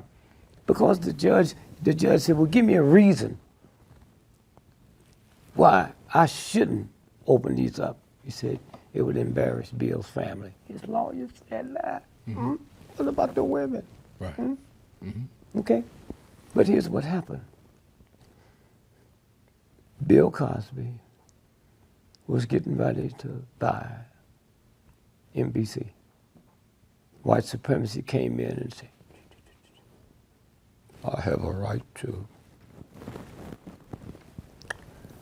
Well, you see, there's a thing called racist white folks giving them a liberation holiday. That's what Cosby's show was. He didn't know it. Huh? You ever met a black person named Huxtable? Dr. Huxtable? Huh? I'm sorry, I haven't. Okay? That name don't threaten white folks. Huh? So when you put this show on and come out with facts, white folk can't wait to get the Bill Cosby show. And so what you dig is complaining about if you was like Bill Cosby, went to school, got a good education, look at your children. Them children be going somewhere on Saturday dressed up. Everybody else is going, rich white folk going to the park. That's what you call a liberation holiday. He's not aware of it. Huh? That was the game, a liberation holiday. Okay, so this show here, you put stuff out there, they can't get a liberation holiday. Huh? It's uncut. It's pure. Yeah, and so consequently, when the Bill Cosby thing hit, he was negotiating buying NBC. Oh, that's when they killed his son. You ever ask yourself a question? White folks love Bill Cosby so much. They had commercials, man, where little white children was riding his back eating tapioca out of his eardrums. Daddy Bill. And so, how do they kill my son and I can't get a commercial? No more Jell-O commercial. I didn't kill nobody. My son didn't kill nobody. What's this about? That's what it's about. He knew something that most folk didn't know. That Mercedes he bought him, they had reboots. They only had them, then anybody can get them now. You get a flat, it reboots its own self. That's technology. He knew that. Plus, you know what kind of fool you got to be to want to rob somebody on the highway? That shit ended with stagecoaches, man. Huh? Cars traveling 30, 40, 50, 70 miles, and you gonna wait out there to rob one? Huh? Then he gets out and calls a white woman. She shows up in a miniskirt, mink coat, and high heel shoes to help him change your flat. What I gotta do is push your button and the flat change itself. Bill knew that. Then if you look at the police report, I read it all. No robbery. Here's $6,000 cash. All his credit card, cell phone. No robbery. Then 6 months later, they arrested an American, but he's a Russian immigrant. Right. So he did. When we checked that out, he was in Mexico that night. So Bill knows this. So now 30 years later, they just busted him. The Hannibal. huh? Hannibal Buress. Hannibal Buress. Who? The comedian Hannibal. Man, how Buress. come you ain't heard of him? They sent him there to do the trick, and you ain't heard of him no more, huh? It's a game. You never heard of him before? You haven't heard of him ever. Bill Cosby and his wife wake up dead tomorrow. The world's convinced he committed suicide. You hear me? Discovery Channel. Bankrupt. Bankrupt. Okay? The only thing saved it when Oprah couldn't do it is Halle Perry. Huh? Okay. They are bankrupt. Bill was thinking about. Huh? It's that simple. It's that simple. The Pope came to New York, went to Harlem. Al Sharpton wasn't there. Al Sharpton probably one of the most powerful Negroes in America because of the TV show 5 days a week. Radio show 3 hours a day, 5 days a week. He wasn't invited to Harlem at a black school, but he let them use him. Every time something went on with a cop and a black person, they bring him in, but don't give him the respect. Huh? Say, come on to Harlem, man. We got just his friends, the mayor, huh? All that. Huh? It's a game. Right, right. Same thing with Tiger Woods. Tiger Woods got busted for the same reason as Bill Cosby. Huh? Tiger Woods had to win 4 more to tie Jack Nicklaus. 5 to be the all-time. So he gets busted. I know somebody that saw when he came to the hospital. She told me if I didn't tell you this was Tiger Woods, you wouldn't know. That was a mob whooping. Wow. Huh? No, so what did they do? They made a deal. They said, Tiger, here's what we got. We got a law called the Mann Act, taking a woman across state lines for immoral purposes. We're not just getting you for that little 17-and-a-half-year-old girl you cared to watch you play golf in Sweden. 20 years. Now let's sit like reasonable people. You can either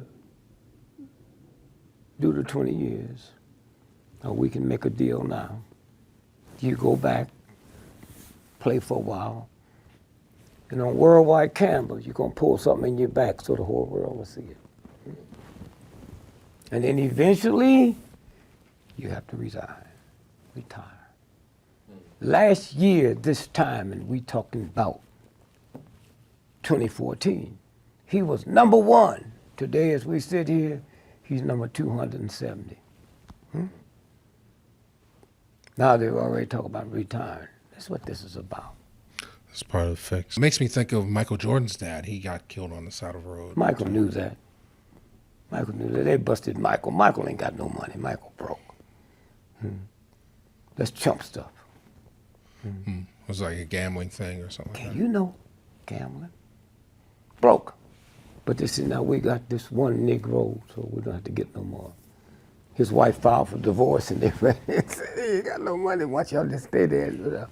How did it come out?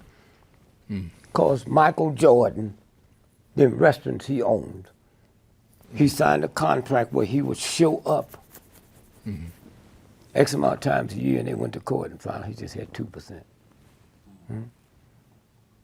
So when they busted him, shaving points.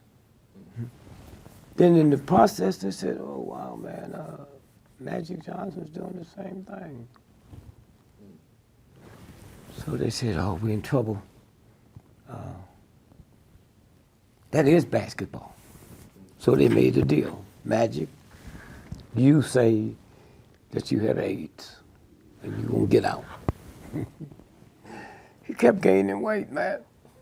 Then the next thing you know, he was killed. Well, how come all them billionaire white folks that's dying from it didn't follow him? He never had it. Okay? And that big scandal with the The basketball owner out there. Oh yeah, Sterling. Yeah, sure.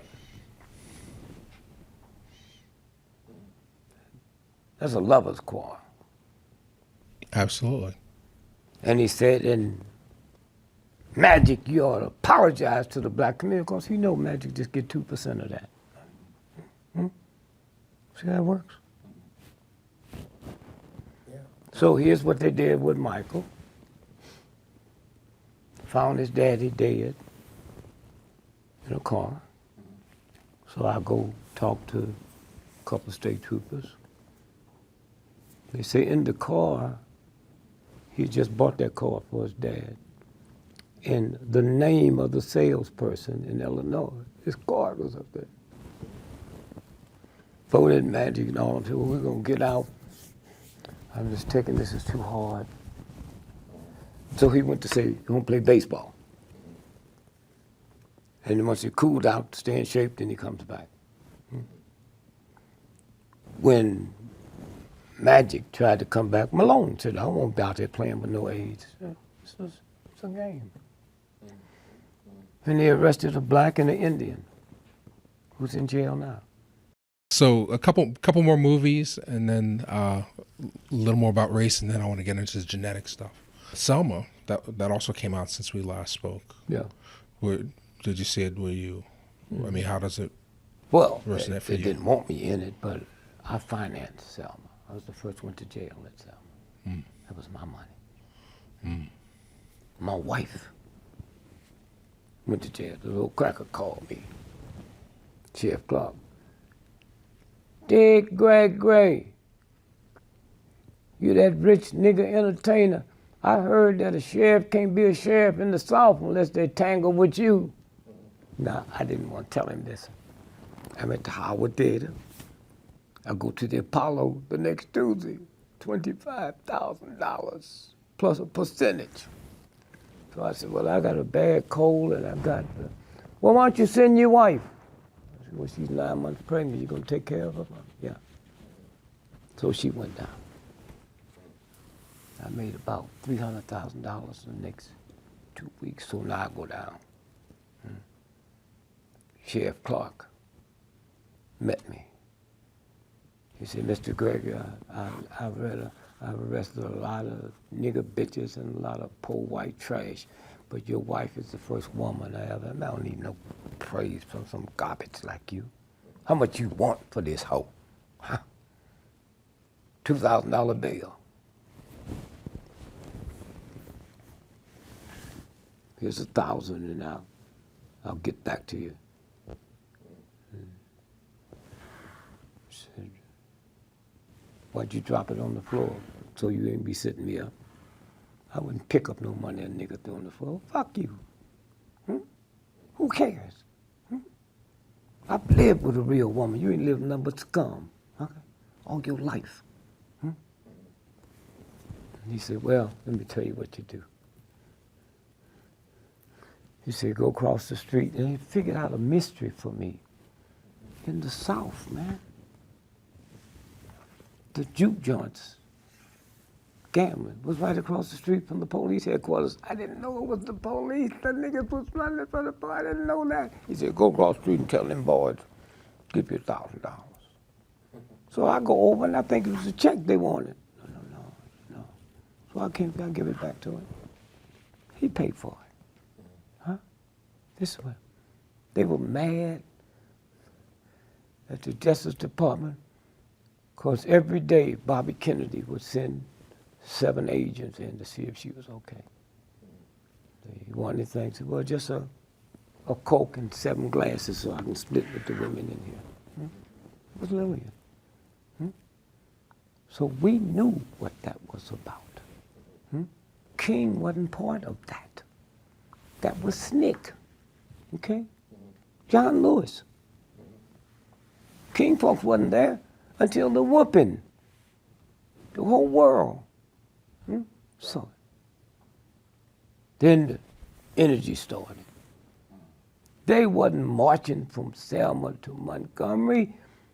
The reason this president is in the White House, Jimmy Lee Jackson, the deacon, 34 years old. He would go down to register to vote and they wouldn't let him. So he called James Orange at SCLC. Said, man, sure wish you'd come down and help us. So they did. So the guy called me. I said, well, let me see. So Leo said, well, a plane, I can get you, a plane will get there, but then you still like 30 minutes away. I said, okay. So by the time I got there, blood was running in the street, man. And what had happened was they shot all the lights out. And then they started beating them. Jimmy Lee Jackson's mother, which was played by... Lorraine Toussaint? No. Oprah. Oh, Oprah, right. Okay. And they was beating her daddy. And she went to pull him off of that. Then they started whipping her, which was Jimmy Lee Jackson's mother. So they pulled him off. They shot him in the belly 5 times. Huh? And carried him to jail to book him. Mm-hmm. Didn't take him to the hospital. Not till the next day. Then he died. And that's what the march was about. It wasn't about no voting rights. Huh? It was about Jimmy Lee. And that's when the hell broke loose. You go by Jimmy Lee Jackson's grave, they come by there with rifles, man, shooting the tombstone. No, I mean, after, again, reading your book, just seeing all the sacrifice, the movement, and people are looking for answers. I just saw the Black Panther documentary, and people are there. They're like, is armed rebellion the answer? Like, well, how do we conquer this white supremacist? You can't. You can't. Or at least get our fair justice or liberation. You can't get fair justice. The fact that, what kind of fool are you, man? Huh? That's like Jews sitting around talking about what they're going to do to the Germans. Huh? They didn't overthrow the Germans. Mightiest armies on the planet closed, not Jews. So what makes you think you gonna do something when you don't even know what's going on? At least the Jews wasn't joining the German army like us. Happy pops in the army. Happy this and that. Huh? That's what I'm saying. We don't know. When you walked out your house tonight, there's white folks can tell you to go back in, and you come out, we'll kill you. You can't do that to white folks. The Pope just left here.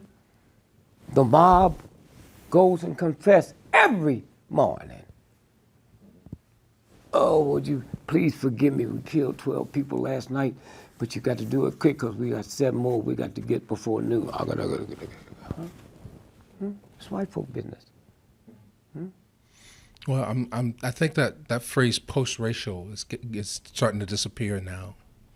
Like after Obama was elected, a lot of people thought that some great advance had occurred, but now we're starting to see. Something did happen. Okay. Why do you think black folk from the Caribbean can come here and do better than we can? Because with all the poverty and all the bullshit, they did see black folks in charge. They didn't know it was fake. They didn't know it was fake. Jamaica, you ever been to Jamaica? Not yet. Okay, the #1 killer of young people in Jamaica is not crack, not alcohol, bleaching cream. Okay? They're trying to pass legislation to keep that German bleaching cream out and kill too many people. And these niggas tell you they super black. When I first met up with what's the great entertainer in Jamaica? Bob Marley. Yeah. I didn't pay that much attention to it. I didn't know. But he offered me $40,000 to be his opening act at Harvard Yard. I turned it down. And he came with so much humility to me. He said, man, I'm just so hurt you don't want to work with me. I said, yeah. Buffalo Soldier. They sent them niggas to the west to kill off the buffalo, to starve the Indians to death. So he started crying. He said, I didn't know that. I said, my mama didn't know it, my grandmother knew it, but she's not a genius like you. So he said, what can I say?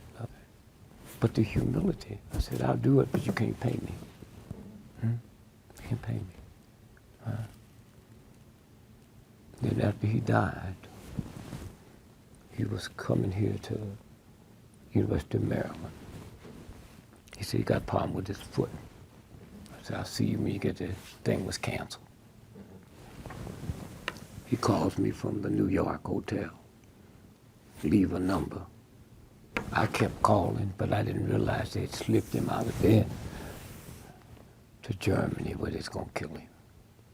So he ends up from an infected foot to brain cancer. And then one day I'm looking at the package and all of his uncut records, man. I got them. I got them. Wow. And so there's two fronts to that. I know both of them. I'm not looking for it. It's just, that's the game. Anytime they want to bust you, they can bust you. But remember one thing.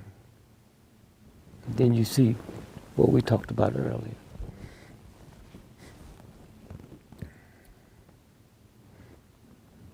$2 billion years ago, that big horrible thing, bigger than mountains, left the planet, the dinosaur.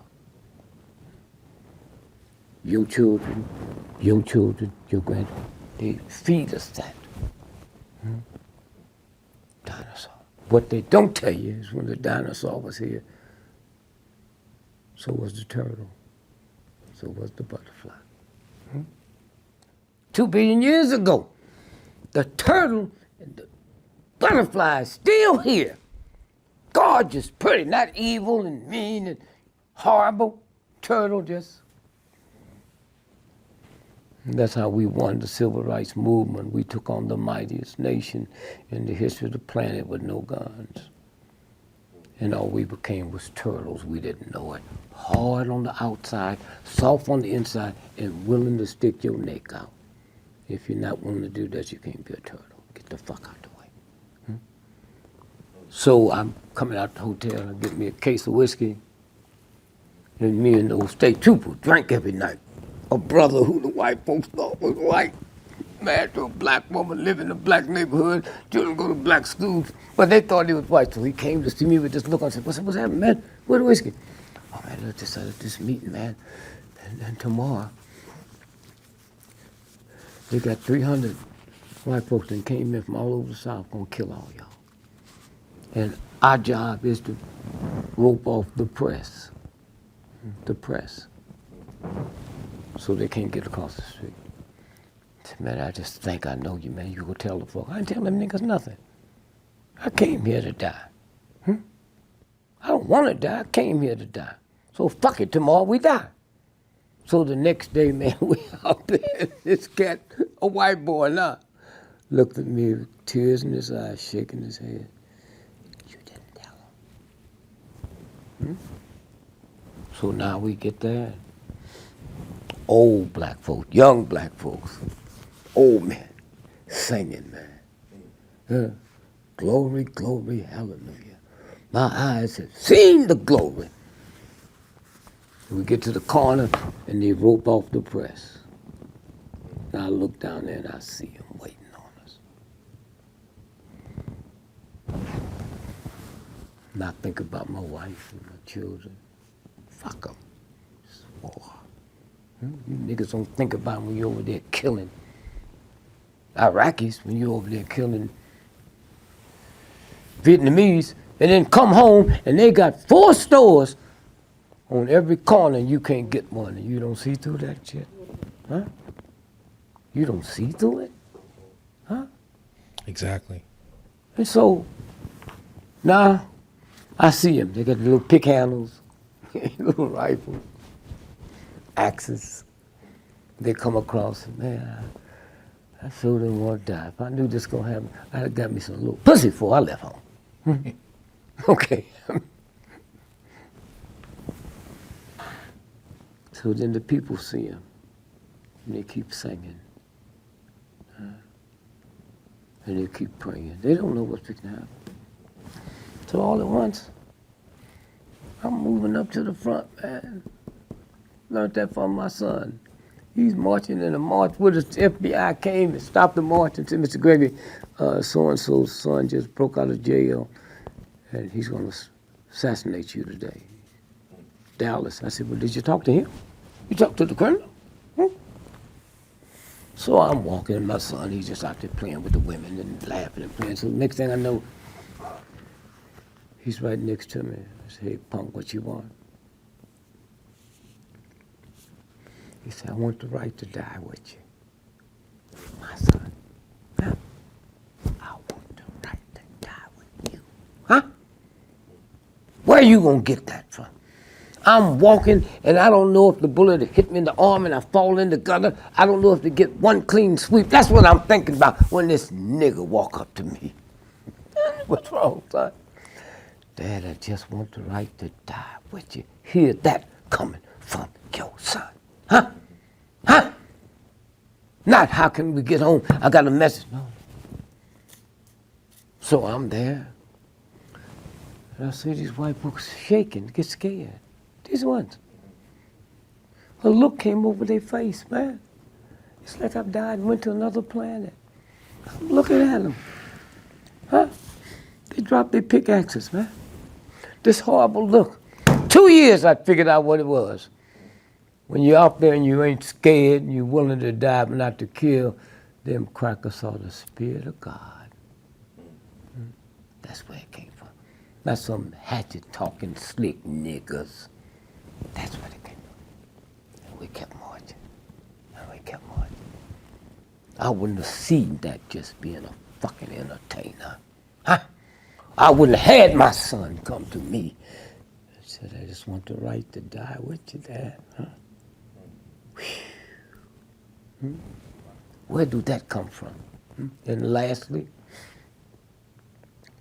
I'd hang out with my mama tonight. I didn't like her, but I'd hang out. She's around rich white folks. Rich white folks. They got books that white folk can't have. So I'm reading the story about Napoleon. The guy who was most important than him was the recruiter. Wasn't no addresses, telephones. He went through the wilderness in between wars and got those folks. So he walks up on this lumberjack, man, and he almost is like a pimp seeing a good hoe. He foamed at the mouth, man. Went and touched his muscles.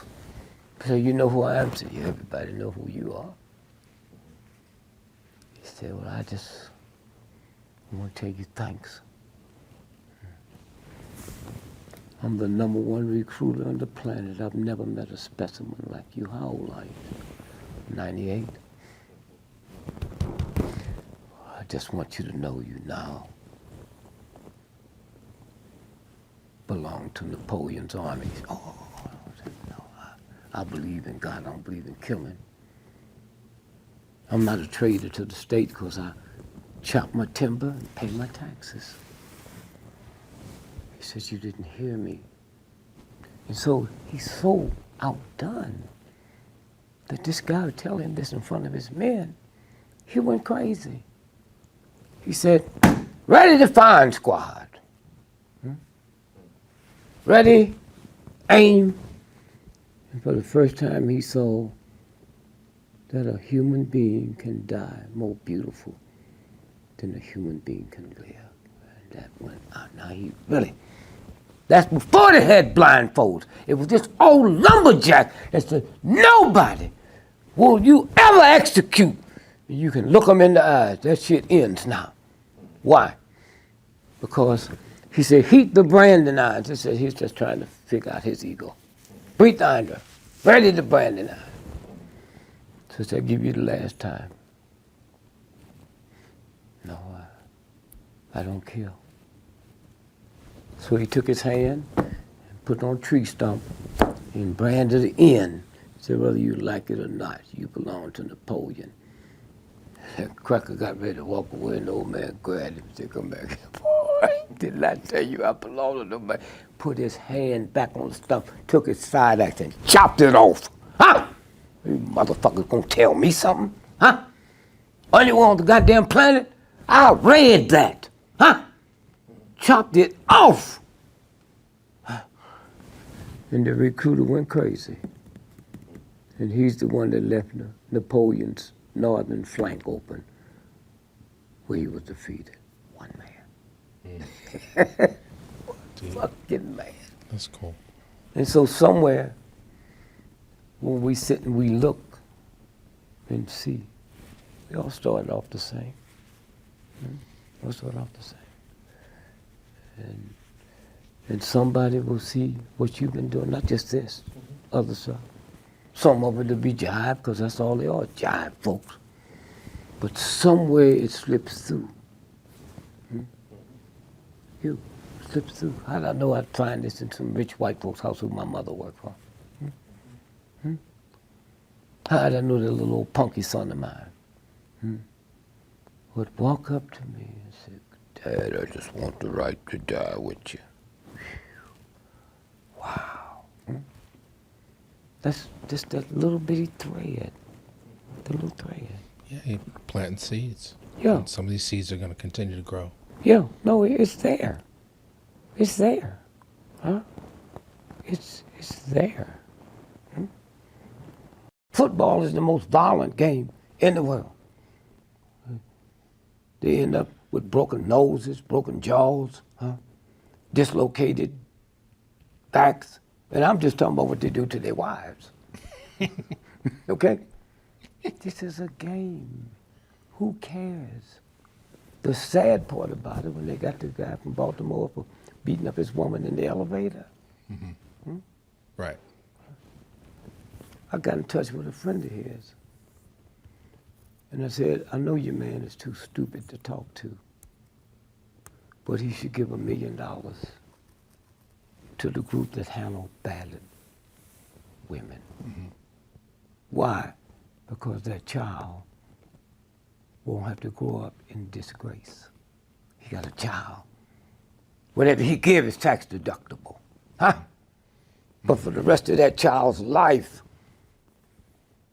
they be putting that in his face. He didn't understand that because he ain't nothing but a jive football player. Huh? Nothing else. Huh? They inject hormones into him. They make you angry. That's the chemicals. You can't turn it on. All these cops you see beating up black folks, they do the same thing to their wife. That ain't nothing. Stink ain't something you can turn on and turn off. Right. Filth is nothing you can turn on. And we as black folks, we live around filthy, we become filthy. One of the things I showed to my grandchildren, take them to a paper mill. You ever passed a paper mill? There is no stink like a paper mill. But the people work there don't smell it. Right. The black folks live here don't smell it. Right. Because we become that. Right. So, help me understand how to process the two books, Nigger and Callous in My Soul. Like, what's the transformation? One ends in 1964. I never wrote a book longer than 2 weeks. I put on tape, and I bring the writers in. 2 weeks, that's all. What we talking about today, when the brother asked, where are we? You know a callus is, you wearing some shoes that's too tight. If you was white or light, is it red here?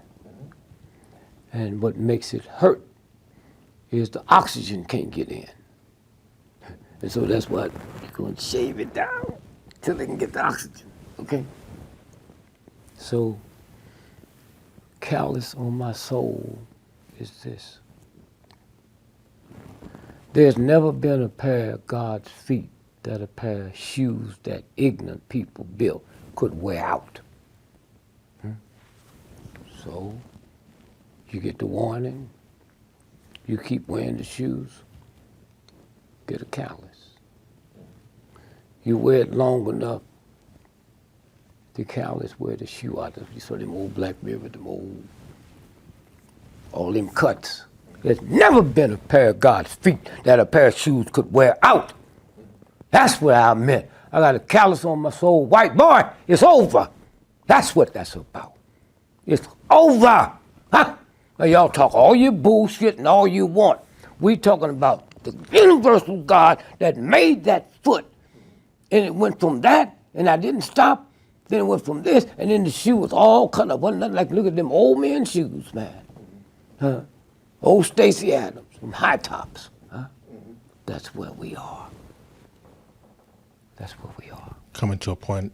It's over when a woman 9 months. See, his wife is pregnant. The first 9 months of gestation is called evolution, a gradual naturistic change. When that water bag breaks, revolution and quick change, it's over. You take all the armies on the planet today, when his water bag break, you aim all the guns that you want, and you can't stop that from coming out. There's no army can stop that, okay? It's here, it's over. Play all your games you want to play, all that bullshit. It ain't gonna work. This is the... Because we're coming into a point of understanding our true nature. If you went home and had somebody tape your two thumbs together, your thumb, not your brain. You can't change your baby diaper, you can't comb your hair, you can't drive. Those two, right there, huh? That right there, ain't nothing you can do. You can't unlace your shoe, you can't change your baby diaper, you can't cook. Those two, huh? But they got you thinking it's your brain. Huh? The whole part. There's no part better than the other. They're all the same. Right wing, left wing. All of us got a bird. Right wing, left wing. Tie one of the wings up, it's called a ruptured duck. You see how it works? It's so any country that's so messed up, they got a left wing and a right wing, it's over. A white boy told me this in 1961, man, in San Francisco. He said, man, the left wing gonna bring this country down to its knees. I said, what do you mean? He said, well, the right wing decide they're gonna kill you. They say he drops his son off at 8:15 every night, every day, and he goes to coffee shop. So let's kill him coming out the coffee shop. Right wing. Left wing say, man, we got to take him out. How we gonna get him? See, go football game very sad. Let's blow the stadium up. See, the left is mental. The right is physical. One's mental. We hold these truths to be self-evident that all people are created equal and endowed by the Creator with certain inalienable rights. And when those rights are destroyed over long periods of time, it is your duty to destroy violence that government. Nigga, you didn't create that. White folks created it, and now they got to live with the shit. You can't take it back. You can't take it back. And we demand it. Huh? We demand this change. You ain't demanded nothing. Okay. It's going to happen anyway. No, but these are white folks out there doing it. Okay, I see. You ain't demanded a damn thing because you ain't free. You opt for education, but you're not free. Nobody in the history of the planet ever went through what we went through and decided on education instead of liberation. George Washington wasn't beating up the British so he could build a college. The song don't say, give me education, give me liberty, or give me death. It's there, and can't nothing stop it. And so as we sit here, if you itching, something wrong. So we've been itching. And I'm scared to scratch where I itch. So then something else comes up. Then something else come up. Too late now. It's over. You the white massa, and me and my wife, and every evening, after you eat dinner, I put you on my shoulders. My wife put your wife on the shoulders, and we take y'all to a walk. Every day, we want to walk down to the lake. And y'all just happy. And I got my arms around your legs to balance you. And then one day, me and her decide we're going to kill ourselves. And you didn't notice when you got on our back, you locked off. You can't get off. I'm going to kill myself. Not you, but you going with me. That's where we are. That's where we are. It's there. You see it. Huh? Why you think you early enough to remember graffiti? I go all over the world. All of it looks the same. Go to Russia, it looks the same. Japan, it looks the same. You work more, you see it on the bridge. Wait, how'd they get up on the bridge? Huh? If the government had to change the screw in the bridge, they had to shut it down. They got state troopers out there. They got lanes closed. They got their own strange machines. How did they get up there? And then one day, it disappeared.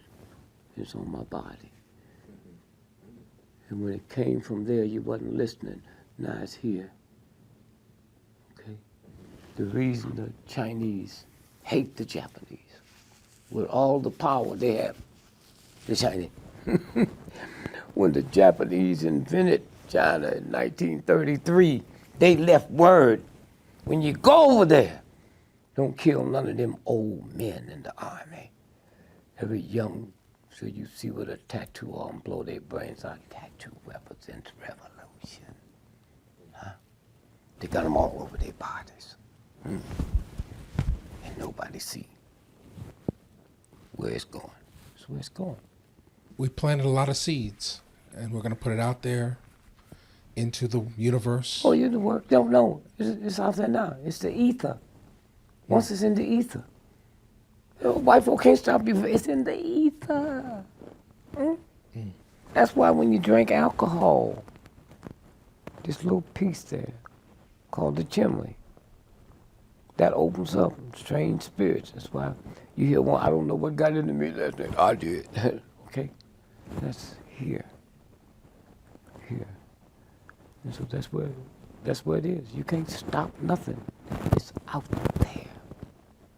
Out there. They were shocked, man, when them chimps, you ever see that? Where the chimps start washing them sweet potatoes, and 1,000 miles away they start doing the same thing. Well, it's out there. It's out there. You know? In the ether. And white folk don't know. Just like a cat see a dog, and we do the same thing. We just been so busy suppressing it. Ain't no racists out there I can't detect. You can't detect. Let me go through the list. What have we learned today? Who are the real white folks? We covered that. We talked about racism. We talked about Cosby. We talked about Michael Jackson. We talked about the cost of fame and whether or not you need to sell your soul or what selling your soul is. It ain't nothing to do with it. You ain't got no soul. Okay. When you sit, man, there's something, it's a violation of the universe to be a celebrity. That's why they need so much pussy and all that old fucked up drugs and shit. That's what that's about. Huh? You're not normal. Something happens to you inside. Universal. That's why you got to get you a new car every year. The problem is when I buy a Rolls Royce and hang out in the ghetto, I'm not hanging out with Rolls Royce people. And there are people that will exploit that. Huh? There are people that will give you drugs. There are people that will take advantage of that need that you have. Oh shit, I know men give their girlfriend drugs. You know, so it just ain't white folks. We talk about Selma. We talk about Straight Outta Compton. We didn't talk about Lucy. We'll have to do that another time. Okay, that's good, yeah. Oscars. Post-racial versus black nationalism. Kind of didn't really hit that. No, that ain't nothing but bullshit. Black Lives Matter versus All Lives Matter. Covered that. That's bullshit. Okay. Reverend Sullivan. Well, I think the All Lives Matter is sort of like, it's almost like we have to apologize for being black sometimes. In order to get No, attention. it's like when the Germans was doing to the Jews what they was doing, and they said Jewish lives matter. I don't want to hear nobody coming from an Italian and all that. Man, fuck y'all, man, get out my face. Huh? Okay. We talked about the two books that transitioned from the book Nigger to Callous on My Soul. And, how do we solve the problem? You said we can't really solve it. We're part of it. We passed it. We're in the belly of the beast. And You passed it. Let me just say this here. If I had my way, hey, God, just be 84 this birthday. Just give me one more child. I behave. I just won't be getting some pussy. I got this one planned. Give me a boy that will be the best in the history of every sport that's ever been created. My son. Greatest basketball, greatest football, every sport, he'll be the greatest. And I'd name him Nigger Gregory. And when them announcers will be there and say, the nigger cuts left, no, you got a lawsuit. His name is not the nigger, it's Nigger Gregory. And I got the money and the power to take y'all to court. I dare you to call him something that I didn't name him. It's Nigger Gregory. Nigger Gregory. And then you have to sit and say, wow, Nigger Gregory, oh my God, never seen nothing like this nigga. No, his name is not this nigga. I never seen nothing like Nigger Gregory, white boy. That's his name. You know what theater, they talk about, what's the one that just changed himself into a woman? Yeah, well, he must have no mirrors in the house. He started off being an ugly man. What made him think he was gonna be a pretty woman? And that stuff you see on the magazine, them are $300,000 and $400,000 gowns. I got a frog can look good in that. 30 years ago, NBC was bankrupt, it was for sale. But he didn't understand white supremacy like most of us don't understand. White folks don't understand white supremacy. But you getting something? I'll take care of it. No, I got it. Okay. Okay. All right, we're going to talk about Cosby. We talk about anything. We'll talk about anything. So, all right, so we're here. And Okay. we got the man.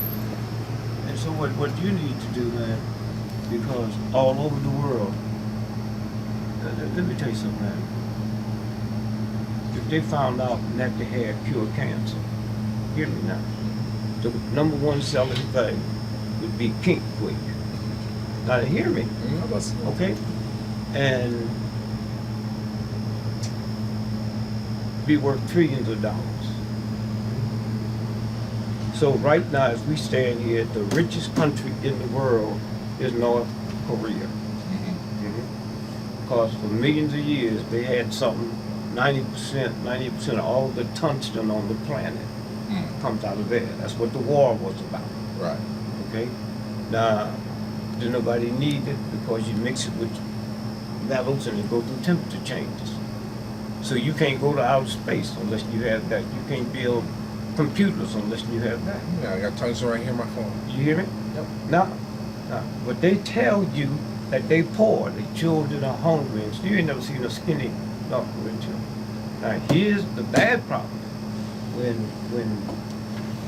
Truman sit down and worked out the trees, 38th parallel. Now, when we went over there, we just thought we were dealing with some ignorant niggers like Americans always think. When they got over there, they bumped into them Chinese and them Russians, because if we would have got it, white Europeans would have controlled everything. So when they signed the treaty, Truman said, okay, 1948. Okay, there wasn't no two Koreas. Right. It was one. So then they said, okay, the North, you get half, we get half. Right. 48 was said in 2015, it diverts, all of it go to the North. That was a long time ago. Nobody thought about it. That's why the shit's going on now. Okay, that's what this shit is Because about. it's about to switch over. About to switch over, yeah. And everybody done gone stone crazy. Okay.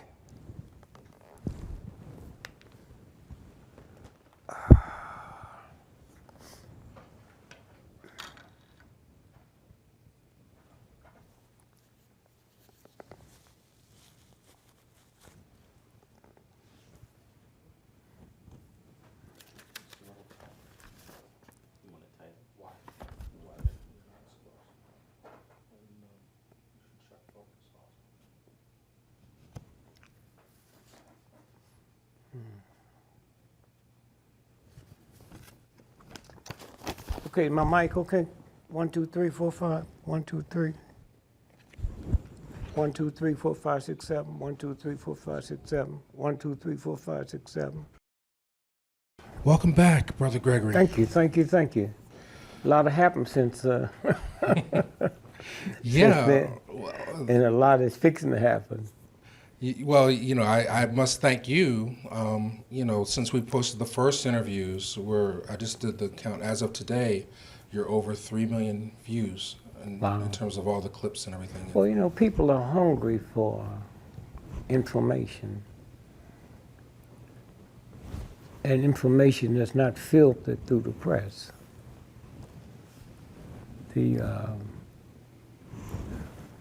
The press is part of the system. I mean, Rockefeller, man, the richest people in the world, going to let the New York Times and LA print what they want to print. A bunch of unethical thugs, pimps, and whores. And they control everything. And because we, the people, hear what they tell us,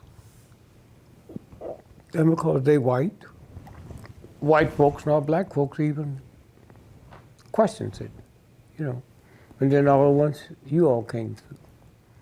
44,000 internet radios and sending information out here. You see, that's what Trump knows. And he knows there's certain things he better not say. And so you got white Americans here. I grew up in a all-black neighborhood in St. Louis. So I wasn't around the white folks. Okay. And so in order to look back and see, you have to do research on. I was not around no white folks except the good ones. I'm talking about not racist, the ones that come and collect the money or sell you something, And then when you start doing the research and you realize Sears and Roebuck was invented by a black man, And then some kind of way they bought him out. I don't mean negatively, but if you ever shopped at Sears and you get a bill, the store says Sears, but legally all the bills have to say Sears and Roebuck, or you don't have to pay them. Okay? And so, who can have the time to drill into that? There's no way that all the stuff you got, Jones and them thugs don't know about it. But they scared. See, I didn't know white folks were scared. I never lived around them. I saw the movies, they weren't scared. The military. Have you asked yourself just one simple question? We're the richest country in the world. We have the mightiest research in the world. So how can we send soldiers to Vietnam, Korea, little countries that ain't got a nickel? And how our soldiers come back with all kind of syndromes? American soldiers commit suicide, 46 every day. Vietnamese is not doing it. Now, they don't have huge hospitals and research, and somebody said, wait a minute, there's something going on here we don't know about? I mean, that's real serious. But because nobody cares nothing about a veteran, not even a veteran, anytime you go kill somebody for somebody you don't know, but they're not going to send their children, and the folks that make the money is the munitions people, there's something wrong with that. The president 6 months ago signed an $80 billion check for jet planes. Now, you don't hear them on TV or radio begging for money like they do for veterans. You mean you sign an $80 billion check to the airline industry that's making planes, but the people who's been wounded, one leg cut off, and arms cut off, and all kind of mental things. And so the closest I've come to saying, what's the difference between me and the Vietnamese? Well, if you're not Christian, if you're not no religion, growing up in America, you hear thou shalt not kill. You hear that. So I wonder, is this what makes Americans? Is that implanted there, thou shalt not kill, and they see they are killing people? I don't know. But you sit and you look and you say, hey man, something is not right about this. And then you have you know, if you look at your rich Christians in America, rich, they don't wear crosses. DuPont, Mellon, Rockefeller. The Pope don't wear crosses except when they're doing some kind of ritual. You see, I look at black folks that talk about we was here billions of years before white folks were. That means everything white folk got, they took it from you and then made it white. Made it white. If you was here, which you were, and so when you stop and think about the dinosaur, the dinosaur was here 3 billion years ago. The dinosaur, 3 billion years ago. They were bigger than mountains. But what they didn't tell you, so was the butterfly here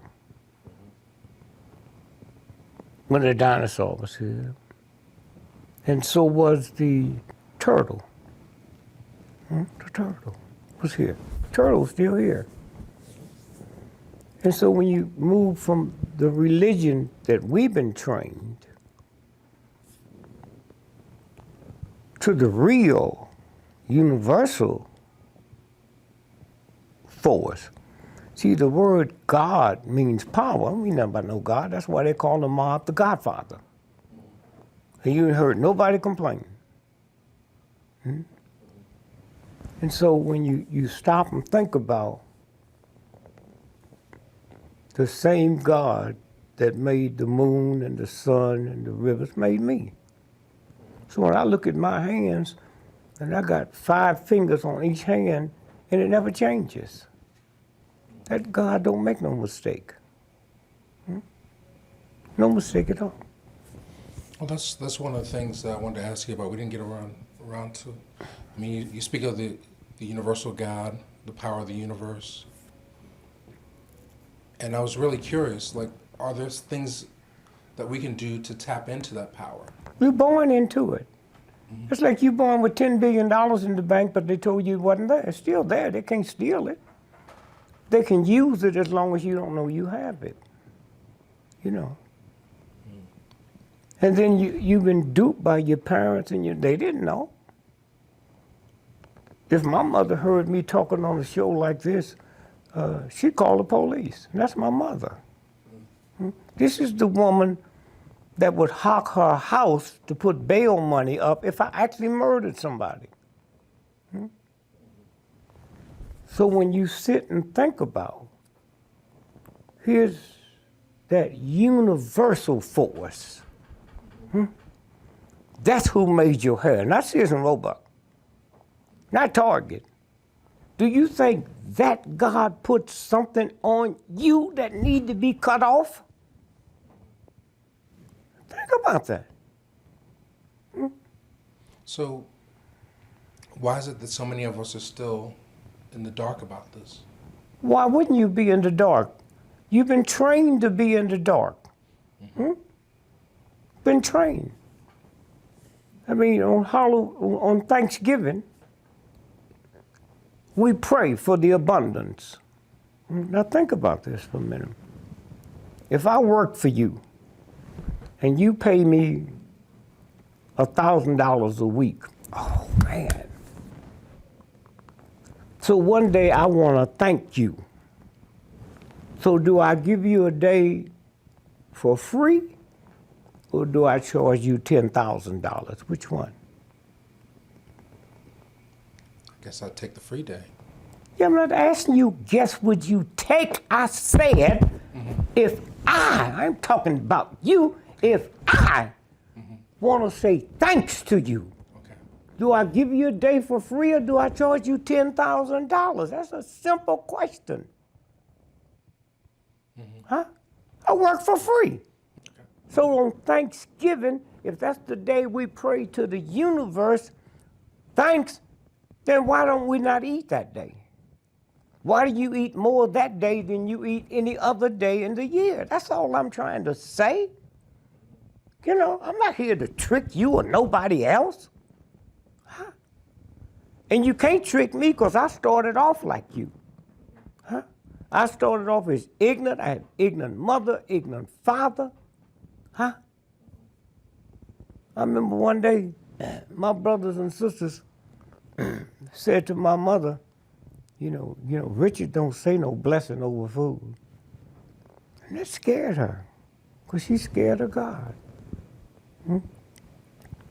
So she grabbed my ears. I didn't know it was her.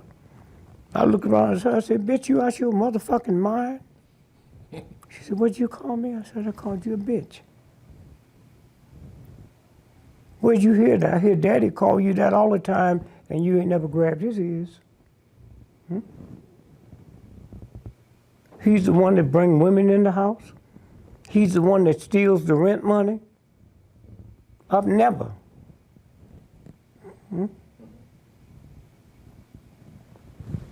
Why do I not say the blessing? The Indians taught us Thanksgiving. How many black folks do you know, including you, have ever said thanks to the Indians on that day?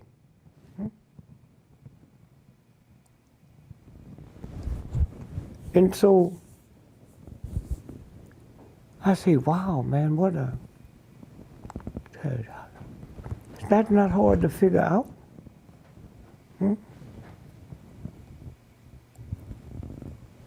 And so 3 hours later, after my dad called all that and hit her and knocked her down, I hear him back in the back room making them strange sounds.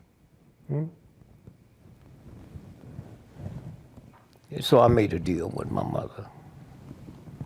I said, if you come down the basement and pray over what I stole, I'll come up here and pray over what you stole. I'm a better thief than you. I just can't justify it by religion. I see you come out them rich white folks' homes and stole food and then come here and cook it and then want me to say the blessing over it? I don't pray over stolen food. I was 9 years old, man. Out here looking and seeing things. Didn't know what it meant. Went to church. Heard all the stories.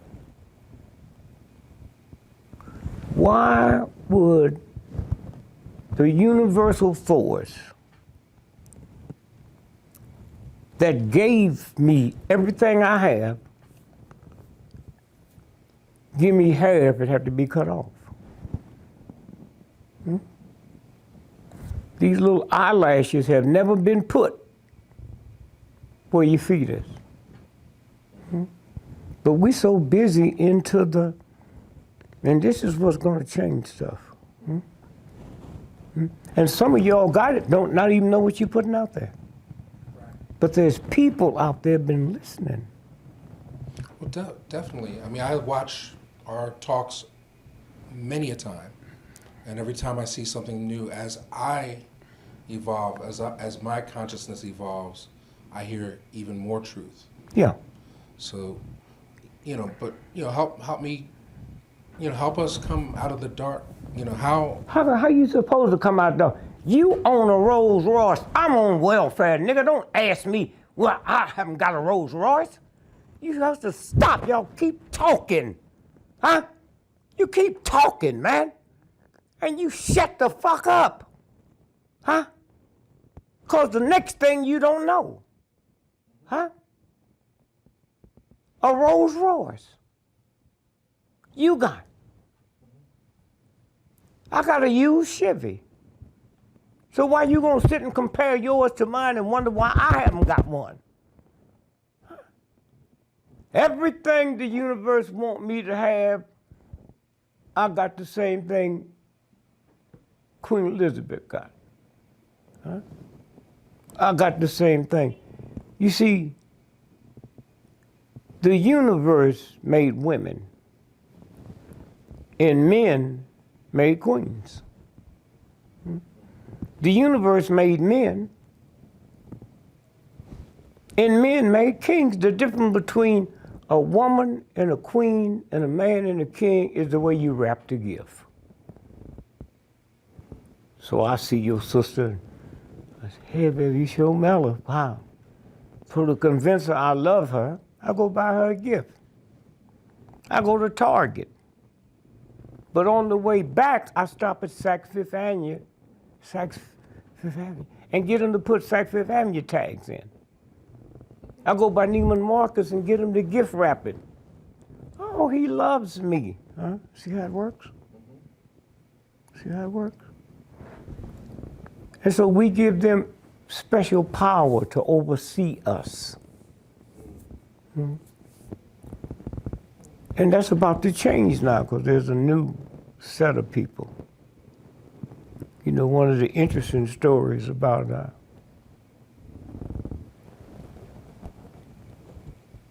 the guy that put an airline company together that embarrassed all the other airlines is JetBlue. He didn't believe in hiring nobody out of college. And the thing took off so fast, he had to go on the stock market to get money. That fast. So now he had to have a board of directors. He didn't own it no more. He got stock, cash, but when you're dealing with other people's money. So they asked him some questions, said, well, we can't use, so they fired him. Now in firing him, they had to give him X $1 billion worth of stock, cash. He's still with the company, but he don't make decisions. So then he ended up opening up PayPal. PayPal. Now how you gonna figure out something if you don't know that? You do the same thing my ignorant, leave it alone. So now he has the #1 airline company in the world in South America. Here's what he figured out.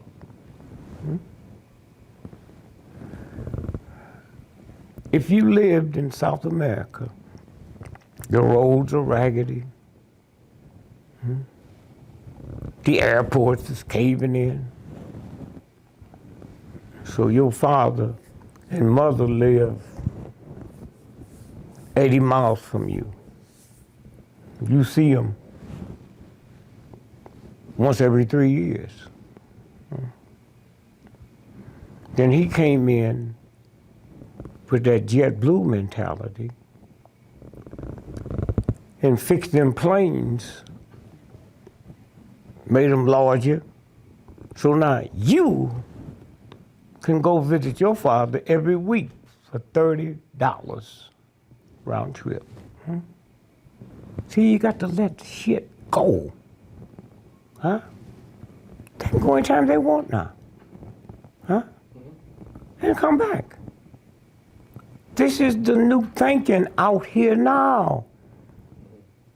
Okay, so you can't come with old shit and work. That's over. Right. You said in one of our previous interviews, it's the dawning of New Age. Yeah. So when you sit and keep your mouth shut,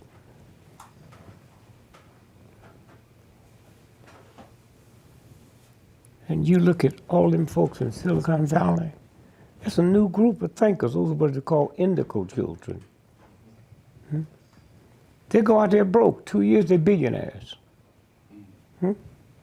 Billionaires. And they keep going. Some of them is government stuff. You know, I never believed in the woman that wrote Harry Potter. You stupid. She's in a home for poor folks. She's on welfare. And she writes a book that gives her billions of dollars? Please. Please.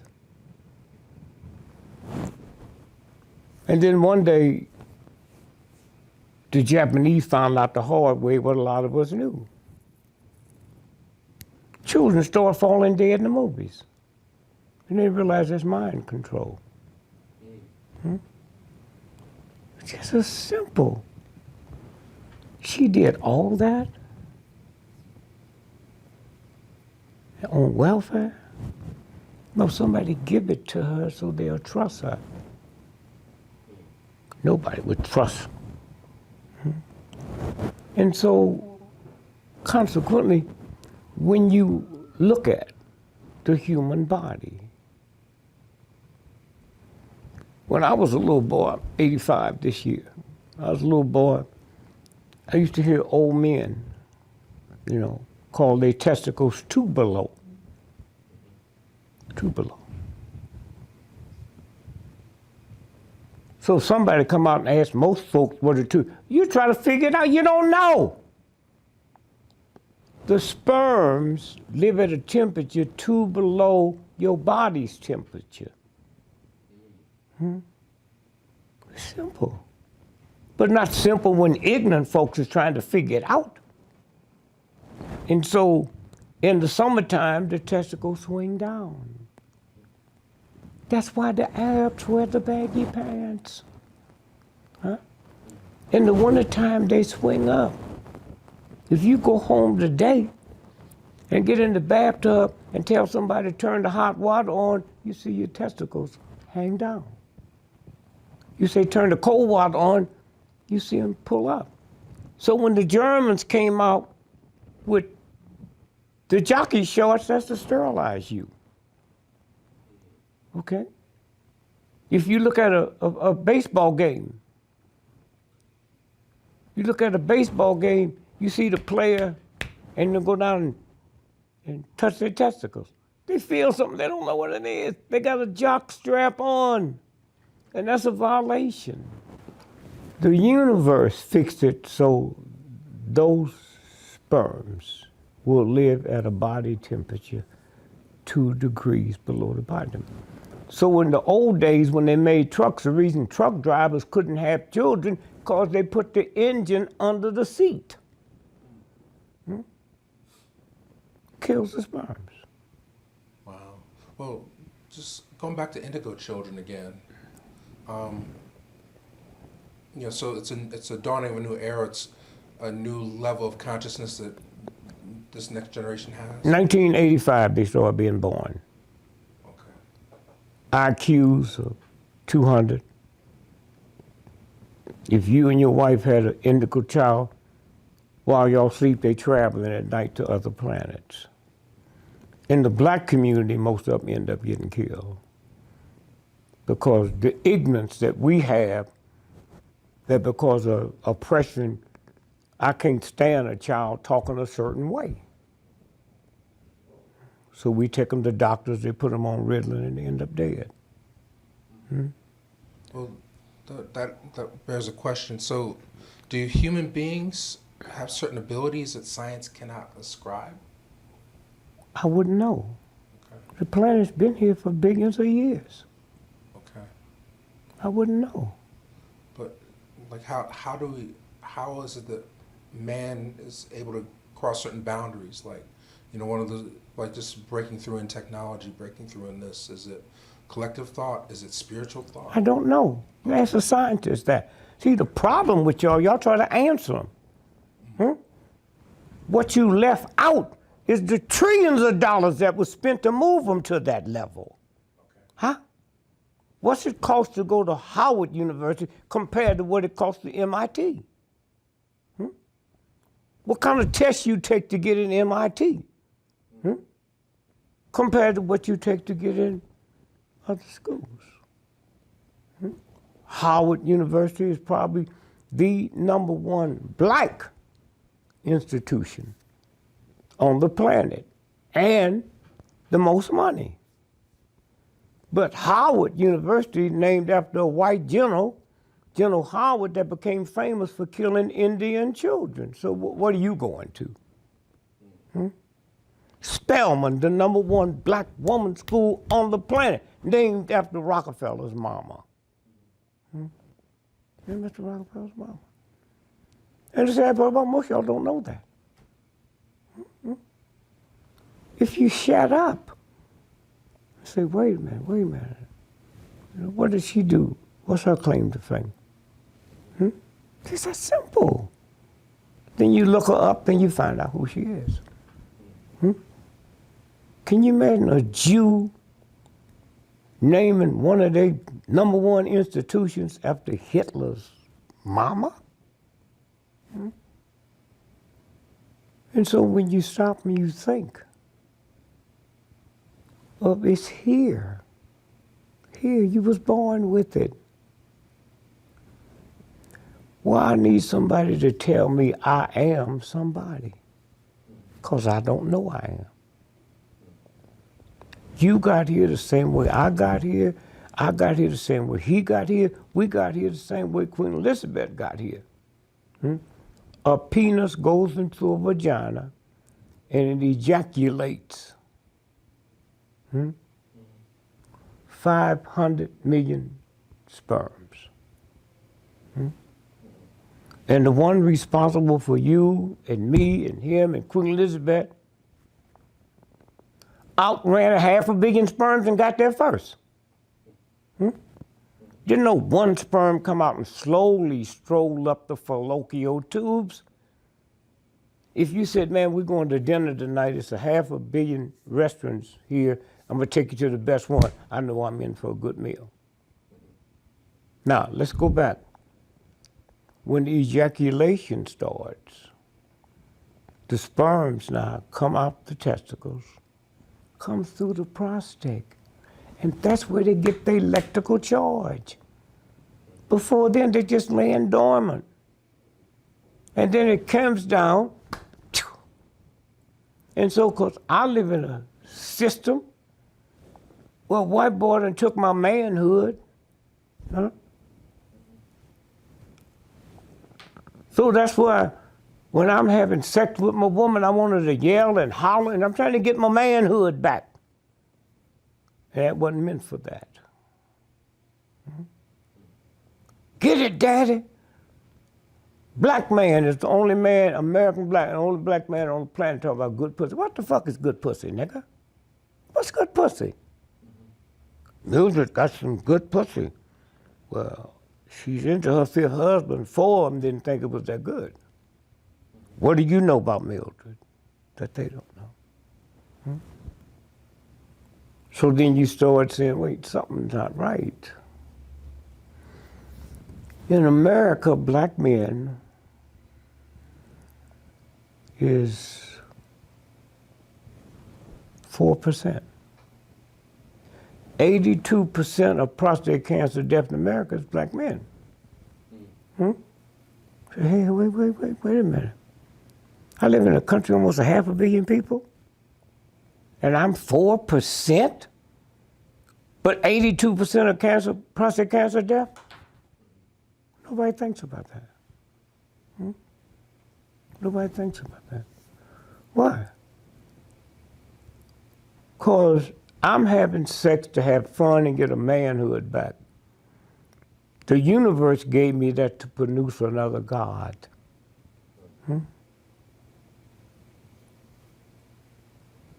We're the only man on the planet, a black American man, that call our black woman strong. You're strong, sister. But call your car beautiful.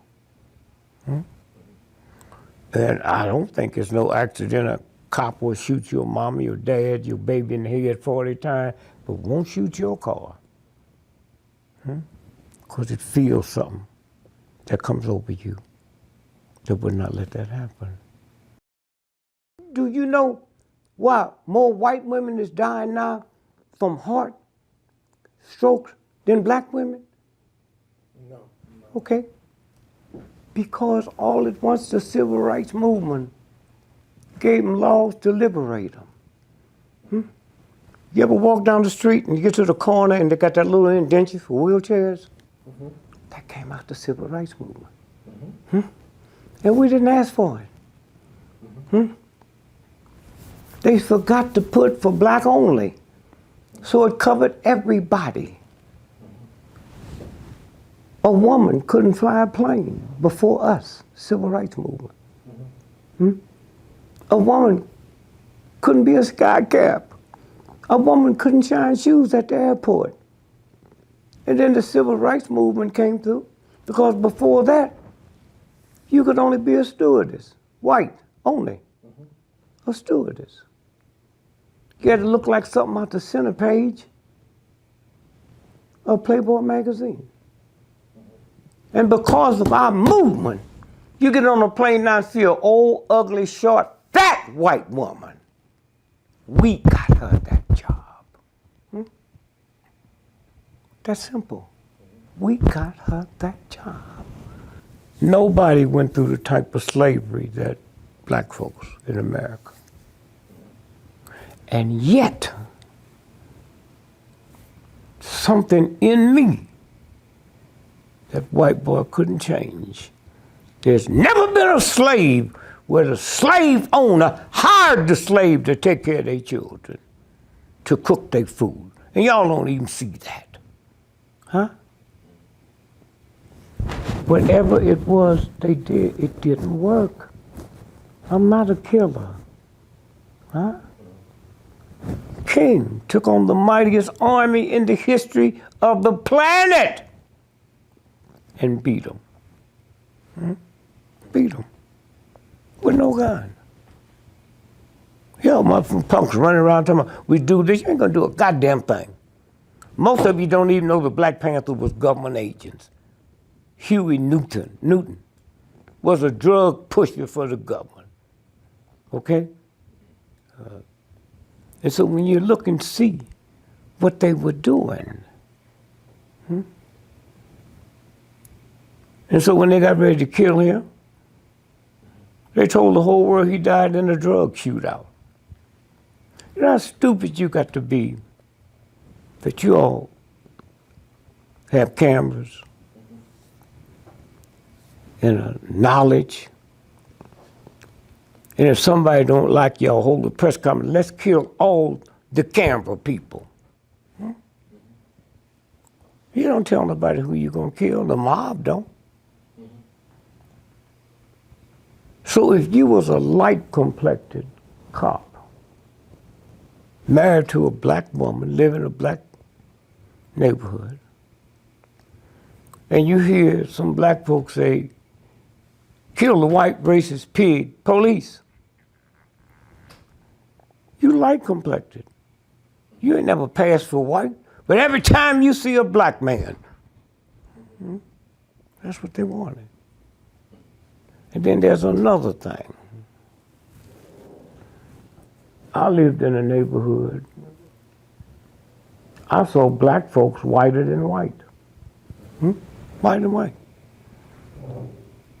See, the reason they stuff didn't work, they didn't qualify to see nothing but ignorant, knife-tooting, gun-shooting Negroes. You saw your uncle, who was a doctor, your mother, who was a principal. They didn't see that. So that's why they scared of me. I'm not scared of them because your daddy was more white than any white person I ever saw in the movie. Huh? My aunt who's holding me, I see what, they never saw white black folks. That's what they scared. The ones they saw was the one they wanted them to see.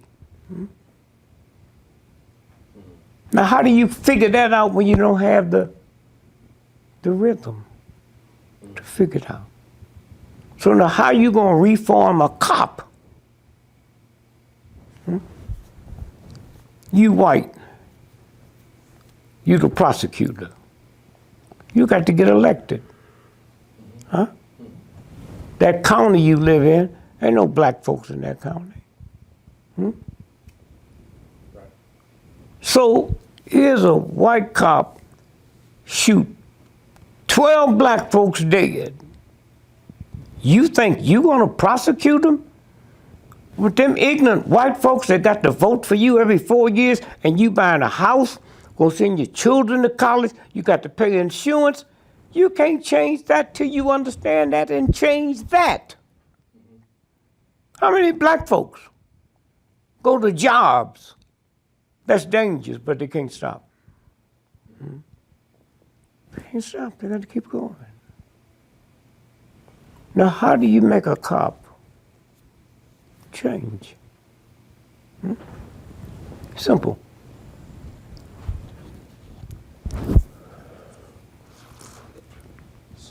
You pass legislation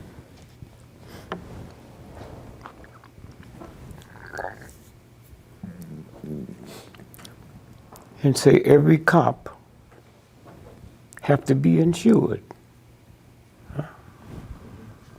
So we take out policy. Everybody carry a gun, have to be insured.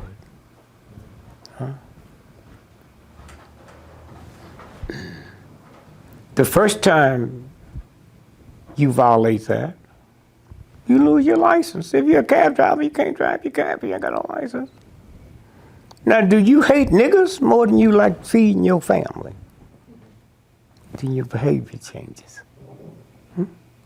Make you like me, make you have to be careful about the people you do like. And every cop, their children should go to school for free. Because you got to give them something that they can't afford to lose. It's that simple. You drive down the street, you get 5 moving tickets, you lose your license. That's what make you stop at that stop sign. Right. But they don't, the system doesn't want to punish cops. I didn't say that. I didn't ask you the question. I didn't say, did they? I said, here's how you do it. You telling me they don't want, huh? I'm leading into something else. No, I don't want you to lead into something else. Okay. Because my ignorant grandmother, you have to tell me they don't want to punish cops like I don't know that. Before your ass was born, I knew that. I said, give them something to lose.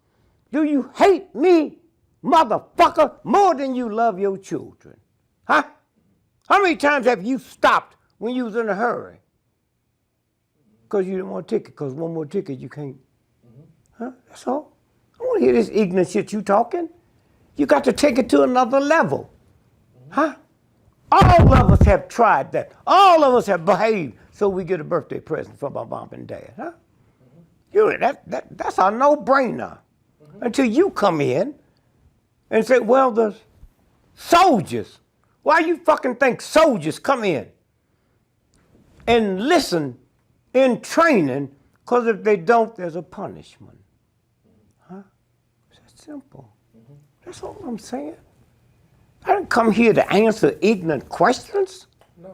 No, I'm not saying that. Okay. I heard what you said like I didn't know it. Nigga, I knew more shit when I was 9 years old than you know now. Huh? Because my mother worked for billionaire white folks and said they got books that white folk can't read. Okay. I didn't know that. That's all I'm saying. Huh? You wasn't born driving a car. You learned it. Huh? Of course. Okay. You wasn't born knowing when you hear a siren you're supposed to stop. But I tell you what you was born with. When I was a little boy, I wanted a fire truck for Christmas, not a police car. Hear me?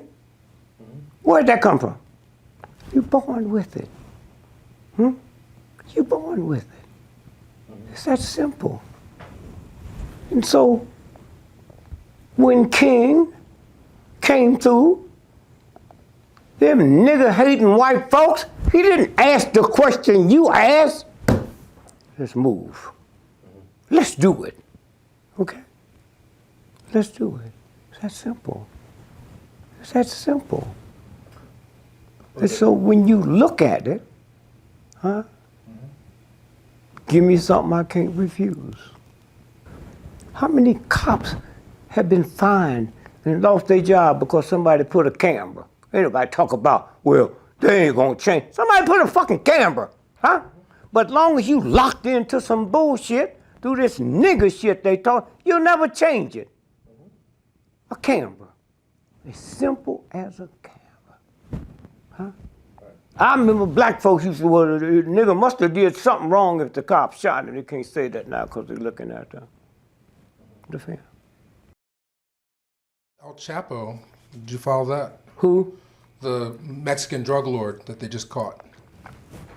Wait. Let's back up. Am I changing it too fast? No. I said, let's back up. Okay. A little pissy ass drug addict punk. The movie guy here. Yeah, Sean Penn. Found him when the CIA and the Mexican couldn't find him, and you buy that shit? Huh? Are you crazy? Let me say this again. They didn't know. He's recognized all over the world. They didn't see him coming in the country. Killed everybody that was around here except him.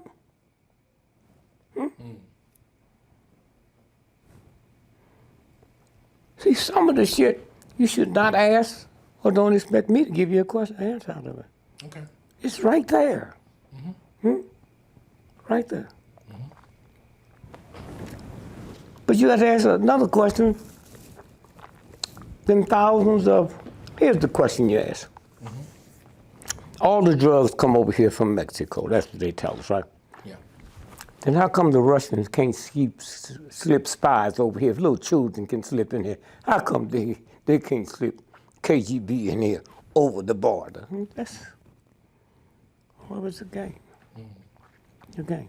Well, speaking of drugs, I mean, more states are legalizing marijuana. You know, what are the health benefits of marijuana? Are there health benefits to marijuana? Why is it being legalized now? I really don't believe you asked me that, but. Well, that was a question that somebody asked me to ask you, but. About 300 years ago, America sent the scientists to Columbia to study hieroglyphics.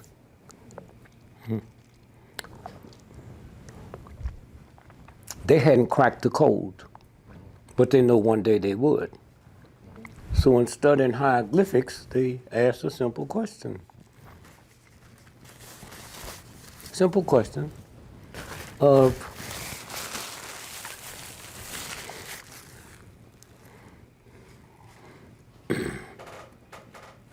so they copied stuff, took pictures of stuff on the caves, drew stuff.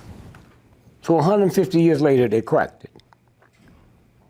And here's what it said. White man, one day the white lady gonna do to your children what you have done to ours. And back then, cocaine wasn't called the white lady. The reason I said I'm surprised you asked me that. Every minute we've been together since you picked me up, 81% of everybody who OD'd in America is white folks. That's why I'm surprised. White folks. The #1 drugged out state in America as of 2 months ago is Utah. The people of Utah, now the first responders say we could save a lot of them, but the folks, because of their religion, they want to clean up the house before they let us in. The second highest state Sanders State. Ain't no black folks live there. No. The biggest thing they don't understand, and they'll hear it after they hear this, is 91% of those white folks that die. I mean, how could you not know that? Then if these cops was killing dogs like they killing black folk, the cops would have been in the elected chair. Okay? And so the people who run it know the problems they got it was white folks. Black folks ain't gonna do nothing. They come in here now and say, oh, you niggas get out of here, I'll kill you. I'll probably be the only one to die. I know y'all will stay, y'all gonna stay, but I ain't buying that bullshit because I know you. That's what this is about, man. Right. So now watch this. When you go to bed tonight, your heart, your brain tells your heart to keep beating while he sleep. Keep beating while he sleep. The new heroin they giving these white children shut that part of the brain down. That's why 91% of death happens after midnight. That's what this is about. No, I just saw a few weeks ago they said that the life expectancy of white women has gone down as a result of suicide and drug death. And I thought I covered that a little while ago when I said that's the civil rights movement. We opened up the doors so they could get the jobs that they never had. And so that's what it's affecting them. The stress. And It's more than stress, man. Shit. As a man, before they could get those jobs, man, we could get in the car, man, and go fuck bitches and then go home. They can do that now. They never had the opportunity. It wasn't that they didn't want to. They never had the opportunity. They drink wine at home. They go to the bar now. Anytime you go to a white hotel and see a white woman checking in, that's a man's job she got. And all the rest of it go along with it. You could also look and see drunken driving then increase, because usually when they drinking wine, they're at home. They're on the street now. See, your birthday, the day you was born, not the year, the month, just the day you was born. the 20th. The 20th, okay. So you celebrate your birthday on the 19th, the day before. Okay. Christmas Eve party. It's the birthday of Jesus Christ. New Year's Eve, birthday of the new year. So in cities like this here, and where you live, on Christmas Eve and New Year's Eve, you can call the police and they got to take you home for free or they can go to jail. But they don't have to do that on Christmas Day or New Year's Day. And I remember when I was a little boy, I used to see the old black folks cooking the Christmas meal. But it'd be Christmas Eve, and they be eating. Come on here, salad, let me fix you this salad. You do the right things for different reasons when you're in order. When I was a little boy, black folks used to drink eggnog, and it would be brown.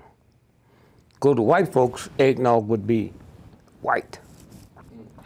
Why? Nutmeg is 3,000 times more potent as a drug than cocaine, heroin, and crack. Nothing a Christian like to feel good and don't have to be accused of drinking. That's simple. The leaders of this march are now on their way to the White House to see President Kennedy, but among the dignitaries still here is Dick Gregory. Dick, what are your feelings at the end of this long and rather exciting day? Well, my feelings is, after being here witnessing this, that as long as there's a man alive on the face of the earth, this day will always be remembered the world over. What do you think were the high spots? Well, the high spots to me, and I think psychologically to many people, this was the first time in the history of this country a group of Negroes have ever been invited anywhere. It was the first time that all black folks got invited to the nation's capital. Sammy Davis, Lena Horne, good athletes. King said, come to Washington, D.C. They came. They came. I'd like to say thank you very much, and it's a pleasure being here, and nice being out of jail. And I'm very confused this year because I never thought I'd see the day I would give out more fingerprints and autographs. When the girls was killed in Birmingham, and King said, forgive them at the funeral, I had no problem. When I came here for the black man that threw that bomb in that woman's house in Baltimore and killed her and her 6 children, her husband for the funeral was still alive. He's in the hospital. So I had my man call my wife. I said, baby, make me a ticket from London to Baltimore and have Reggie pick me up and take me back to the airport after the funeral. So I'm sitting there. And the mayor of Baltimore, who eventually became governor, he read King's whole speech from Birmingham.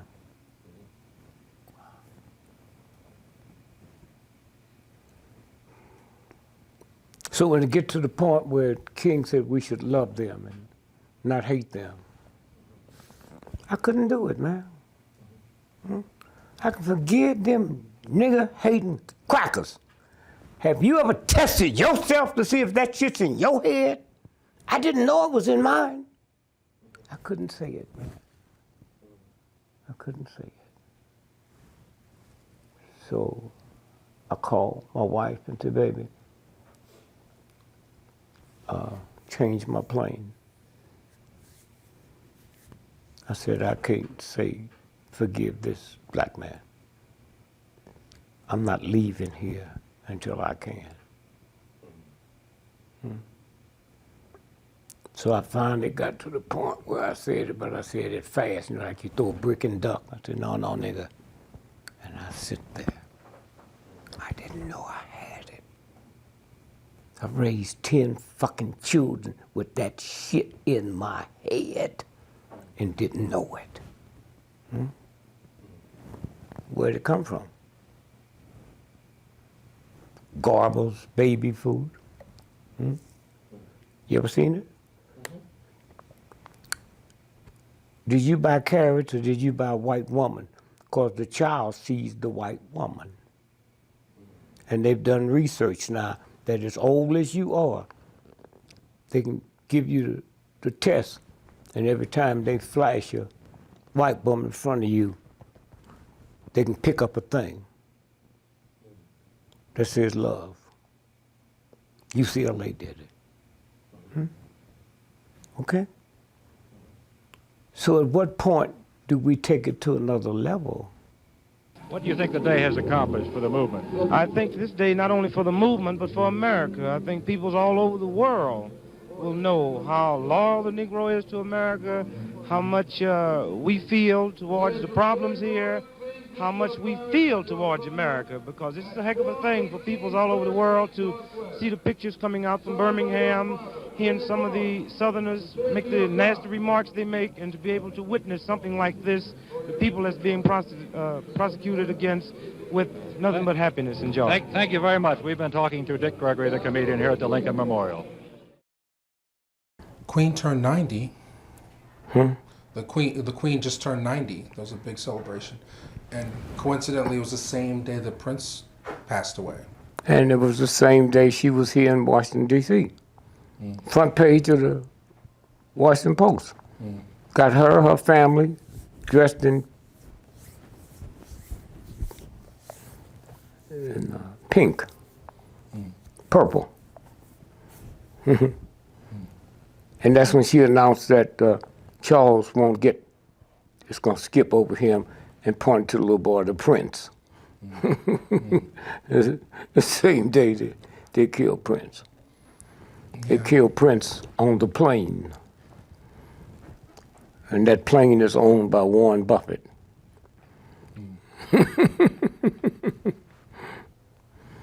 And so those are the games they play, man. Well, let's talk about Prince, because you knew Prince, right? No, he knew me. Okay. He talked about me because of I don't hang out with entertainers. Okay. But there's no way that now that they come out till he died from AIDS. Okay? Well, remember, the night that he died the next day, he was on the plane. That same night they put him on the plane, he did a one-man concert at 8 o'clock and then another one. You saw it? Did it look like he was dying from AIDS? No. Okay, case closed. Why did they want him dead now? See, you ask me shit that I don't qualify to answer. Okay. Why did they want him dead now? Huh? I'm asking. Because the white folks that killed him, they're not like niggas and ignorant white folk. I'll kill you, motherfucker. They do it 10 years later. Now, if I had to guess, I think when he went into that record company and talked to them folks with that slave thing on it, that's what got him killed. Kill no nigga for no money. Ain't nothing but chump change he got. Chump change. So, like a lot of people are saying, he had gotten the rights to his recordings, I got the what? the rights to his master recordings. Well, they tell you that so you can repeat it. How you know? He had said it. Huh? He had said it. His lawyers. How had you said know that was him? How you know who the fucking lawyers was? Huh? it. Okay. Huh? That's where you see you talking to the master, but I got the listeners. You know how many agents? The number one government agent is the mayor of Chicago's brother. Huh? Okay? Ain't nothing but CIA. Huh? So y'all come with this little old weak shit. Huh? Well, I'm just curious. No, you can't be curious out of ignorance. Okay. Huh? All right. So, I just told you what I thought. yes, sir. Okay? But they're gonna tell you the motherfucker didn't have no insurance, no will, but they got motherfuckers do his hair before he go out on stage. Motherfucker twist the back of his clothes, make sure ain't no lint on it, but they can convince you he didn't have no goddamn. If you hate all your family, you do what that woman did, the billionaire woman in New York, Hemsley, left it to her goddamn dog. But y'all can't even see that because these crackers told you about the nigga. Huh? It's a game. It's a fucking game, man.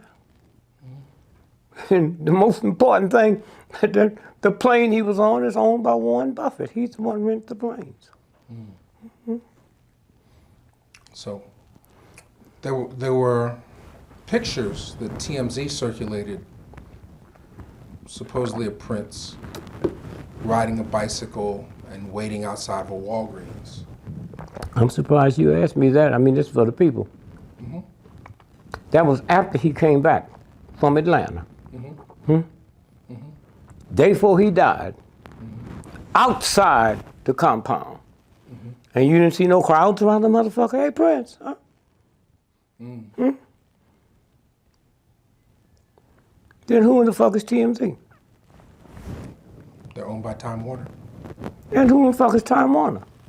his old record company. Huh? His old record company. Okay, case closed. It's a game. We even investigated the fucking mayor. The mayor of that little town said he ain't never met Prince. Okay? Oh? Okay. It's a game, man.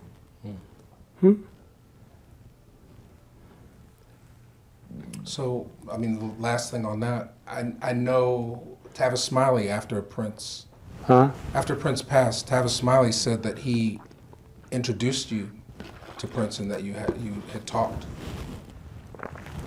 He introduced him to a show I did. I've never met Prince. Okay. I don't hang out with entertainers, no athletes. Okay. So he saw when you did the State of the Black Union Yeah, address and talked about the chemtrails. You turned him on to something. So, I don't have to, truth don't have to be validated by ignorance. I don't have to be validated, especially by an entertainer.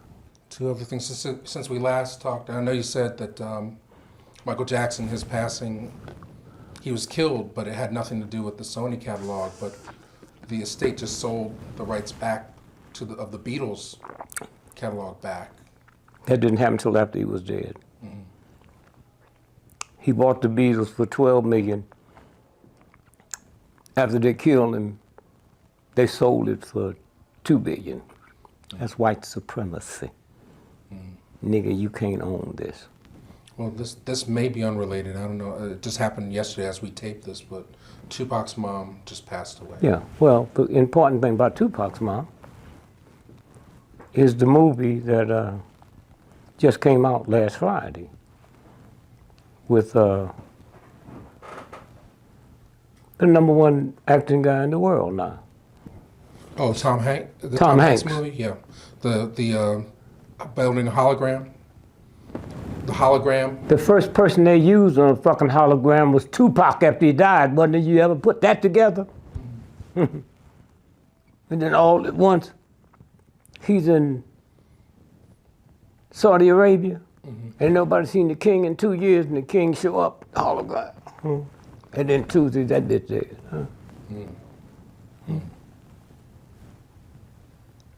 And some people were disappointed you didn't elaborate more on Tupac's death. Who? The viewers, like you'd said, you had told the truth about Tupac being killed. That the shot came. Shut that off. Just shut that down.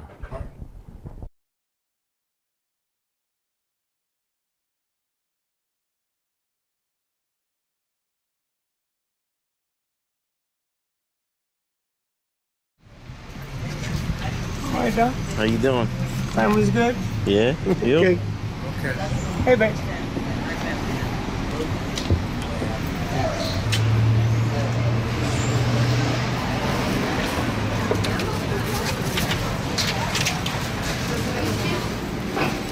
Hey, Doc.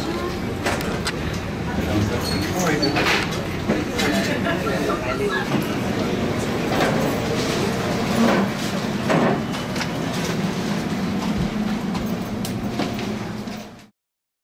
Are you enjoying yourself? Always, always.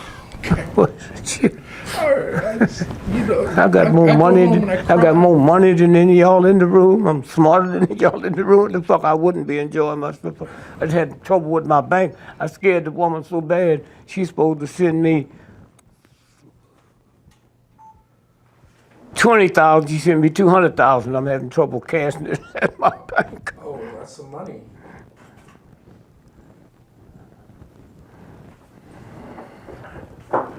We're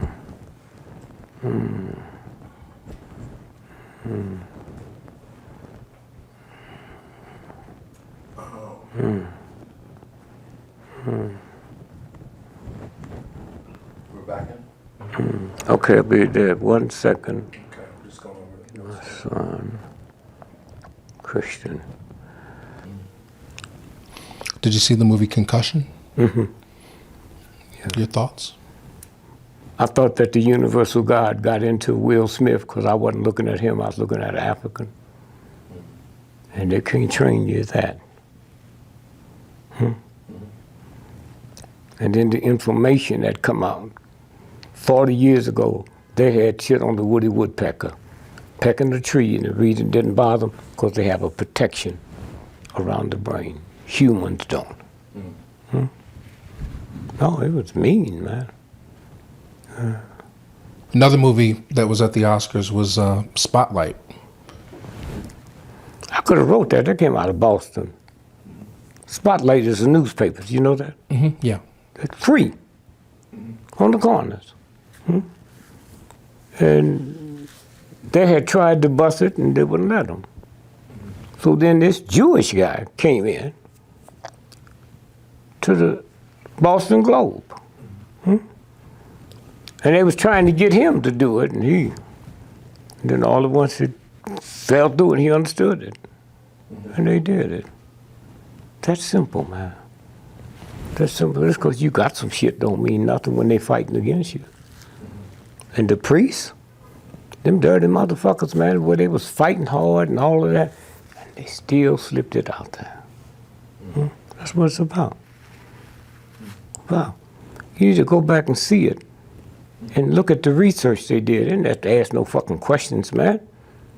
All the questions was there, just like Will Smith movie. The motherfuckers had the questions. You don't qualify to ask questions. They already got it. Just qualify to do what you're doing. And the one guy was I got to call him and thank him too. I worked with him on the Kennedy assassination. But shit, I couldn't tell him. Couldn't tell him Kennedy didn't die in Dallas. Had a woman call me when Ronald Reagan was shot. The second day, she says, he just died about 2 minutes ago. So I'm one of the few motherfuckers walking the planet. No, the motherfucker died. That wasn't him. They had him up on the balcony walking the first day out of the house, riding a horse just to convince all of us fools out here. The Big Short. Well, the great thing about The Big Short, it was the psychic shit. You know, did you see it? Yeah, I did see it. The psychic, they couldn't believe he knew this. Because what he's saying don't make sense. Said, man, let's buy this stock. Well, you tell me about banks and tell me about buying stock. And that motherfucker was making billions. But they didn't get caught. And after, oh, Jesus, I was supposed to meet somebody. Oh, that's okay, I got it. After, it was over, the last thing there, what's next? He said, water. Now you got Flint. And then it went to Academy War when everybody thought the little motherfucker that's out there in the wilderness. Revenant. Yeah. Oh, they and almost here this comes through. Yep. The Oscars So White controversy. Huh? Oscars So White. The hashtag. They said there were no black nominees last year.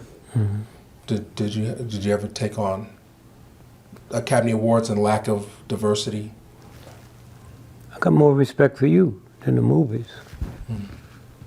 Did you see Oprah's movie on Selma? Yes. You see when the church blew up and killed them girls? I've never seen anything that touching. It didn't happen in Selma, it happened in fucking Birmingham. Huh? And you just say, I just told you the shit happened in Birmingham while King was alive. It didn't happen in Selma. Okay. But that's what they showed us. In Selma. The children died. So that's what I think about fucking movies. You know, and every now and then a good one comes through. And I went to see Django Unchained 46 times, man. Changed my whole life, man. Whole life. They're doing a Nat Turner. Huh? They're doing a Nat Turner movie. What do you think of that? There's a lot of slave I don't know who's doing it. Look at the motherfucker that did Miles Davis. A bunch of piece of shit. Did you see it? I did see it. Miles Davis? I hope you didn't like it. Well, I like Don Cheadle. Did you hear what Don Cheadle said? They made me put this white boy in to write it? Huh? Yeah. He couldn't get the money otherwise. That's what they said. Yeah, and you still liked it. Miles Davis was a trendsetter. Nobody dressed like him. That motherfucker had 3 outfits through the whole movie. All you saw him do was drugs and chasing the white boy with a gun. And you liked that shit? Huh? Well, I didn't see Miles Davis at the time that he was. You didn't have to see him, nigga. That's how they trick you. You didn't see slavery at the time. You got enough intelligence to go. I mean, here's a motherfucker went to Juilliard. You didn't see one fucking concert, man. Huh? Not one. And the little shit he was playing, he's interrupting it, running outside, shooting at a white boy. And you like, that's why I told you, you're nothing but a piece of shit, man. I know who you are. I knew you was like that before you told me about that. You'll grow out of it, but you haven't. Huh? I can see why you wouldn't like it, but I knew him. I knew him. well, speak. And Don Cheeto, all the money that motherfucker got, and he got to have some white folks say, we'll give you the money if you let this white boy write it. I don't even want to talk about it no more. You can like that shit if you want. Huh? I'll just ask this anyway. You can yell at me if you want. Barbershop 3 came out. Well, I'm not going to answer it because I'm insulted. You tell me I can yell at you. Who the fuck is you with me to yell at? I yell at one of the most powerful motherfuckers in the world. I take on the motherfucking CIA, nigga. Huh? And you gonna tell me some shit like that? I don't even want to hear it. I don't want to answer it. Okay. Okay? You don't even know what happened in Barbershop 1, do you? When that ignorant motherfucker say King ain't nothing but a punk, and Rosa Parks didn't do nothing, she just too fat to move her big black ass. And I said if you'd said that about Queen Elizabeth, the motherfucker be dead. But you motherfucker gonna go see 2 and 3. That's where you are. Okay? I don't have to ask you that, I know it. Because I was there. Huh? That ignorant motherfucker, huh? But he got to get past me. Huh? He got to get past me. Okay? Cedric. Cedric. Yeah, Cedric the motherfucking entertainer. Ignorant motherfucker from St. Louis. All them St. Louis motherfuckers is ignorant. They're just a bunch of thugs and heathens and shit. But white folks love him because he was doing the bidding. Huh? Zootopia was a good one. Huh? Zootopia? I didn't see it. I don't. It's a cartoon. No, I never read a comic book or funny book or none of that. They don't even register in my head. Okay. Well, did you, any other movies that you saw? Just for the wrap up. Oh, I do, but I'm just telling you the one that changed my life. I saw it 46 times. Django. Yes. Because I've never, growing up, seen white folks be talked to like that. Now, I didn't see it happen. I didn't see it. White folks saw it as I was seeing it. They loved it. That's your audience. That's what you got. That's what you got. People love Django. I love Django. Yeah. And did you hear what Tarantino said when the 2 cops was killed in New York? And they came and got him. And they said, cops ain't nothing but murderers. I said, what you? I said, they murderers. And they went crazy.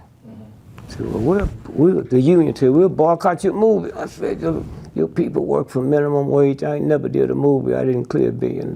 You gonna boycott me? The biggest my audience is them killing cops of yours. He said, and by the way, you know, I got 3 brothers that's cops on the New York Police Department. One of them was killed. Did you hear what I just said? Yeah. No. No. Yeah. Tarantino. Yeah. Beyonce's Super Bowl. People got upset because she did the Black Panthers at halftime. Well, let me do it short. Yeah, we're gonna run through these. No. Okay. She didn't write that. Choreographers write that. She rehearsed it for 90 days. You think they didn't know what the fuck she was doing? Huh? You think they were surprised when they wrote it? Huh? When the Academy Award, when the brother came out there with the joke, them white folks wrote the jokes. Huh? He didn't write them. Huh?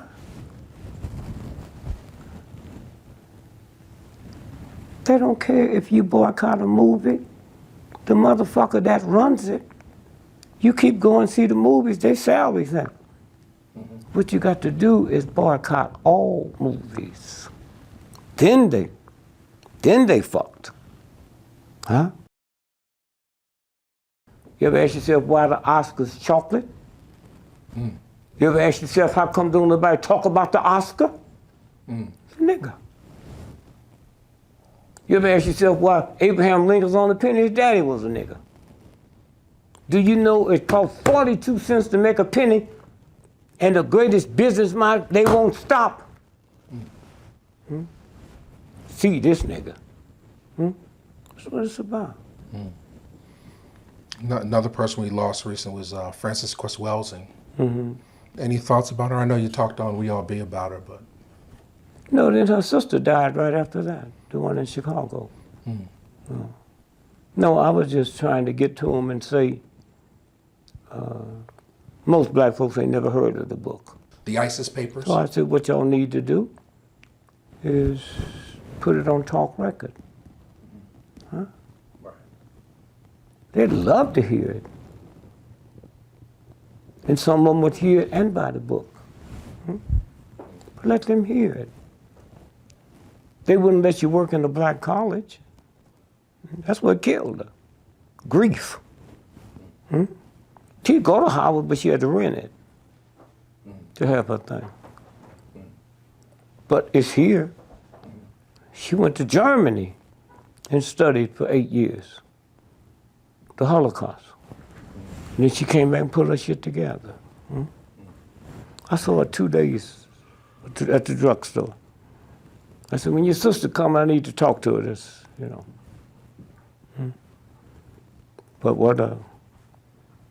But she was never happy. Because how do I do all this and they don't accept me? Not even my people. Where do you think your people getting the money from?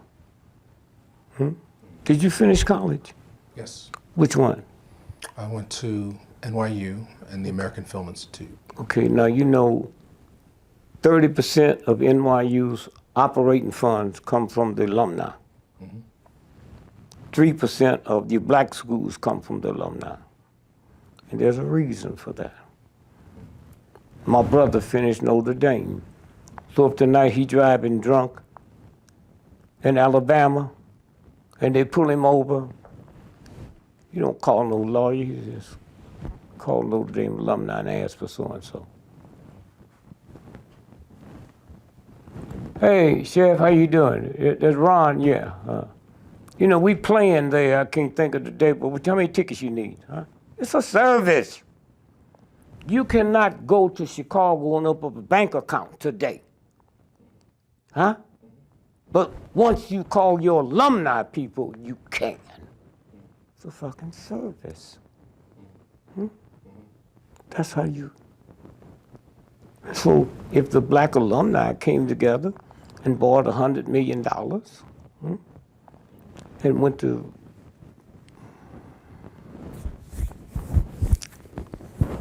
one of the tire companies and said, like, buy $100 million of tires, how much we get them a piece? Oh, well, $20. Why? Because when you do your research, you find out the number one killer of black folks on the highway is bald tires, not accidents. So nigga go and get another used tire.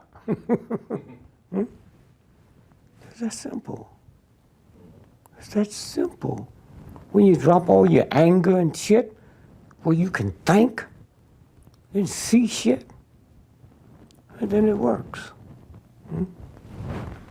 I just want to revisit this topic, white supremacy versus white privilege. There's no such thing. There's no such thing. It's like rich billionaires versus welfare mother. There's no fucking thing except in your mind. Whites of privilege get fucked over by white supremacists. Huh? It's two different things. Privilege means I have what? You have an advantage because of your race. The name of it. Why it take you so long? White privilege means I have what? Privilege. White supremacy means I'm supreme to all you motherfuckers. Huh? Two different words. Huh? And these motherfuckers grow up, can't read or write, and still think they're better than you, but they're not accepted by them. It's that simple. The words tell you, I am supreme to your ass. When you hear motherfuckers talk about supreme being, who you think they're talking about? God, huh? Okay. That's what they. I'll just go through these real quick. Panama Papers, the offshore banking for a lot of the elites.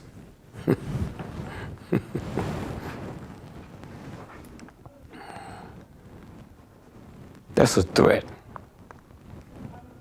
to the Americans. And evidently they'll make a deal.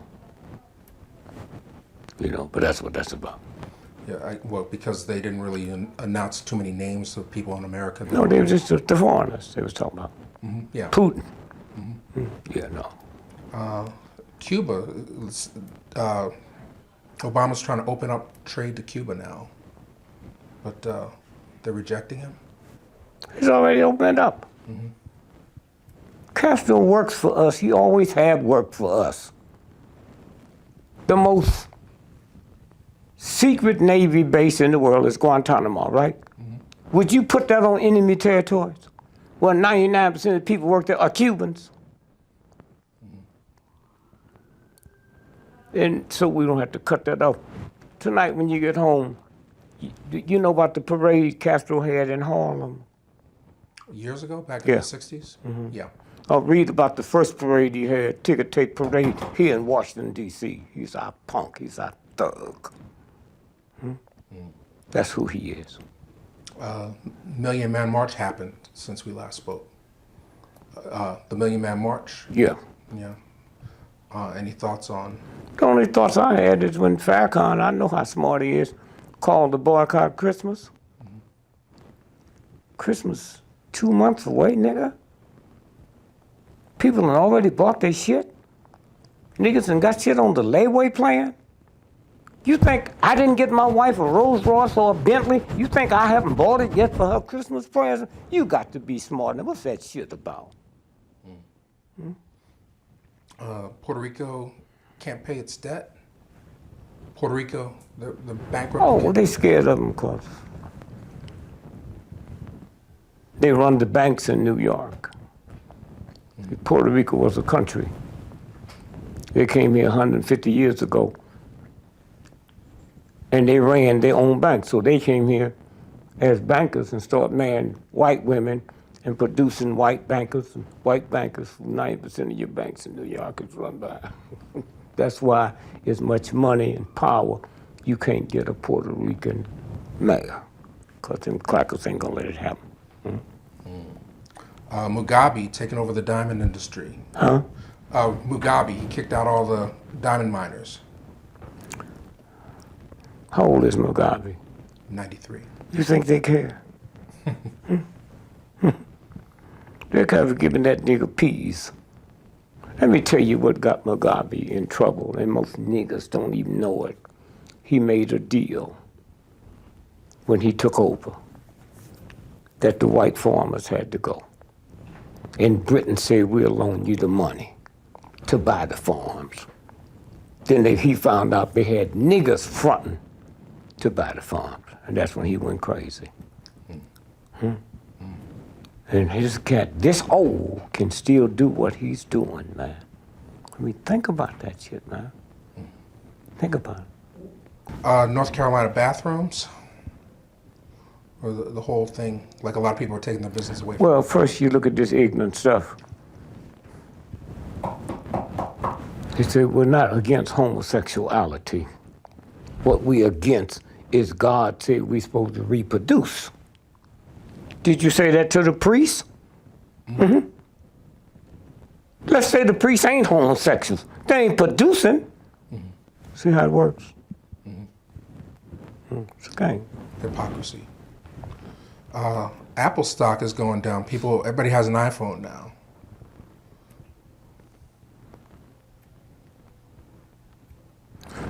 Let me tell you how white folks work.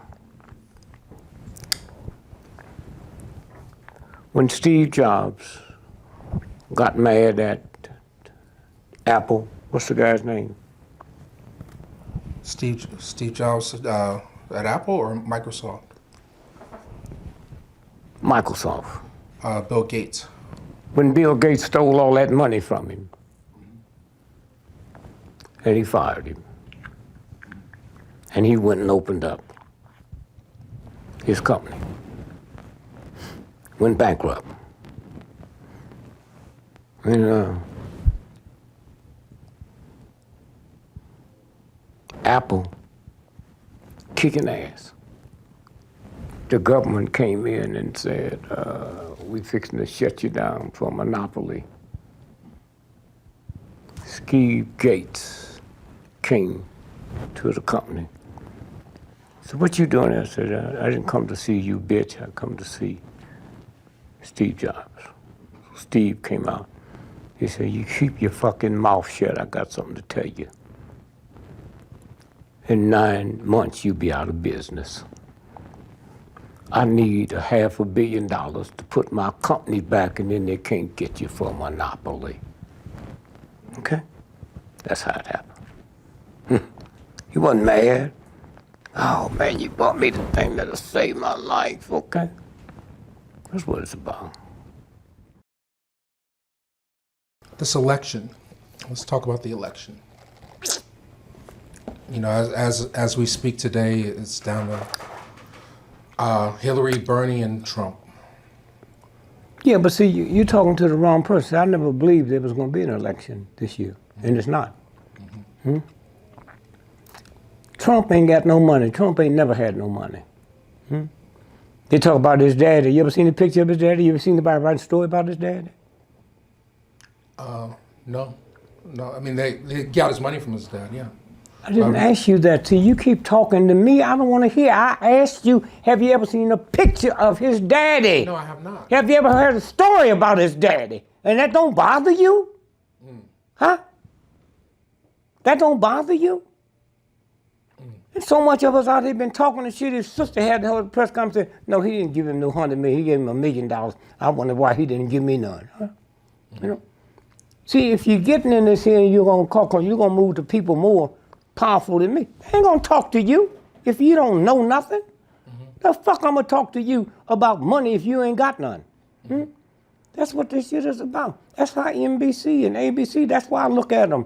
Not that I believe them, they got $1 trillion industry to do the research and I can pick it apart. That's simple. So, I know you don't expect there to be an election, but did you think Trump would get as far as he has? I didn't know who it was. Huh? Look, let me show you something here. Let me show you the shit that I know.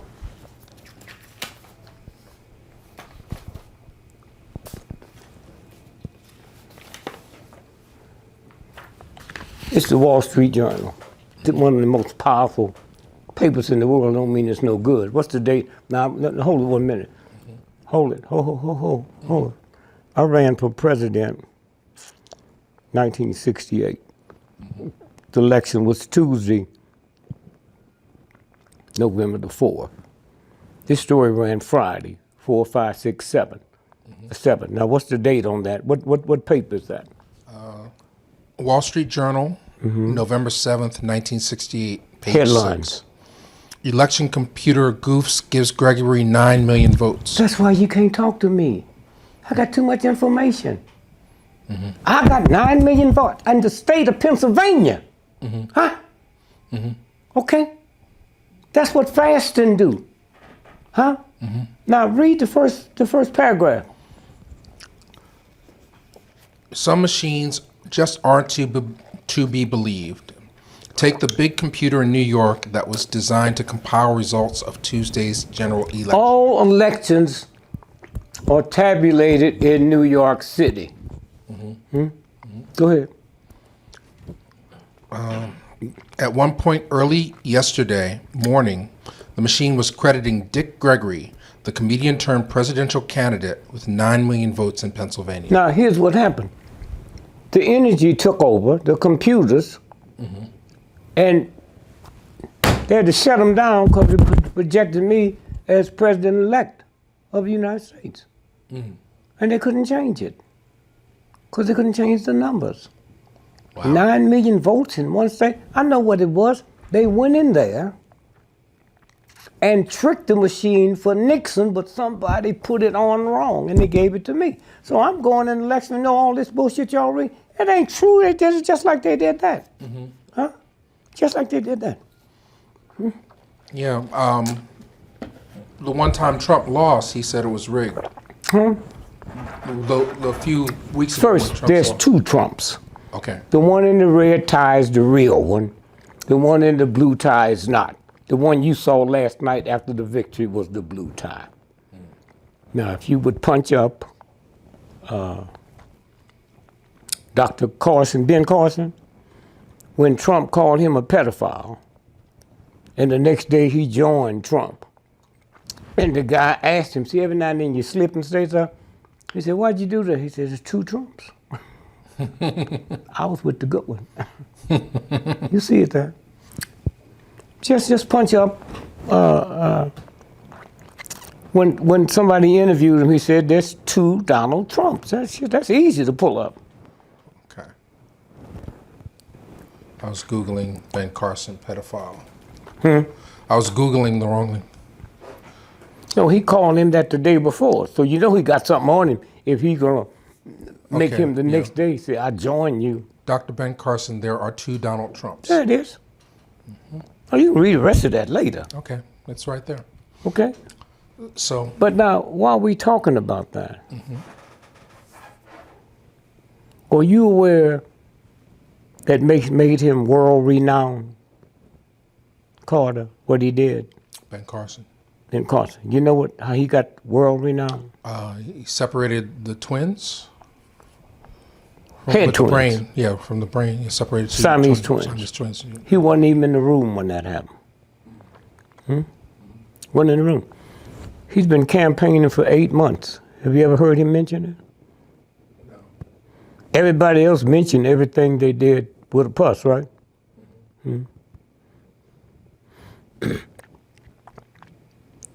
If what they said he did was true, then the question we need to ask, how come he's never been nominated for a Nobel Prize? Didn't say get one. The nomination. He's never been nominated for a Nobel Prize in medicine. See how the thinking, when the thinking hits? And when he said at the president's prayer breakfast, compared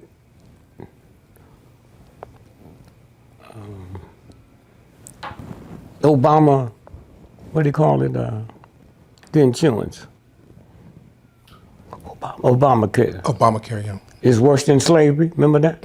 He was fired by the time he got back to Johns Hopkins. They'd already paid him for 2 weeks later to do the commencement. They said, keep the money. You better not be caught on this campus again. So the 2 Donald Trumps. Bernie. Huh? Bernie Sanders. So, I didn't know that much about Bernie other than he come from a place where there ain't no black folks. So I just assumed he's CIA. You know, you can't do what he's doing across the country and nobody know you. But I got the experience of the Beatles, how they can manipulate crowds. Young folks, okay? That's how I'm saying you compound stuff with the stuff you know. And you do that by shutting up and listening. Huh? Wow. Huh? And so, Hillary, they can take her down anytime they want her. Put her in jail. And she don't have to do nothing. That's how they do it. You saw the pictures of Monica. They can have a picture with her screwing a gorilla. They have that technology now. ISIS, I mean, you stupid enough to believe with trillions of dollars, satellites, we didn't see him put in the military. He's us. Trained by General Petraeus. And every time we overrun his lines, he ain't got nothing but American equipment. You know, it's a game. The mightiest military in the history of the planet, and these white folk, they bomb him every day and they can't, come on. So, I mean, well, what does it say about the country this election that somebody like Trump would even be the prime candidate? I'm not even gonna answer. See, you take it to someplace else. Huh? You answer it. I just told you. Huh? I said so-and-so is a man in a dress. What color dress he gonna wear next week? That's your shit. Okay. You getting into gossip now. Okay. The people I talk to know who I am. They wouldn't even ask me a question like that. Because if I know that, they know I know something else they don't know. A brother asked me, he said, I saw the article. You said Trump is gay. How'd you know? Because he ain't never bashed gays. Talk about Jesus, you know, the Pope. You use some of that shit on your own. Huh? And then you see it. Huh? It's simple.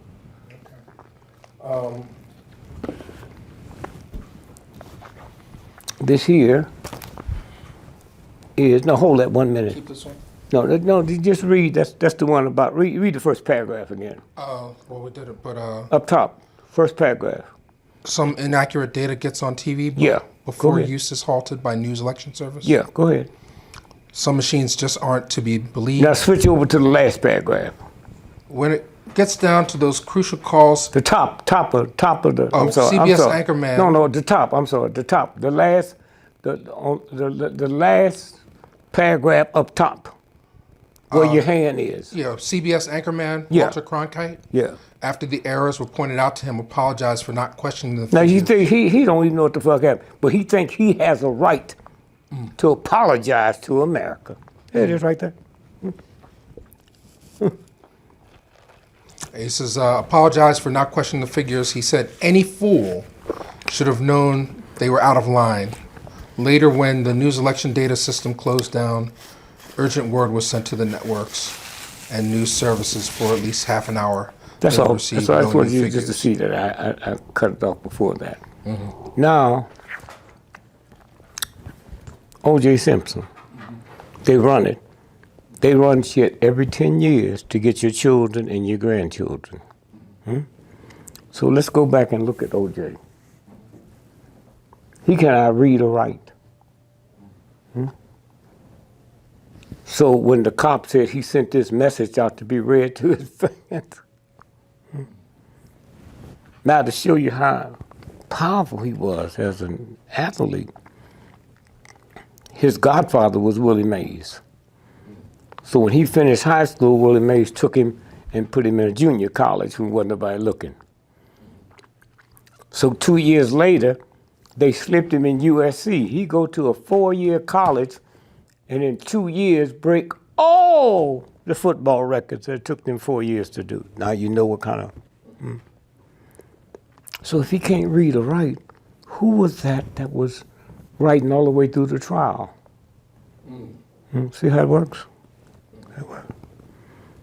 And so when you stop and think about, so a funny thing happened. Here's how the universe works. A funny thing happened. They asked Nicole, here's how white folks protect white folks, a franchise. They asked Ron Goldman folks and her folks, why was he at Nicole's house at 1 o'clock in the morning? You ever heard that story? Yeah. Said her mother ate there and dropped her glasses. So she called the restaurant and said, are my glasses there? I said, yeah. I said, well, I'll pick them up tomorrow. And she says, no, Ron Goldman will bring them. See, that justifies how Ron Goldman can be by not Mom's house, but Nicole's house. Right. Now, if you look at Goldman,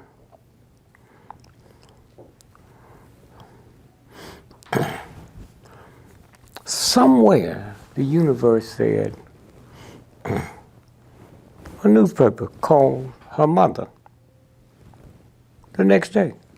I said, when's the last time you spoke to your daughter? before she was killed. She said, oh, around 11 o'clock. Now, the press didn't think nothing suspicious.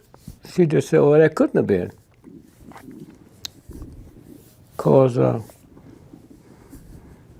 this all happened before 10:20.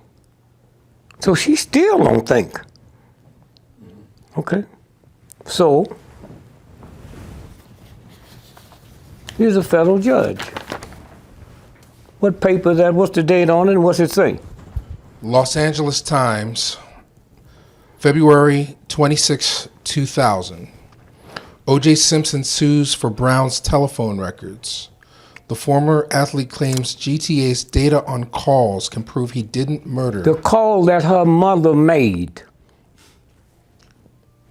Federal judge put on a lock and key for 75 years. Wow. Okay? Yeah, O.J. Simpson claims that records of phone calls between his ex-wife and her mother on the night Nicole Brown Simpson was murdered It's in Dallas. clear It's him in the, of it's any in the, role in the stabbing deaths of her and Ronald L. Goldman. okay. Now, so now let's go to the chase.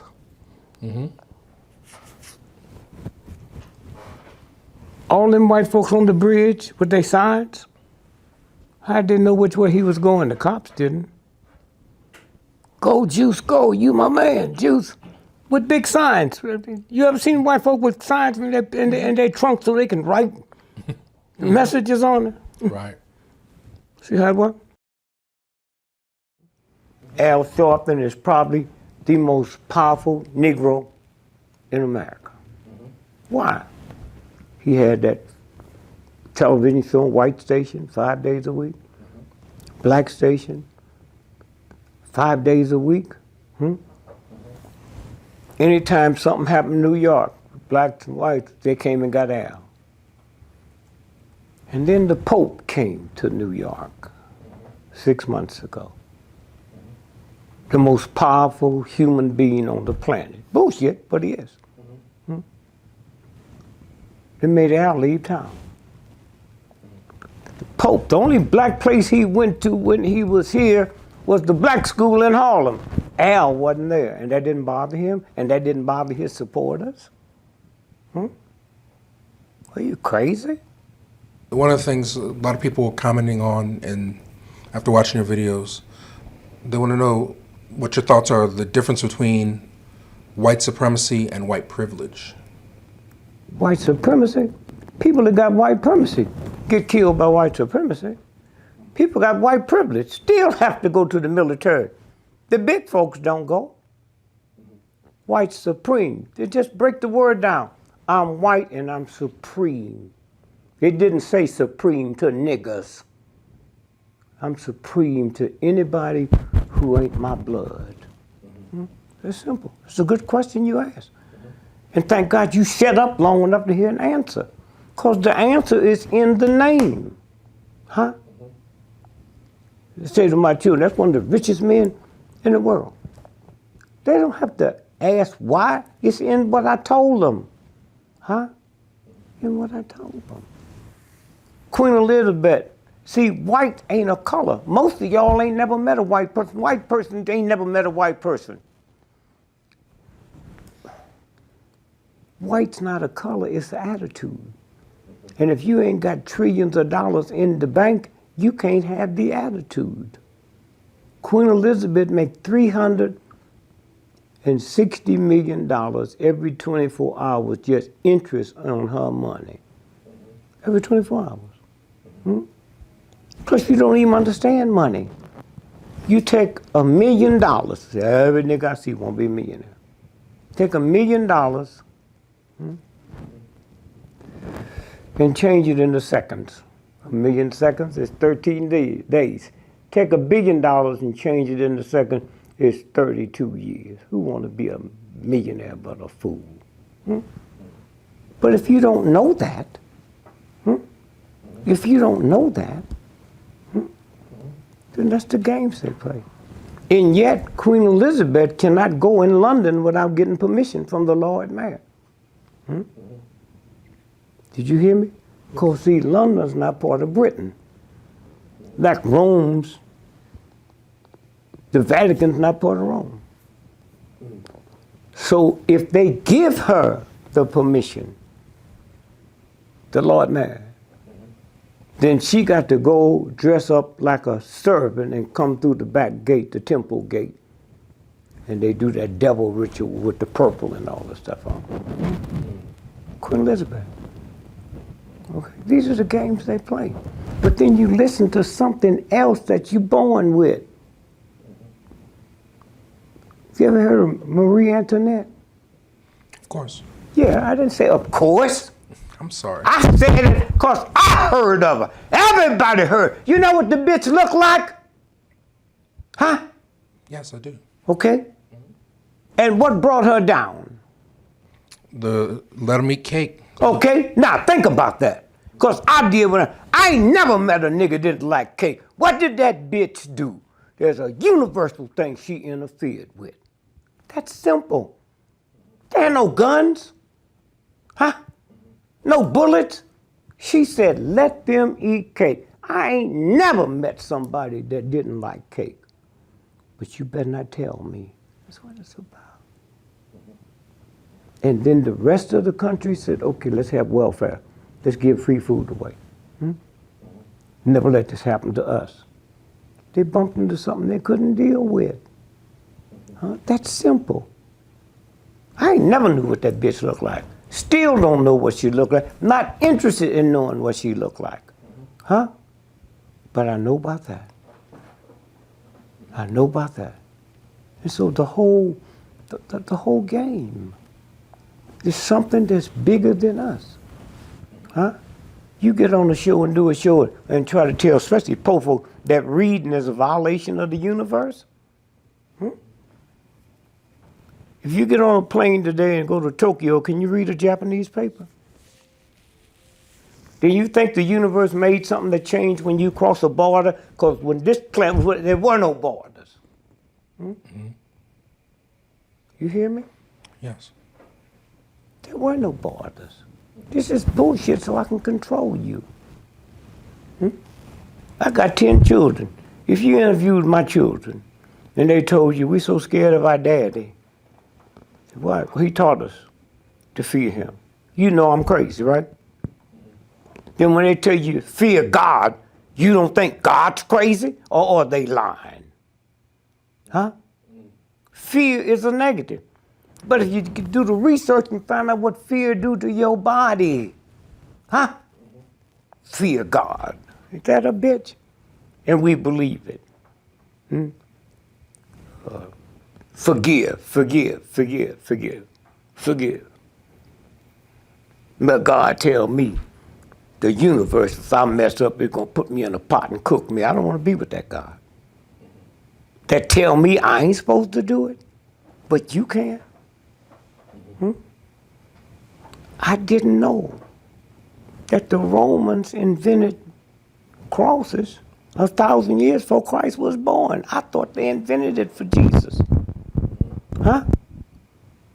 So 1,000 years. Why? Because that's where they killed revolutionists.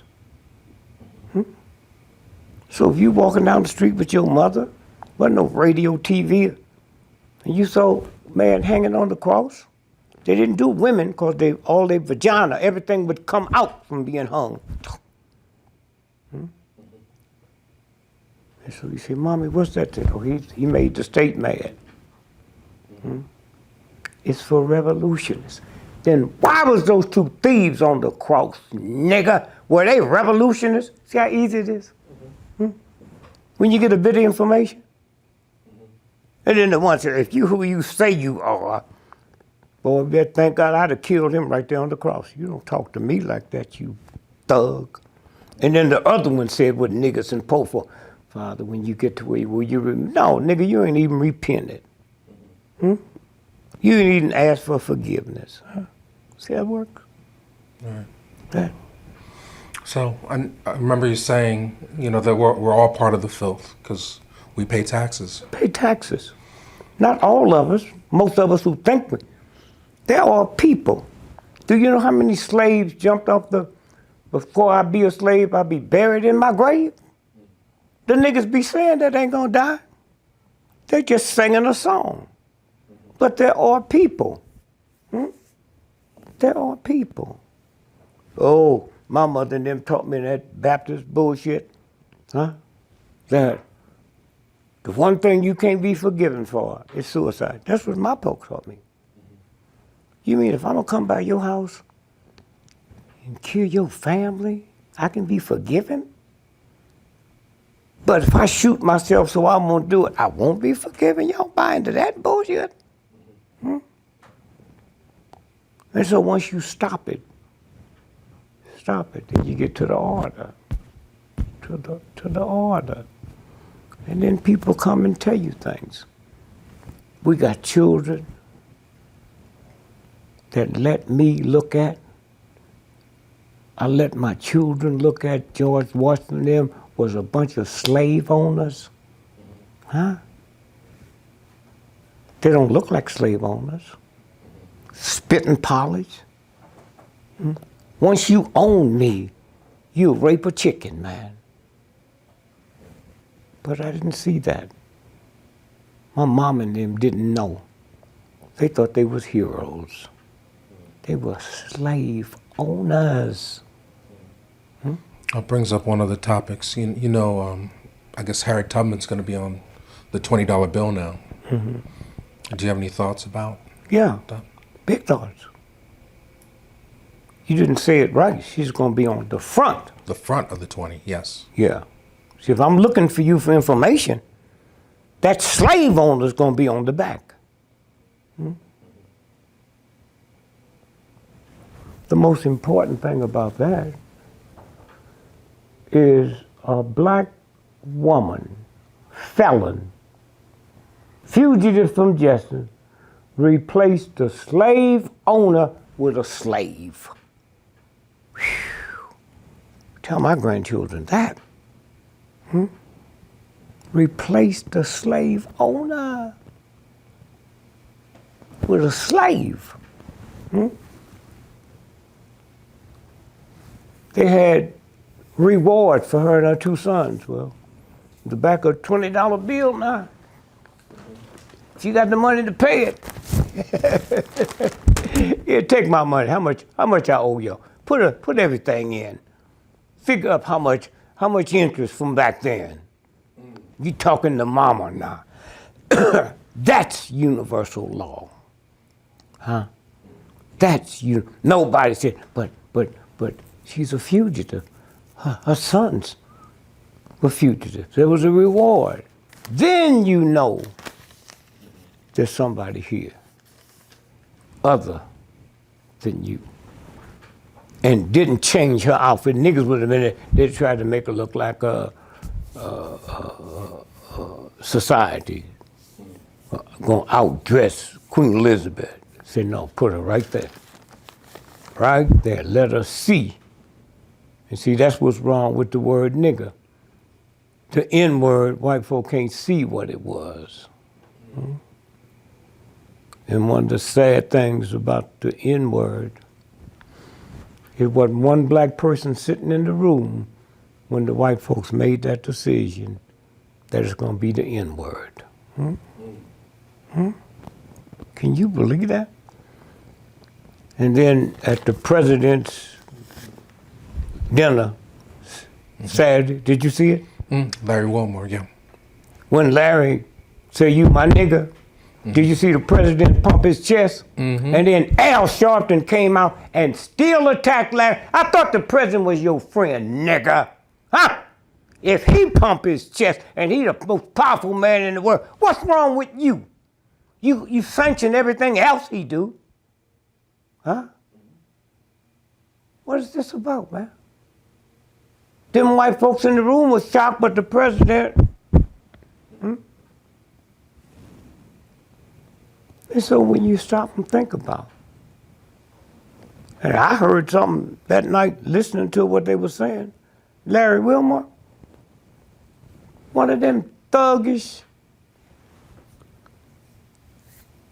News people reviewing it said he wasn't talking to us. He wasn't talking to nobody in this room.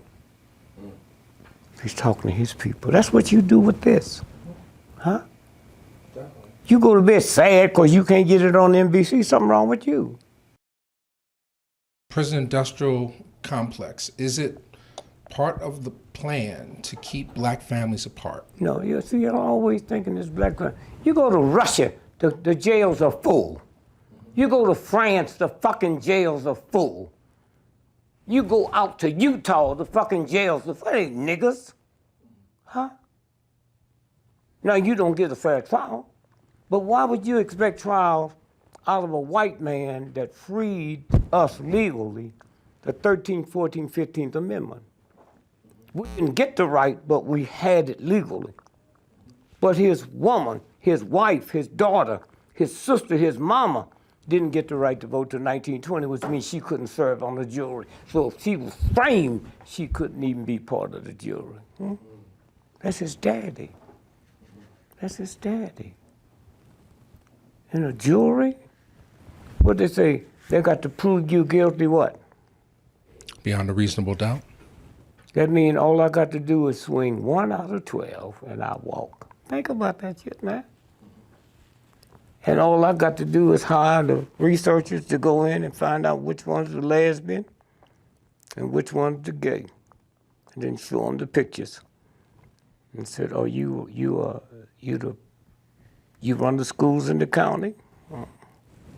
Okay. Then all I gotta do now is just sit back and watch the theater. All I need is one. That's what that's about. And you bring in the researchers and everybody to get it. That's how it works. But there are a lot of black people in prison, and even Clinton at the NAACP convention, he almost apologized for signing legislation that penalized black. You know how many men beat their wife then apologize to them?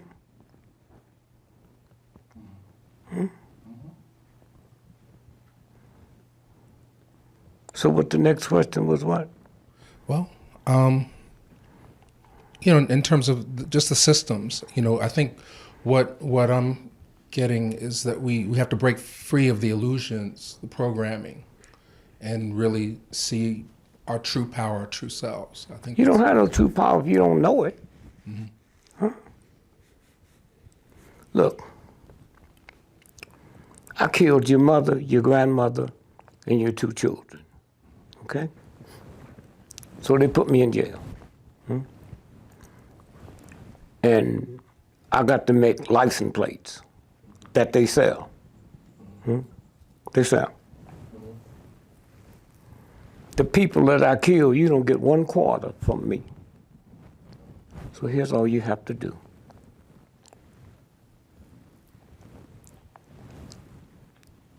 Queen Elizabeth go to bed tonight. Bed's already made up. Sheets are clean. She get up, breakfast is fixed. That's the same thing happened to me in jail. You ever heard of a motherfucker freezing to death in jail? No. Out here in the corner, they freeze to death. You ever heard of anybody dying from flu in jail? I get taken care of out of the suffering I put on your family. So let's change it. The state is not going to benefit free from what you did to my family. So here's what we're going to do. We're going to pay you a salary in jail to do this work. Let's say $25 a day. I don't need no insurance. You already got that taken care of. So $25 a day, you make $5 a day go to the bank, to your bank account. You're in jail for 25 years. $5 a day? You get out, your family, they'll come see your ass now. Now you can send Mother's Day cards to your mother. children's birthdays, that's your salary. Huh?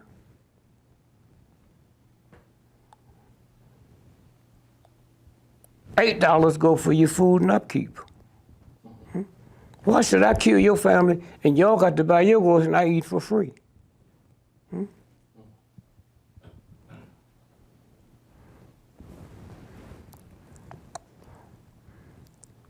And so now, I got to pay taxes.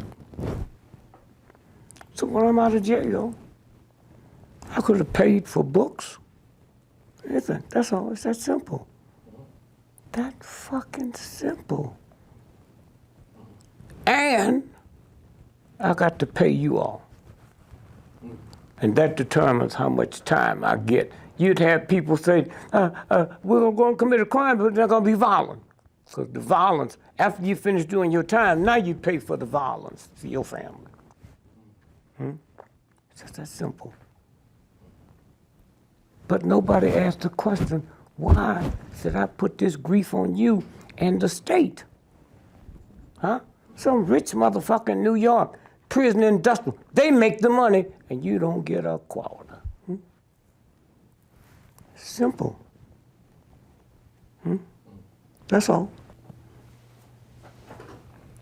What really happened in San Bernardino? Well, in San Bernardino, they have this party every year. It's a Christmas party. It's 1,000 people come. Simple question. Nobody had a cell phone? 1,000 people? You didn't hear no sirens, you hear no shots, you hear no people screaming. So you just write that off as bullshit. Huh? Now, they find this man and his wife to blame it on. So before that, it was the sheriff deputies giving the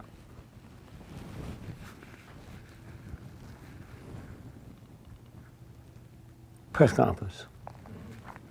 After the sheriff deputy opened up the HIV they was in, she was handcuffed. When they said that, the FBI took over. You ain't seen them no more. Then the next thing you hear, Apple is arguing with the FBI because they want to break into the phone in the car. Haven't you heard China say they get hacked? Pentagon said they get hacked. White House said they get hacked. And you think these motherfuckers can't break into a scroungy motherfucker's car phone? That's your fault. That don't even make sense. You mean they couldn't get in the car without telling people? So that's how it works. That's how it works.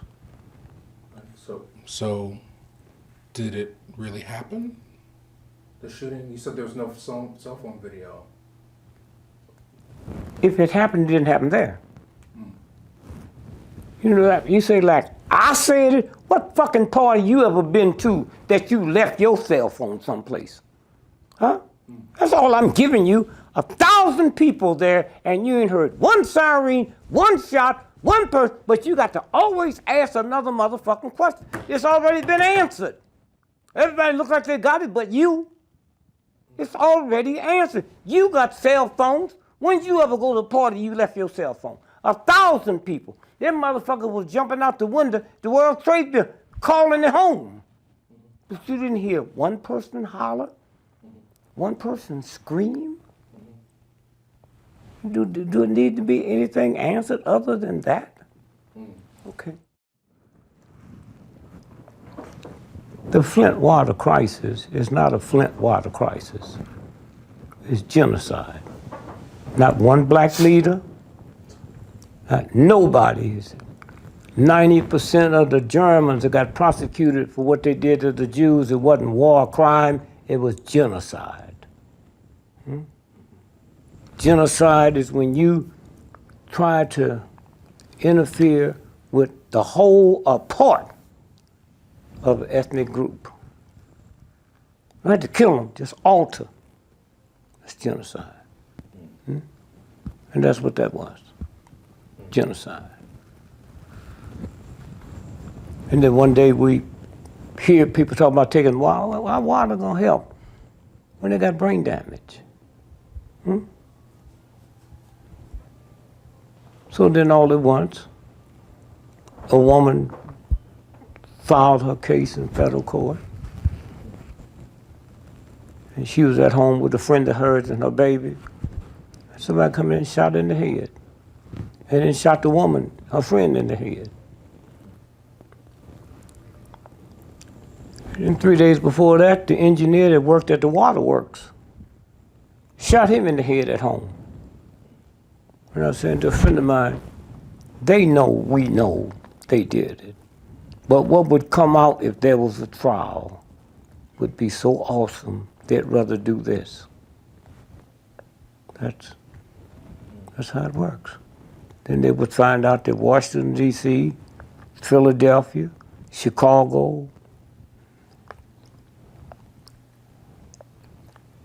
Detroit, the water's worse than that. It's a game. They're getting ready to roll, man. And ain't nothing nobody can do about it. I remember when I was a little boy, I lived in the Midwest. And I used to hear, we wasn't around no forest fires. So you turn on the news, radio, and you hear the governor say, if we can't get a shift in the wind, we can't save it. Huh?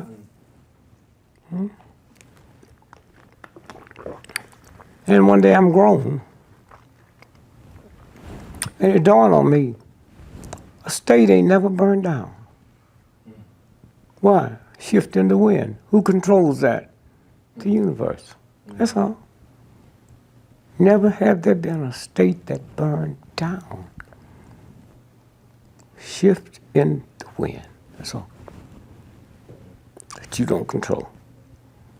So you look at it and you think about, and then you got this new group of children, the indigo children. Shit. They're back going in and change everything around. That's who they are. Yep. So that's all I say about that. Somebody asked me about look, young black children with the crack and shit, drugged out. So I said, you know what? More you old black folks will die today by midnight tonight from strokes and high blood pressure than they'll OD from hard drugs in the next 20 years. All of it is addiction. You're addicted to salt and sugar. They're addicted to this. At least they don't have to take 15 different type of pills in the morning so they can eat a piece of bacon. You do. They never see. It's okay what they like. Here it is right here. One soda pop will make your bloodstream 10,000 times more acid than the universe meant for it to be. Hey, I used to wake up with 15 bottles of Pepsi-Cola in the morning. Sit on the porch, underneath the porch, and drink that shit, man. And then one day I set the world's record in high school mile. I said, somebody out there doing something, I don't know what it is. But then you think billionaires. How come you think their children aren't athletes? All that shit's a violation. They can go hide the right coaches, have the right diets. They don't want. Poor, ignorant folks that need something. And it's that. It's that. And they give them drugs and shit. And they wonder why I slapped my wife. It don't run off after you get off the field. That's what it's about. You were telling us last time we met off camera, you had an analogy about the number of hours in a day.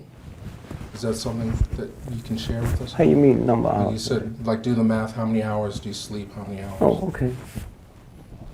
So it's 24 hours to a day.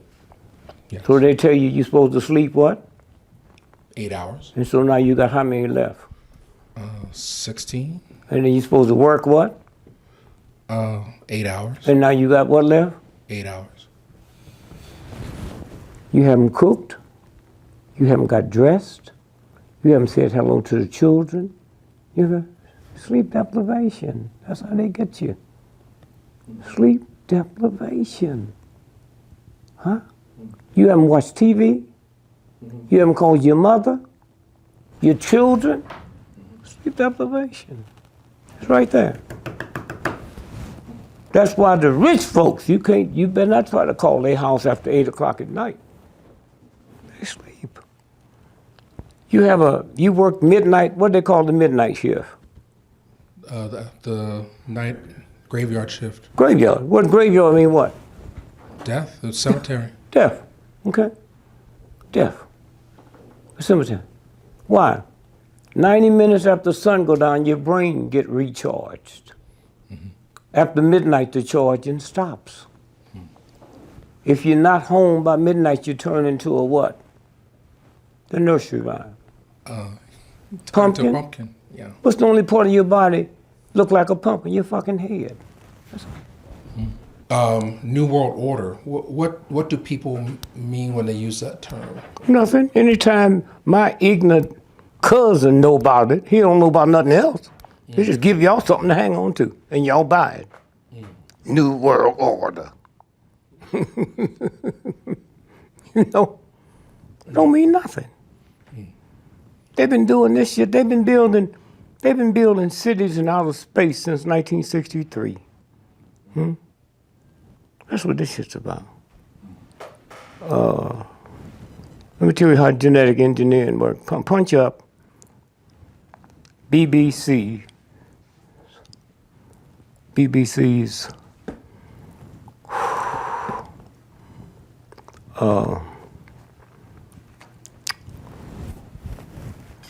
wire service, that's British intelligence. And then put in make love, not war. U.S. military pondered love, not war. BBC News. The U.S. military investigated building a quote-unquote gay bomb, which would make enemy... Now they say, contemplate, it's already built. They can go to a football stadium with 100,000 people and drop that genetic engineering. Everybody leave there gay, okay? All right? That's all. They do the same thing with cannibals, okay? That's where they are. Then they write the shit and make like, oh, they contemplate. No, oh, you really? Huh? That's genetically engineered. They took a June bug, we call them June bugs, we call them lightning bugs, and crossbreeded it with a carrot. And at nighttime, the carrot lights up. So I called my partner and said, what day you think they're gonna have a baby born and light up and kick ignorant folk like my mama that the second coming of Christ? Why wouldn't she believe it? He said, well, they just did it to a cat. They genetically engineered a tomato with a fish cell. So you can leave the tomato on the table and go to London, stay 6 months and come back, you'd be so pretty and red. But when you eat it, your body starts holding water. And your doctor would never understand it came from that. So he give you money, medicine, prescription to the... Reduce the water. And you didn't have it, so that'll kill you. See how it works? That's what they're doing with genetic engineering. And been doing it. And what they scared of now is artificial intelligence have taken over. And there's a handful of people that know that. That's what it is. So we've already seen the convergence, when technology catches up with human. Oh, it's been caught up, man. Okay. Been caught up. And that might be what they did. They might decide we got to get off this planet. You know, we discovered something here we didn't think we was going to discover. So that's genetic engineering. So what does America look like in the next 10, 50, 100 years? Most of us in this room will be dead by Christmas. That's what the fuck it look like. Y'all always want more time. More time to fuck you. Cold back of your nuts so you can get more time. The time's over. Huh? That's not run by us, that's run by the universe. Fucking time is over. Ain't no more. Motherfucker said, oh man, we need another king. The universal God said, one to a customer, nigga. You don't deserve two. It's a game. It's a game. So I'm just glad I'm here. I'll be here to witness. I told people that when Obama wins the first time, we're gonna run white folk crazy. Second time, we're gonna run them mad. You can deal with a crazy person, but a mad dog, you have to kill it. That's what's fixing to happen. That's what's fixing to happen. You've elevated my consciousness with these conversations, and and learning more about your legacy. I'm a big believer in giving people their roses while they're still here. So just in the last. Well, my belief is if you need some roses, I ain't gonna give them to you. This is bullshit. Huh? I hear you. You hear what I'm saying? Yes, sir. You need some roses. It's a game. I'm just happy to know that Joe Morgan feels the way. I mean, people call me and tell me the stuff they saying. And then I'm just happy to know that that they putting the money into it. And John Legend. What I didn't know, that there's few people ever had a play about them and they're still alive. And that creates some other problems. Because a friend of mine went to see it last night. See, I can't go see it till a certain time. The premiere night. And she said, wow, God, he have studied you. I said, yep. Now, when you come in there to see Turn Me Loose, you're going to see Joe Martin. So if I'm in the room, that fucks his shit up. Because people's looking at me and not him. That's why I just can't get up and go. So they got a time I'm going. It's the red carpet. And then time for my family to go. And they raised $50 million. It's in a theater that seats 120 some, off Broadway. And then they'll get the reviews, and if it's hit, they'll move into Broadway. Thank God that there's folks out there that will hear this alive and feel it. You know, what it's like to be there when they're sitting out there waiting to kill you. Well, you've had so many accolades. I mean, you can't let it go to your head. I ain't never let it go to mine. Niggas made me. If it let it go to my head, you wouldn't be sitting with me. You had to go through bodyguards and go through white folks. Huh? I'm listed in the phone book. Always been. Huh? Always been. Listed in the phone book. Right. Huh?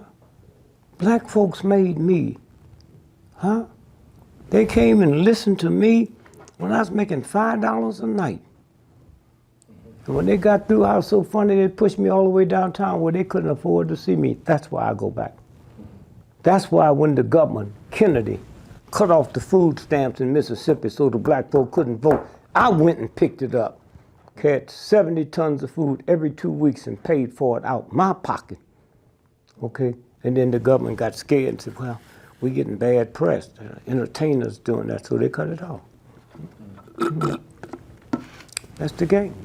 I was just reading one of your books, The Shadow I Fear.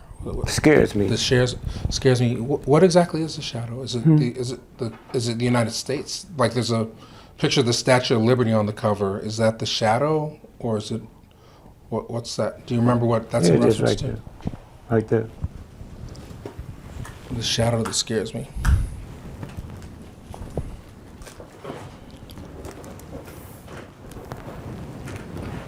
The shadow. So you see the shadow. Mm-hmm. Okay.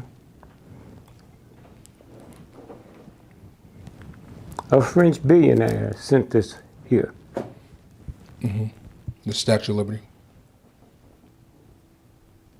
Where the nigger was breaking the chain of slavery. Mm. And then white folks changed it. Mm-hmm. And the only place you can see it if you go to the New York Library at 55th and 5th. They got the real one. Mm. It's a woman breaking the chains of slavery, and it was sent over here to honor black folks and ex-slaves. Mm-hmm. That's what I say. Well, there's a chapter in here. America is my mama. Mm-hmm. I mean, can you speak to that? Because so many really like genius level black artists left America, at least for a time, because of the oppression. But what do you mean by America is my mama? I don't know nothing else. I wasn't eating chitlins when I was in Africa. I wasn't eating watermelon when I was in Africa. Huh? I wasn't wearing zoot suits when I was in Africa. I wasn't getting my hair cut when I was in Africa. This bitch is my mama. And yours too. Except I know it's mine. Mm-hmm. That's all I'm saying. Mm-hmm. That's all I'm saying.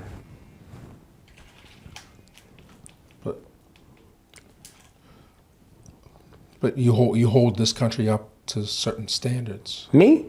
Well, you fought, certainly, for civil rights, for truth. Not for this country, man. You're getting really nasty now. I'm sorry. You ain't gonna have to be sorry. I'm just listening to the shit you say. Read the motherfucker. I have. Huh? I have read it. And you think I'm holding it up? Huh? Whew, man, you scare me. I was born just as ignorant as you was. With a mama probably more ignorant than yours. And so don't make like I did something you couldn't do. And them niggas in Africa was doing shit over there with no Harvards and no Yales. Huh? I just told you with the book what the Statue of Liberty really looked like. And that's the shadow that scares me. Huh? Yes. Okay? It's a game. Okay. But you meet people out there that need your level so they can break to another level.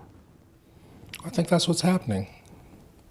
I think people they're watching all of this. They're really tuning in and. The time is over. You don't hear that because you part of this shit. You don't hear it. Mm-hmm. And that's why I ain't told you and telling motherfuckers out there what to do to duck it. Because you're not ready. Simple thing you do to duck it. So simple. Walk down the street with a motherfucking bodyguard. If I'm your bodyguard, an odor comes off me. That's why they invented perfume. That's why hoes over perfume, because you can't smell who they really are. So if I'm your bodyguard, I'm willing to kill or die for you. There's an odor that you smell. So when the real assassination come up, you can't smell it because you've been busy smelling mine. Huh? All killers have the same odor. Whether you killing to save me or killing to kill me. Simple. That's simple. Kennedy had all them bodyguards. And not only did they shoot him, they sent the car back 3 hours later to Cincinnati to have it cleaned out and reworked. And I go around the world and I see my damn hatchets that cut kings' heads off. 10,000 years old. What about forensic? What was that about? It's a game. It's a game. We stupid enough to believe that I would have became president. I ain't never took a science course in my life. But I'm gonna walk around with the box with the nuclear bomb in. You stupid enough to believe that? Huh?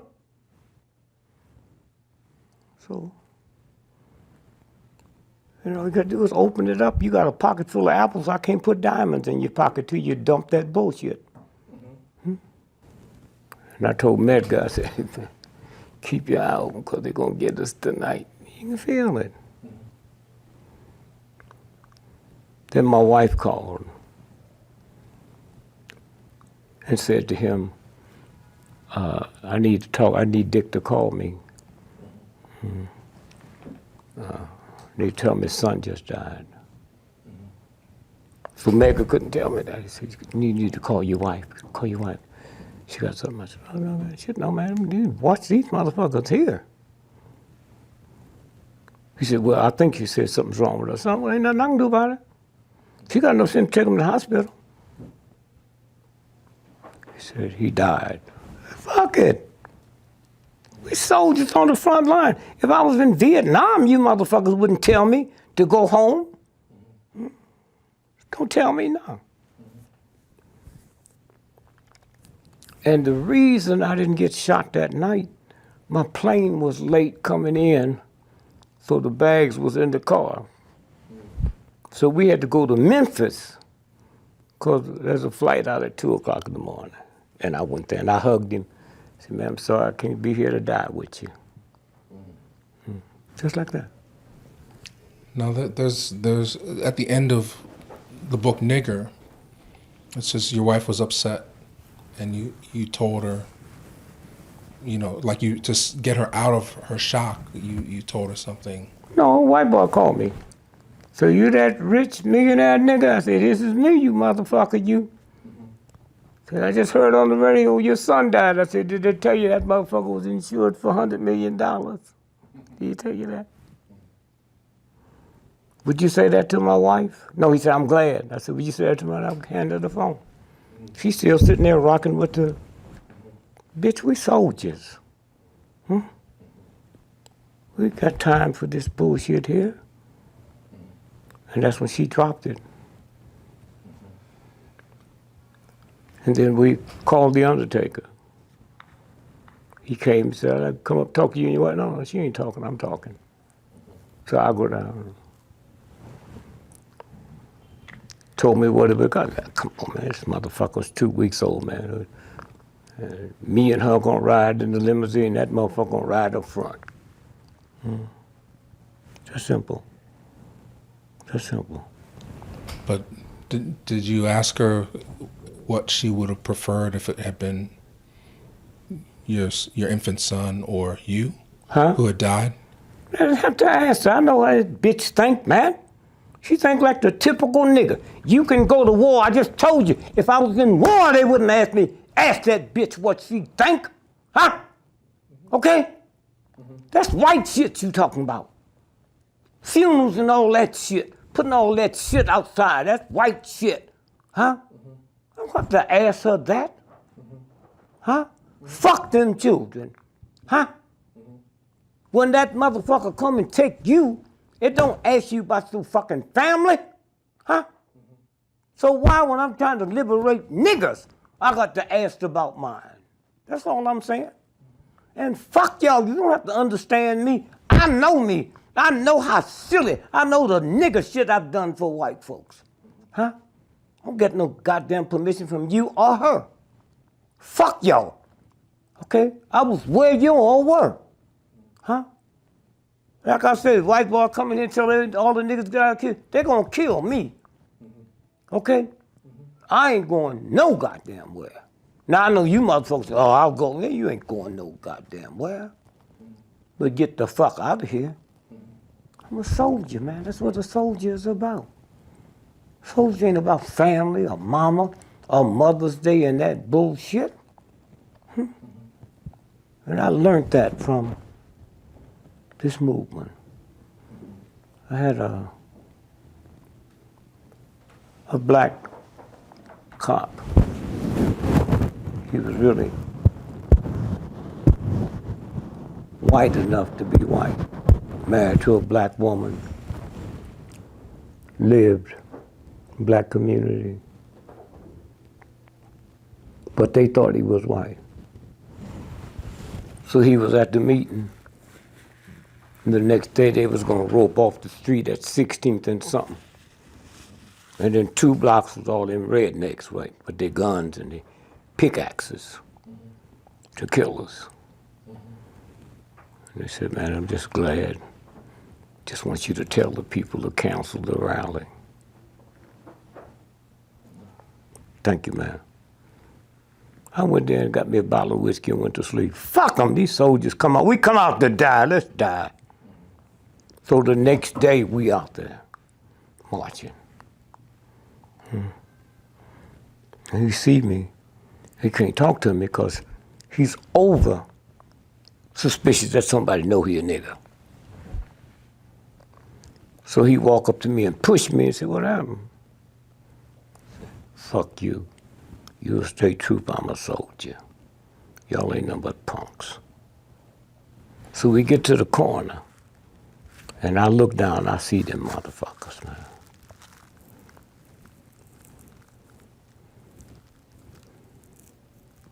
See, the movement was 70% black women, because the men couldn't show up till the weekend when they wasn't working.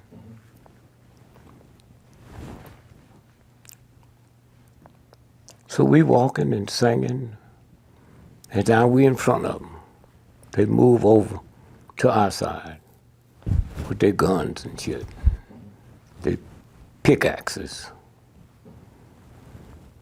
And the sisters just sang, man, and sang and sang and sang.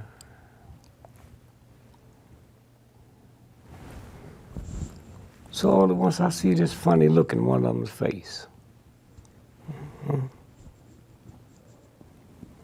And I saw this fear, and I saw fright, and I saw these motherfuckers dropping their guns and shit. Why? Because when you're not scared and you're not full of hate, the motherfucker saw the Spirit of God coming out of us and got the fuck out of there. That's what it's about. And one time we in Dallas and the FBI come up and say to me, said, so-and-so have broke out the jail in Dallas and he's gonna come here and he's gonna kill you today. We'd like for you to counsel. I say, fuck you, why don't you go get the motherfucker who's gonna kill me? You come all the way down here to tell me, fuck you. So I had this little punky ass son, he liked to flirt with the girls and play during the march.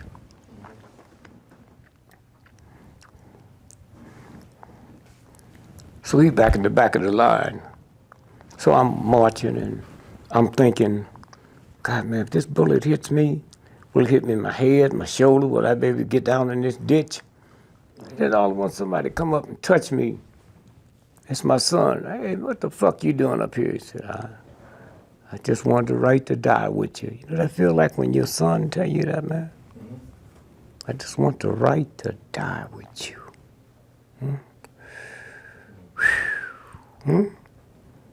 what this movement was about. Are you ready? Because when you get that way, can't nothing touch you. Can't nothing touch you at all. So that's what this shit is about, man. I've been so happy. Well, you know, I can't wait for more people to see these and for people to go see the play. You know, I know you don't like compliments, but I have to say you're a living legend. And No, I don't mind that. I'm just saying you already told me that. So how many times you gonna tell me? Hey, hi there. 1, 2, 3. 1, 2, 3. 1, 2, 3. look right into the lens. Hey, God bless. It's Dick Gregory. Dick Gregory. Dick Gregory. And you watching Real Black. One of the cats is real black. The other one can't claim that. But y'all keep watching. Keep watching. Let me just say. Hang on. Which one are you? I'm just moving this out of frame. Go. We'll do it again. This is cool. All right. God bless. This is Dick Gregory. Having fun. And you watching us have fun. Why? Because you're looking at real black. Real black. At least one of them is. But let me just say this here. There's a whole new rhythm in the world, and it's not on NBC or CBS or ABC. It's on shows like this, Real Black. Not the only one. It's 44,000 internet shows out here that's giving you the truth, and they can't kill everybody. So again, I just say, real black. That's what you're watching. And this is Dick Gregory saying have fun. Thank you.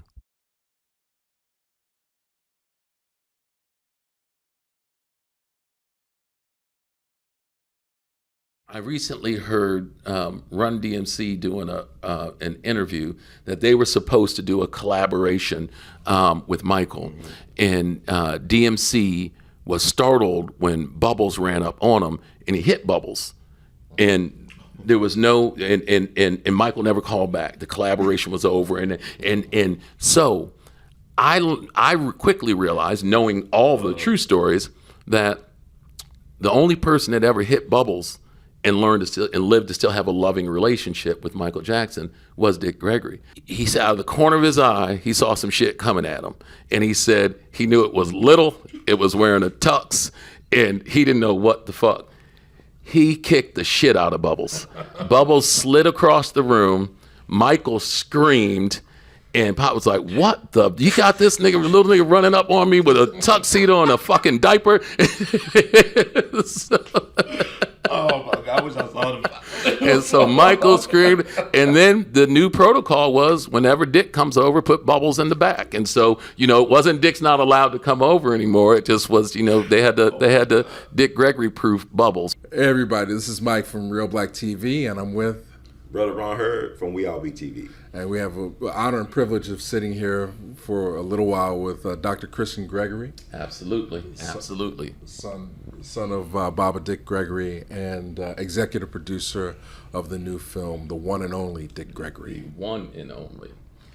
So, welcome to the show. We haven't had an opportunity to meet.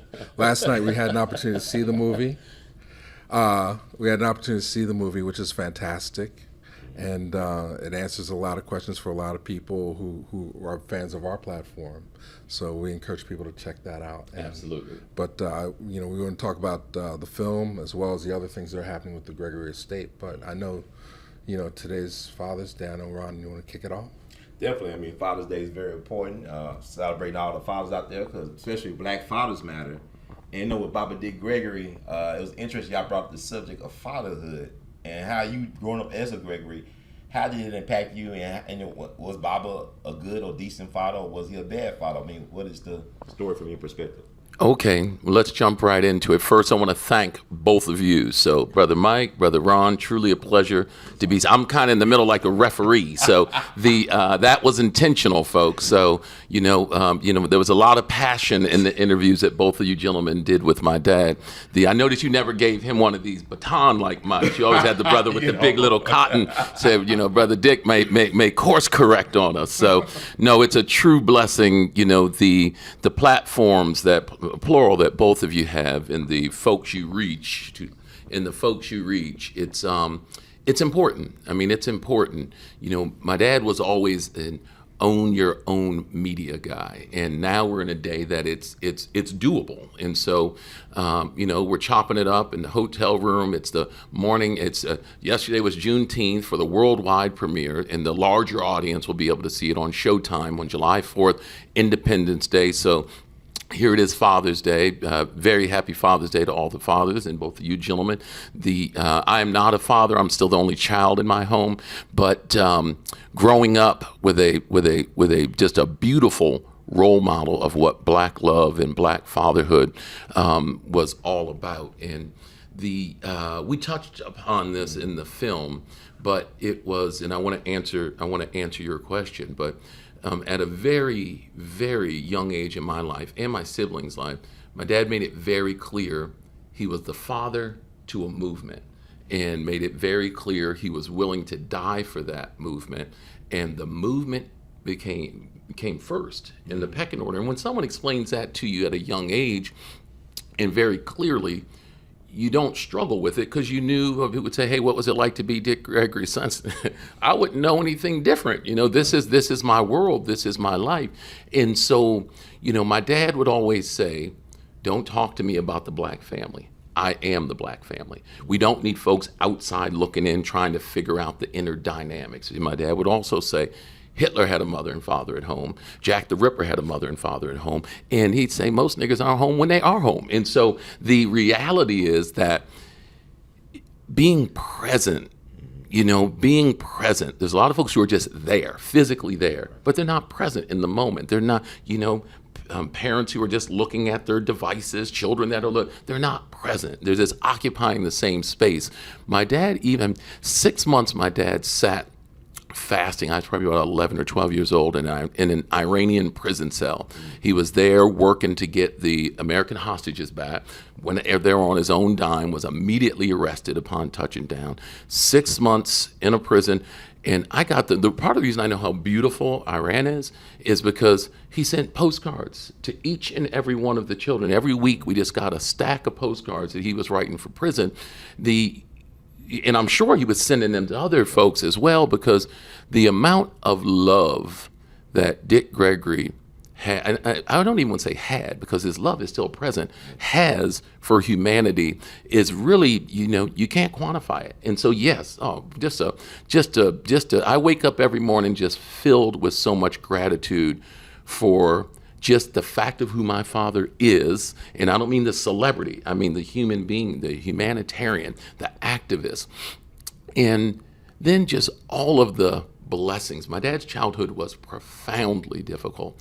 And then, I always used to say, Pop, you changed the DNA, you restructured the Gregory DNA, like most Black families, diabetes, cholesterol, none of that. Because, the most important 20 years in anyone's life is 0 to 20. That's foundational. It's when your immune system's developing, musculoskeletal, lymphatic system. And the biggest blessing you could ever give folks is health. The rest of the world caught up. Us Gregory's, we refer to as health nuts. And so now you go out and there's 5-star vegan restaurants. And so it's beautiful to sit and reflect. But I express gratitude to the man, my dad was like a supernova. And you get older, limelight gets heavy. And he was struggling with some age-related things. But, he'd sit down with both of y'all brothers, and once a camera and lights are on, he would reverse age right before your eyes and lock into his frontal lobe. And he just had some good, there was a lot of fire. There was a fine line between anger and passion. That was passion. And when we used to get it, we viewed it like a baptism. It was like, hey, what a blessing. Pressure and heat makes steel, and that's why most of us Gregory children are pretty strong. That's right. You know, I had asked you that question last night. You're so well adjusted. Now, but the movie makes it very clear that that passion was that wrath that he put on us, you know, Because he wasn't always sure if y'all were listening. So, Well, to be clear, am I interviewing you, or did I come to interview you? It'd be a little more colorful than that. You know, who's interviewing who? Am I interviewing you, or you interviewing me? Yeah, he didn't like to have his time wasted. So the question is, how are you so well adjusted? I mean, what? I mean, did you go through a rebellious stage, or did you break free of some of this belief system, or I mean, how did you become your own person? Yes, I agree. Great question. And that's the power of the mind. Nature versus nurture, and we don't. And I always say nature and nurture because it's a combination of the two. It's not just one of them. And so here you have 10 Gregory children. We all have the same DNA, but the combination of life experiences shape us to be the folks who we ultimately wind up being. So, just because of proximity. So I was a chiropractor for 25 years, practicing in Washington, D.C., and, to my dad, I was the best healthcare provider in the world. I mean, I literally graduated from chiropractic school. The next day, my pop flew down. We flew up to New York. He says, I got someone I want you to adjust. And we walk into Miss Cicely Tyson's apartment. Yeah, I mean, my hands are shaking, man. Like, I'm not even licensed yet. And I said, wait a minute, you want me to adjust Miss Tyson? And my hands were shaking so bad, I thought she thought it was the healing energy coming from it. And I just rolled with that. Right. But it was, so my point in that is proximity. So I saw, it's one thing to see others respond to your father, but I saw the folks that most of the world also looks up to, just the reverence that they had for the man. And so it helped me to understand that I have we have a job to do, and I had a job to do. And Miss Tyson would always say, once an adult, twice a child. My dad's first childhood was profoundly difficult.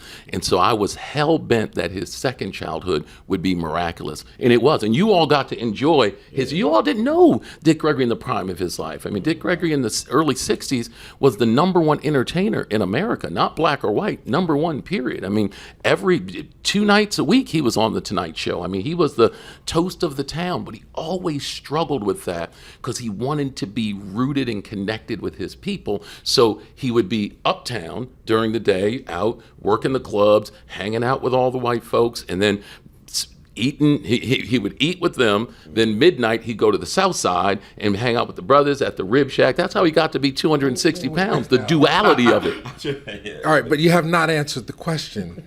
I am still, if my molecular structure was shifted from just 6 hours of being exposed to your father, your entire lifetime, Right.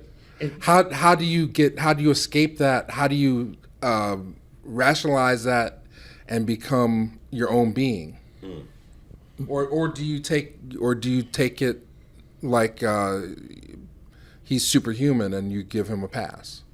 No, I would never be foolish enough, and this is to ever think a man who gave so much, I could give a pass. Like, this man got a pass from the world because he earned it. Like blood, sweat, and tears on the ground, fighting like no one I've ever seen fight for, the love of I say humanity, but really, I mean, it was animals, it was the environment, so to answer your question as specifically as I can, there was a duty. Us Gregory, we were clear on how my mom's, grew up incredibly difficult times. Everything was insecure: food insecurity, housing insecurity, probably at times love insecurity, paternal insecurity. So the blessings that we had, some people, you had a silver spoon. We had so many silver spoons, we were gagging on them. So how could I sit with all that we received, never went to bed hungry, even halfway a day in my life. We would fast regularly, so I knew what hunger was. But, we made a decision as a family to do that. And so I said, wow, as difficult as it is to literally go without food for 7 days, try it for 7 years, try it for 7 months. And so it was, my parents encourage us all to be big picture folks. And so when you look at life from 30,000 feet up, and I wasn't always this clear, we were just kids tearing up, having fun. We tore shit apart like most other kids, especially because there were 10 of us. So you realize that you got so much, that we gave so much back. So yes, did I go through I think, testosterone starts dripping. We get a little, hair on our chest, hair on our lip, and we start, being big dogs. But, we had no sugar in the home. So when most kids were experiencing, with drugs and alcohol, us Gregory's were sneaking and eating, a Reese's cup, a Snickers bar. And I would, I'll say it right here on both y'all's platform, for a child who never had high fructose corn syrup, the first time I had that, it hit like heroin. So it was, and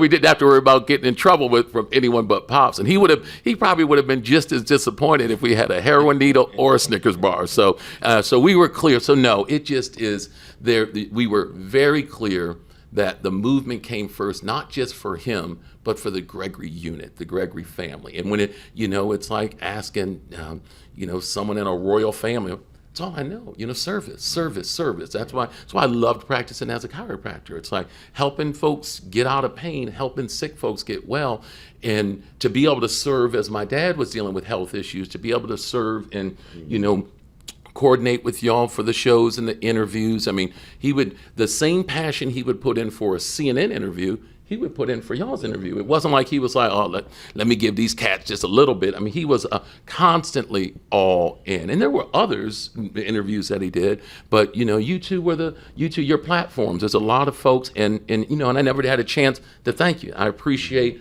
both of y'all, keeping the legacy alive, keeping him out there in front of the people. You learn so much in the documentary, and I July 4th, I can't wait for all the folks who weren't with us last night to get an opportunity to not see it, but experience it. Yeah, we'll get into the movie next, but I don't know, Ron, if you had any follow-up. I have a lot of different things, but let me ask you one word to describe your father. Awesome. Okay, that's great. Bam. Yeah. So, I mean, well, tell us about the film and the process of getting it made. So, Andre Gaines, just an incredible human being. He's the cool, loving little brother I never had. He just is a real down-to-earth, very talented. His intellectual, his financial, he was just all in on this project. He didn't have a lot of folks at the beginning because Pops could be prickly. A lot of people wanted to do the story, but they were waiting for Pops not to be here to do the story. And so Andre, and just kudos to him, because it started out bad. Andre went through what I call an intellectual hazing. It was a lot of tough love that brother endured. And, and that's part of my test, because I don't even, my dad had a lot of folks around him, a lot of handlers. And he would always refer to his, I won't say A-team, because they were not A-team, trifling niggas with talent. And I would say, Pop, I agree with you on the trifling nigga part, but the talent part is subjective. And most of these cats do not even, they have their best interest before your best interest. But it kept all the bullshit away. So whenever he realized something was real, he would say, hey, call my son Christian. So once I got a call from anyone, I knew he had already vetted it and he was somewhat interested in it. And so Andre it was during the first BLM movement, and black folks were fired up, white folks were calling and saying, oh, how can we help? You all need to call each other. Don't call black folks asking for help. Don't ask the victims how can you, and Dick Gregory's already told you, be loving and lovable. Start with that. And so Andre, it initially started out as wanting to interview Dick Gregory as part of this larger Black Lives Matter piece he was doing. After the first interview, it became to him, because I already knew it, because this happened a lot. He said, oh, we want your dad to be part of something. I said, well, how much is part of it? Because if it's over 10%, then it's a whole different structure for that, because, he's a principal in it. And so once it became clear that this had morphed into a Dick Gregory film, I said, oh, we need to go back and we need to reset this. And that's what we did. And very clearly, this was 2015, and it was just, Dick Gregory Film, LLC. And, back then, folks would do Kickstarters and other things. So poor Andre started a Kickstarter, when Dick Gregory, whenever he heard someone was raising money in his name, he let Andre have it. And I said, you explain to him how that works. And at this point, I wasn't part of it at all, other than being the negotiator between them and my dad. Fast forward to 2021, and just to see the partnership, just to see Lena Waithe, Kevin Hart, and these people aren't just, Dick Gregory would always say, I don't hang out with celebrities. And that was true. That didn't mean some of his friends didn't so happen to be celebrities. Right. I mean, he wasn't at the Grammys, he wasn't at the Oscars. And so, so many young folks that only know Dick Gregory at the latter portion of it, everything he says, they hold on to it hook and sinker, and they see him, posing for a picture with, Eddie Murphy. Oh, Dick said he done. No, he did. Never in my life did I see my dad with a bodyguard. Me and my brother Gregory were pretty big guys from a young age. So at least 5 times Jet Magazine ran pictures of my dad with me and my brother Greg and said Dick Gregory with his bodyguards. And so my dad was always so upset. He'd be like, what are you niggas eating? And so he was always so upset. He said, you're tapping into what I'm telling folks I never had bodyguards, and here y'all are with big swollen 19-inch necks. So it was, the process was 5 films. I mean, we probably edited 4 films that are on the figuratively on the editing room floor. It really probably should have been a series, but you're a film guy, this all too well. The financial equations that go into it, how will this land better? There will be more. I mean, this is the first. My dad wrote 16 books, 12. Well, half were studio albums, but 12 albums, and all of that intellectual property, it's not historical. It still is relevant today, sadly, because we should be looking at those were some difficult times. Well, it still is now. And so those are the tools. All of his books we've republished. All of them are available for the first time on Audible's platform. And so they're theatrically read, so as a chiropractor, I encourage folks not to do this. So I say, hey, go listen to it. Go listen to it. Go experience it. His story is America. I mean, so it's so befitting that on, we're coming out of a pandemic. The fog is lifting, 2021. We've probably violated 50 COVID protocols in this room right now because we're all moving out of it. It's so proper that this summer, all of the holidays, Father's Day, That's right. Juneteenth yesterday, Independence Day. I hope you like Dick Gregory because he's taking over your summer. That's for certain. Yeah, I want to ask you because you said y'all left several films on the floor. I was surprised y'all were able to get that under 2 hours what we saw yesterday. So why are the plans going forward? Because there's so much rich material from the Dick Gregory legacy. I can even think about today is the anniversary of the kidnapping and lynching of Swerner, Cheney, and Goodman, the 3 civil rights workers. And your father played a prominent role that's not always, talked about, and find out what happened to those young men. Great point. So let me answer it how you asked it. This is the first of many. So this is not a one and done.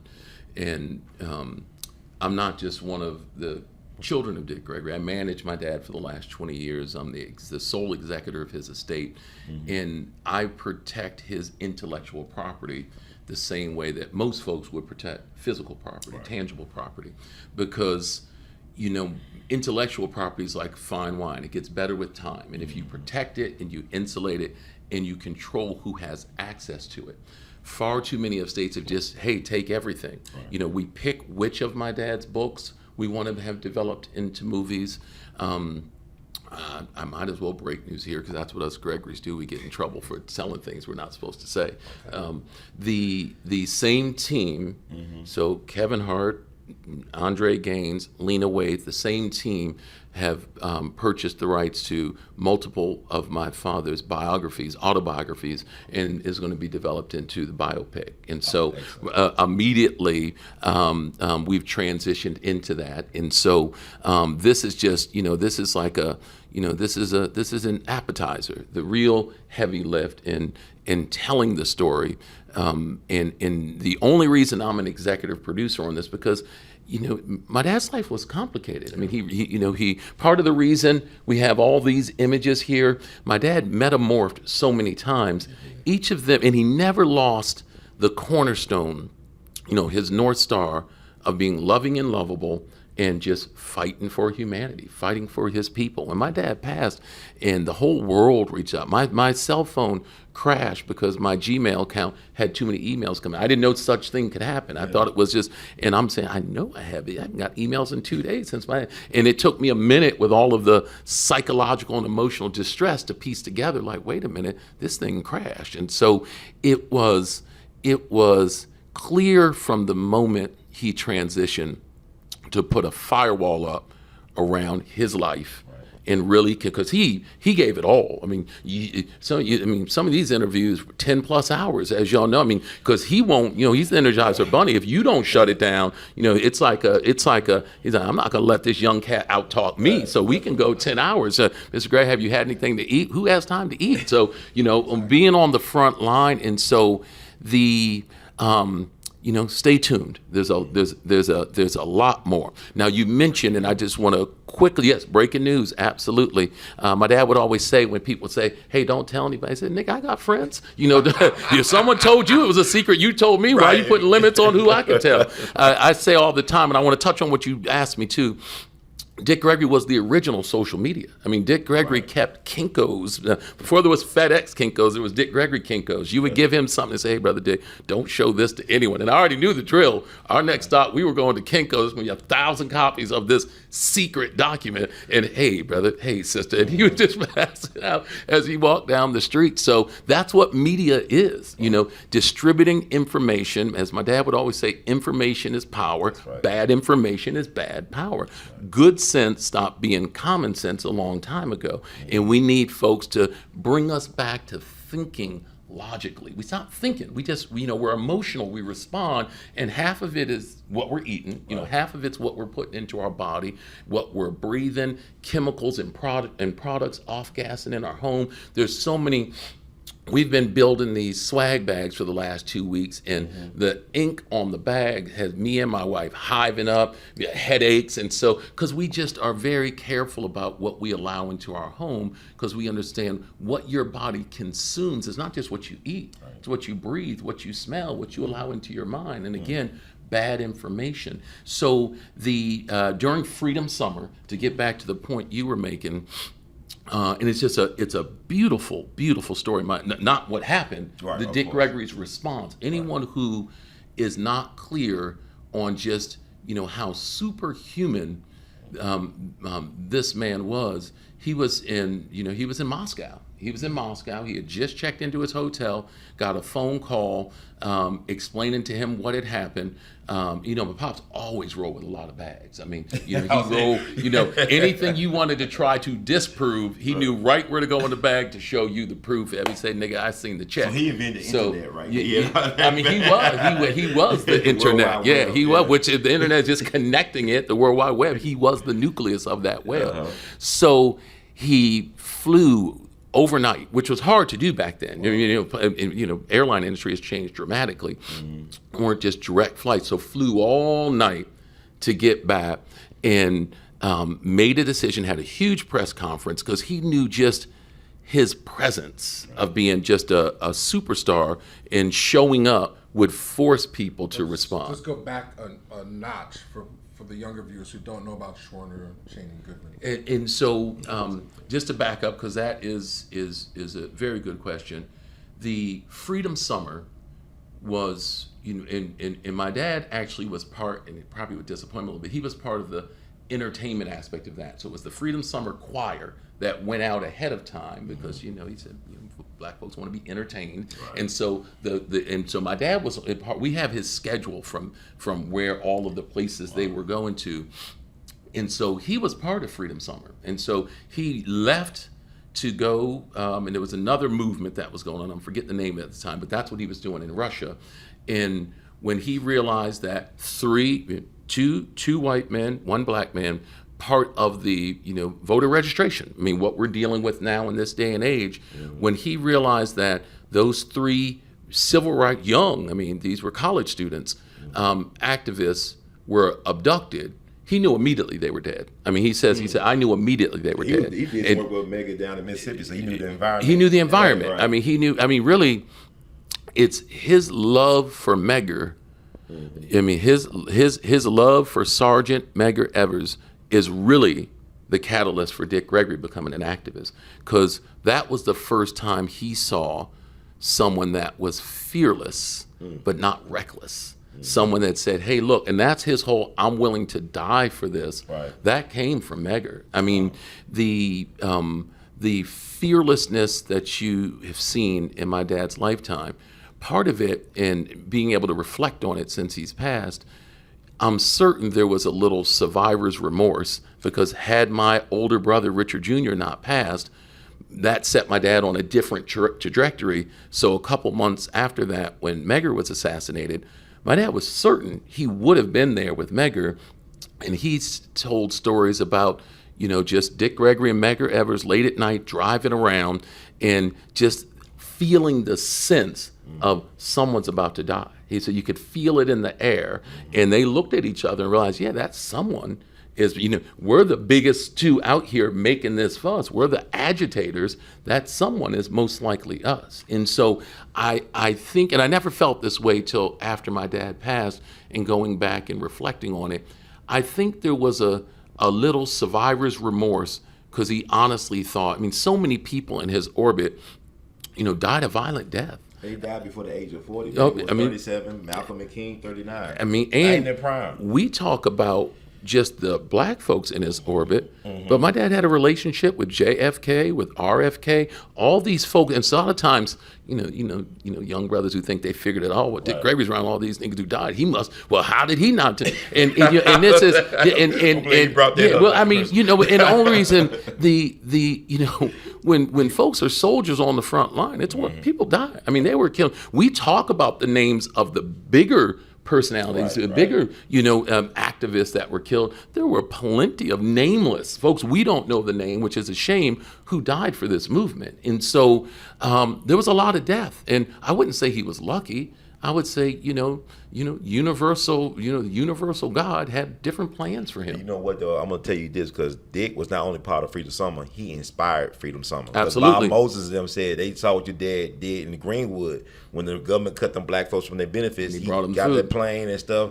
A one-man movement inspired Bob Moses and them to do Freedom Summer. And also Selma. He did Selma. He was there before all this stuff went down. To lead by example. That's right. I mean, as we mentioned last night on the Q&A after the film, he didn't have a blueprint, but he left us one. That's right. He took a lot of body blows in developing that blueprint, but he left us one for all of us to do more. But back to Freedom Summer for a moment, he realized celebrity and financial rewards is how you motivate folks. A lot of them, a lot of those folks were poor white folks. Yeah. And so when one of the cops were arresting him, calling him nigger, aggressively putting the cuffs on him into the car. And that was the first time I think my dad heard, the confidence of being called nigger. And he just said, hold on, white boy. And like real talk, like things you could not, folks died for saying it. He said, you come up to my house in Chicago, then you take me to your house down here, and I'll show you who the nigga is. And so he was in that wit that was all, and it's one thing to talk shit when you're not, out there with it, right, with the baton inches from your head. It was, and I know that stuck with that cat. So he realized that there was $75,000. Don't quote me on the figure, which was a lot of money then. Yeah. So it was actually more than that. He put up about $25,000 of it, asked Hugh Hefner to back the rest of it. Calls started coming in. The FBI was embarrassed by it, so they quickly put $30,000 up. But the reward and the tips that led to them finding, tragically, those 3 killed civil rights workers was from Dick Gregory's money. The Hollywood said, the Mississippi Burning version, that it was the mob. The FBI brought the mob to interrogate the good old boys or waterboard them. But they don't give the credit to your father, though. Hollywood said. You said it right there. Hollywood said. Yeah, Hollywood's not facts. Yeah, and that's the importance of, what we're doing. That's the importance of, can only black people make films about black folks? All I know is you can tell when people love their subject by the work that you see. You can tell the love that people have, and you can tell when it's folks who, there's a lot of, as my dad would always say, there's a lot of niggas that hate niggas. And so you can tell when, so it's not just enough to be black, you have to love black people, and that love comes across in the art. Well, was it the archival footage, like when his jokes, they still hit today. I was laughing because it's so damn true. I wanted to cry. But why them jokes just like what he was saying there, it still hits today. And I think that's a part of the frustration. That's why he was so frustrated at the end too. Because all the friends he lost and all the sacrifices he made, he's still at the same place, so he's not worse. He often felt, and he was quick to acknowledge the progress. Things were profoundly different. It's almost a disservice to folks who fought so hard to say, oh, it's still the same. Mm-hmm. It still needs a tremendous amount of work, but it is, profoundly better than what the reality was back then. And now, what used to take 50 buses of civil rights workers showing up, now you can do with one digital camera. This is the new movement. This is how, we disseminate information and good information. And so he was willing to put his finances on the line, his life. He didn't pay for other folks to do it. He chartered that plane and flew in with the food. You see the images of him lifting. You know how many folks, with that level of celebrity, they hire folks to do all of that. He wanted to be clear because he didn't want those people to feel like it was a handout. He didn't want them to feel bad about receiving it. He wanted them to know, like, hey, I'm treating y'all like family, not like family. I mean, black folks were family. That was his family. And so many people say, well, my dad was always so public. Phone number always listed, address always listed, a front door, there wasn't even a lock on it. So, of course, we didn't have a key. And so when he passed, we immediately said, no, we're open. And this man was a man of the people. This man was the amount of folks who reached out to me feeling like they had lost their own dad because, Baba was their Baba. They learned so much from him. And, he may be gone from the physical realm, but, the fatherhood on this father is still alive and well. There's a lot of lessons that, we could chop it up for hours, but more than that, folks are going to see. That's right. Well, talk more about the archival. One of the blessings of this film is that his career was documented from the earliest days. He's one of the most documented figures of the 20th and 21st century. How difficult was it to find the material and then to get access to be able to use it in the film? Excellent question. So, close to 1,500 hours of archival video and audio. For 60 years, this man had a mic and camera in front of his face. It was almost an embarrassment of riches how much we had to go through to extract what was going to be the most moving in trying to tell this narrative. One of the most difficult questions you can ask us Gregory children is, hey, I don't know your dad. What does your dad do? Now I can, hey, you got 110 minutes? Check this out. Then, circle back to me and let's talk it on the backside. Because he did so much. And so the only reason it was difficult, it wasn't difficult to find.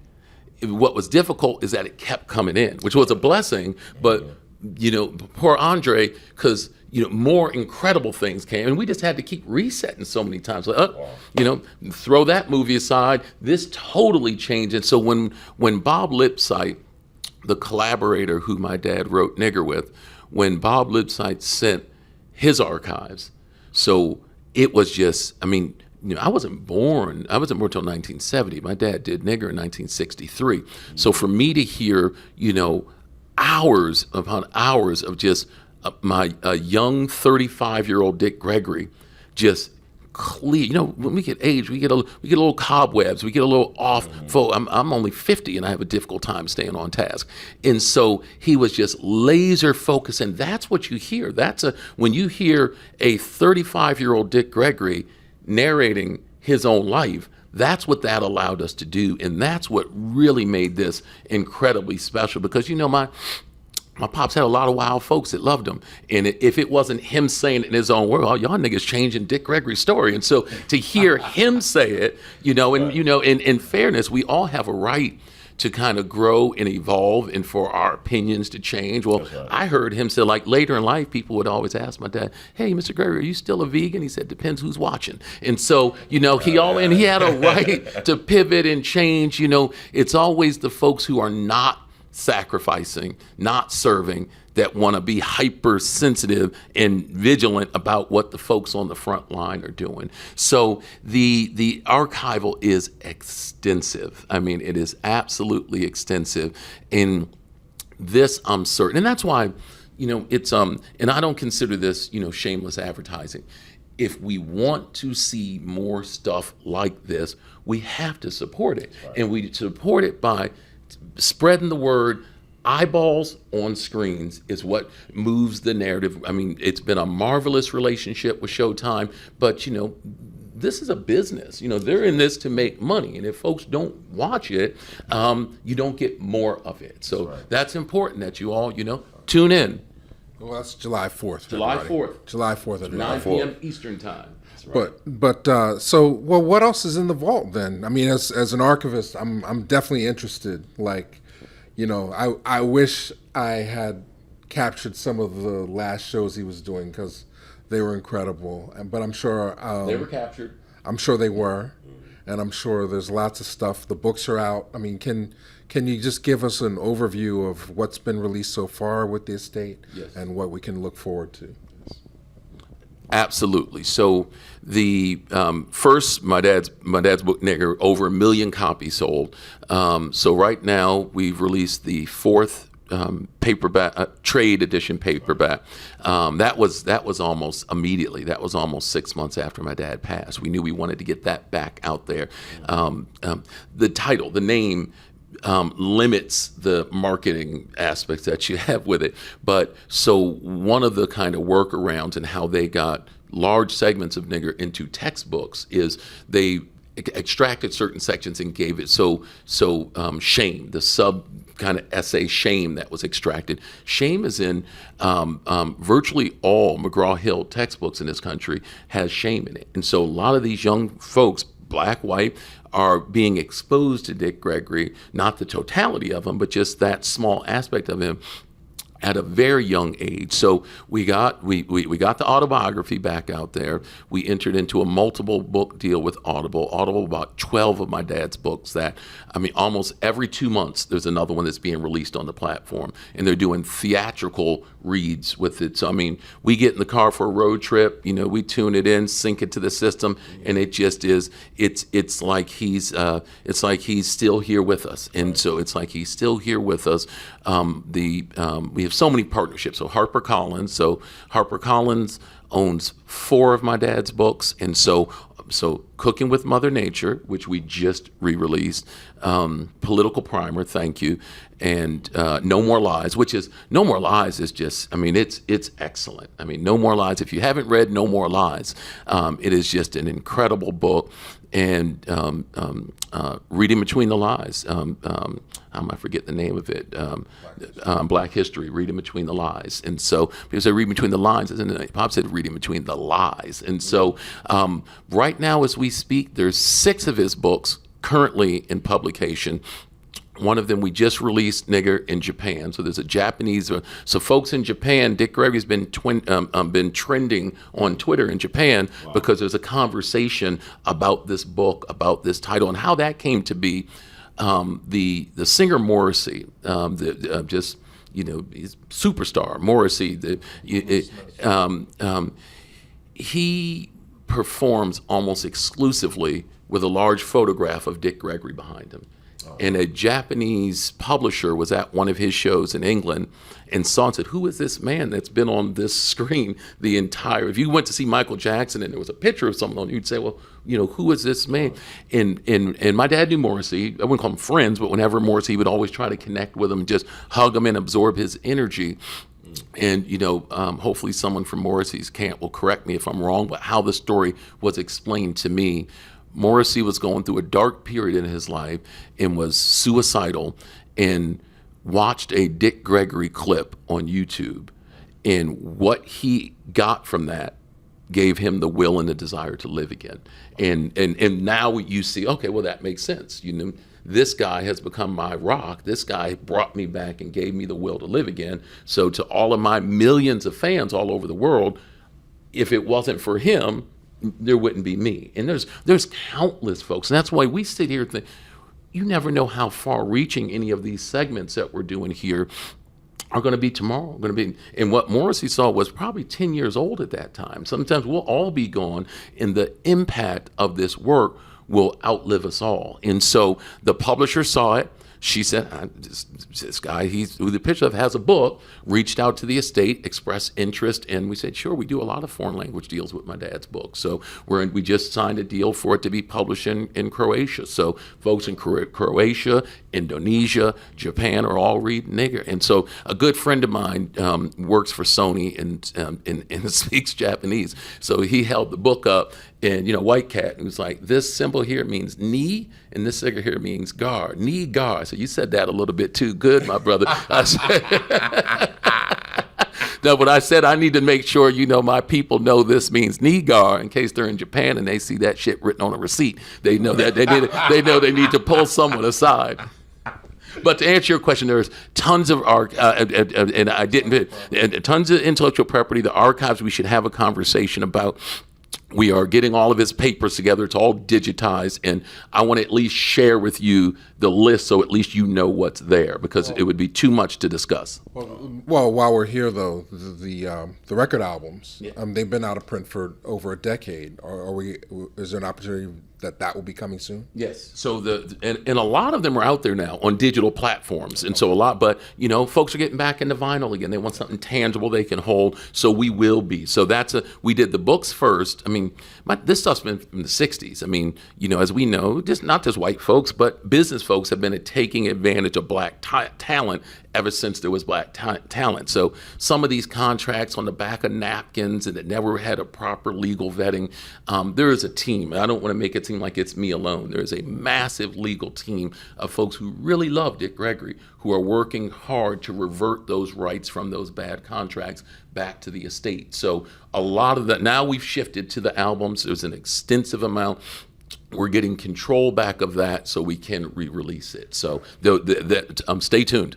Well, Bobby Dick's not the only one. I mean, most black artists from the '60s and '70s are now in a situation where they're able to get the rights to their masters back. So, so copyright is complicated, as you know. I've had a crash course on it for the last 3 years, and so for there's 3 copyrights on live performances. Dick Gregory always, or any artist always owns the words that they say. So we can reprint it in books. No one can say, hey, we own that. But the audio mix of it, the cover art, we're getting it all back. And so there's a process to get it reverted, but we're almost there. We're almost there with the albums. Fantastic. Now, you talk about the musician that was saved by Dick Gregory. I know y'all touch upon the documentary about John Lennon and Yoko Ono. From my understanding, they brought Dick out. I know they was on the cover of Jet magazine with Dick Gregory, and they brought him out to their cave mansion in Europe. And Dick not only cured them and kept them off, they detoxed and never went back to the drug, but also he was the inspiration for the song Imagine. If you look, no one inspires us to believe and imagine more than Dick Gregory. Right. And so there was no coincidence that, so many of our superstars, Michael Jackson, the John Lennon, as you mentioned, Marvin Gaye, just, close, and which is epic. If you haven't, it's available out there to listen to. If you haven't listened to Dick Gregory's eulogy of his good friend, Marvin Gaye, you're really in for a treat. And so One of the many hats that this man wore was getting folks, off drugs. Getting folks, chemically realigned and realkalized to help them break addictions, whether it was food addiction, heroin addiction, which is just ravaging this country as we speak. Right. That was but it was always not. So many of these, 12-step programs fail because it's people in your face finger waving. He always did it with love. He always did. We would have folks come out to our farm and no one would know they were there. And there's some of the biggest names in the world would come to our farm and detox and just be around a big, black, loving family, ride bikes with us. Whenever someone was a gym, the reason my dad bought a 1,000-acre farm was for folks to come get off the grid and recharge their batteries. When the Watergate scandal broke, a young security guard, Frank Wills, they had cut the tape, opened the door, he closed the door, came back a second, realized it was open and called the police. So this young brother is the reason that Watergate even came to be, and he was unemployable after that. They just completely. And so Dick Gregory reached out to him, and he said, "Man, I don't have any place to live." He moved in with us. So Frank Wills lived with us. We were out there tackling this nigga hard. He lived. He lived. He was basically 24. Yeah. Oh, he was young. He was young, and he worked with my dad. He went down to live with my dad in the Bahamas and worked at the weight loss facility there. When we opened the large facility in Florida, Frank just moved around and. But this was he was a fixer. He reached out to his people. He was a fixer. But yes, Charles Mingus, another one. I'll tell this story because it's being developed into a play as we speak. Charles Mingus was suicidal, and he came and he spent one night at our boathouse. And my dad stopped everything, locked the door, didn't let it. It was Charles Mingus, his agent, Jack Healy, and Dick Gregory. And Charles left that boathouse a renewed man with a desire to live again. And it was such a moving piece that Jack Healy, the agent, wrote a play about it, a story about it. And it's a 3-person play, and it is just telling about that experience and just how blown away Jack was to be a fly on the wall, witnessing it and see someone who didn't want to live suddenly be re-inspired. Because we think money, your money, your success. That's a heavy burden. We don't realize how much people struggle with limelight. And for whatever reason, he was struggling. So, when folks. Minister Farrakhan has his big farm. He does the same thing. That was a thing. Let me get you off of the grid. Let me get you away from the polluted air, polluted minds. Right. Come here. Now I hear folks talking about walking barefoot and grounding yourself. Well, we that's why we're grounded. Reconnect with Mother Earth, and he had a real powerful relationship with the universe. My dad would come home. He had a tent bigger than this room, so he would pitch the tent himself. I say this with respect. My dad was like a dung beetle. He could lift 10 times his body weight. So he would say, with all those bags, you need a bellhop. No, I got it, brother. So he'd build the tent. Hello, shortwave radio, and he would just be gone, out in the farm in, 5 days, just with nothing but distilled water, and he wouldn't talk, so we'd go up to get a note that he'd write to my mom to bring back and forth, and then when he would come back down or would connect, he would just grunt because he didn't speak when he was fasting. And so to this day, it's miraculous to me that he could grunt, and my mom would translate because she knew exactly what each grunt meant. And so that's a documentary on its own. There's the horse whisperer, right, and then there's the Dick Gregory whisperer. Lillian Gregory was definitely the Lillian Gregory whisperer. I said, how did that grunt mean, go do your homework, son? I said, I think you're just telling me what you want me to do, Mom. No, he'd nod his head like, no, not at all. I said, okay, I'm done. But no, it was, the blessings are just flowing. I know Marion Barry talked about how your father saved his life in his autobiography. Yes, your it's, father appears everywhere. Marion Barry was a good brother. He spent some quality time with the Gregorys, and his story hasn't properly been told. I mean, it's just a miraculous man. I mean, what he was able to do. I live in D.C. I love D.C. His fingerprints are still all. I do a lot of real estate development work. I still get documents, rare documents I got to pull, and it still says Mayor Marion Barry. So and so that's maybe that'll be a project we all do together. No, that's great. Now, I wanted to segue. I mean, you kind of touched on it in the last chunk. The Showtime documentary does an excellent job of, giving the narrative of Baba Dick as a human being. That's right. But it's, for those who know him or knew him, I think he's still an enigma because of his spirituality. I mean, can we spend a few minutes just to talk about his place in the universe, not just here on Earth? Absolutely. I frequently say this, and not in spooky blankets. I mean, curtains blowing at night. My dad's still very much here. He's still very much present.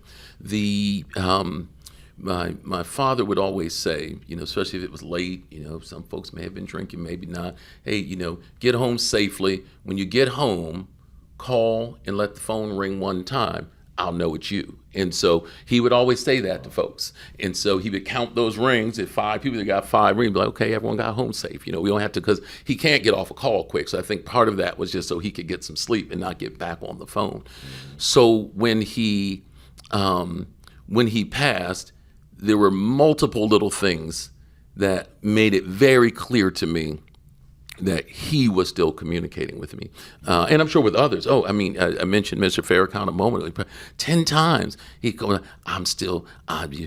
Dick was with me last night. Dick was, and just that beautiful voice and cadence the minister has. And I said, it's, don't quote me on it, but it was very similar to, well, don't feel too honored because he's talking to all of us. And so it was like, he's talking to all of us. And if we sit still and we listen, he told us all of this when he was here. I mean, the man was, he was prophetic. He used to say, talking about that spiritual piece, he used to say, there will become a day where a gallon of water is more than a gallon of gas. Well, that day hit. There will become a day when, just a little gasoline dabbed on your ear will become a status symbol because, he saw the strife that was going to happen when just look at what just happened here, 2 months ago, and through the 70s with the gas shortage. He always kind of, again, being vegans, that movement that came to be, there was so much that he, it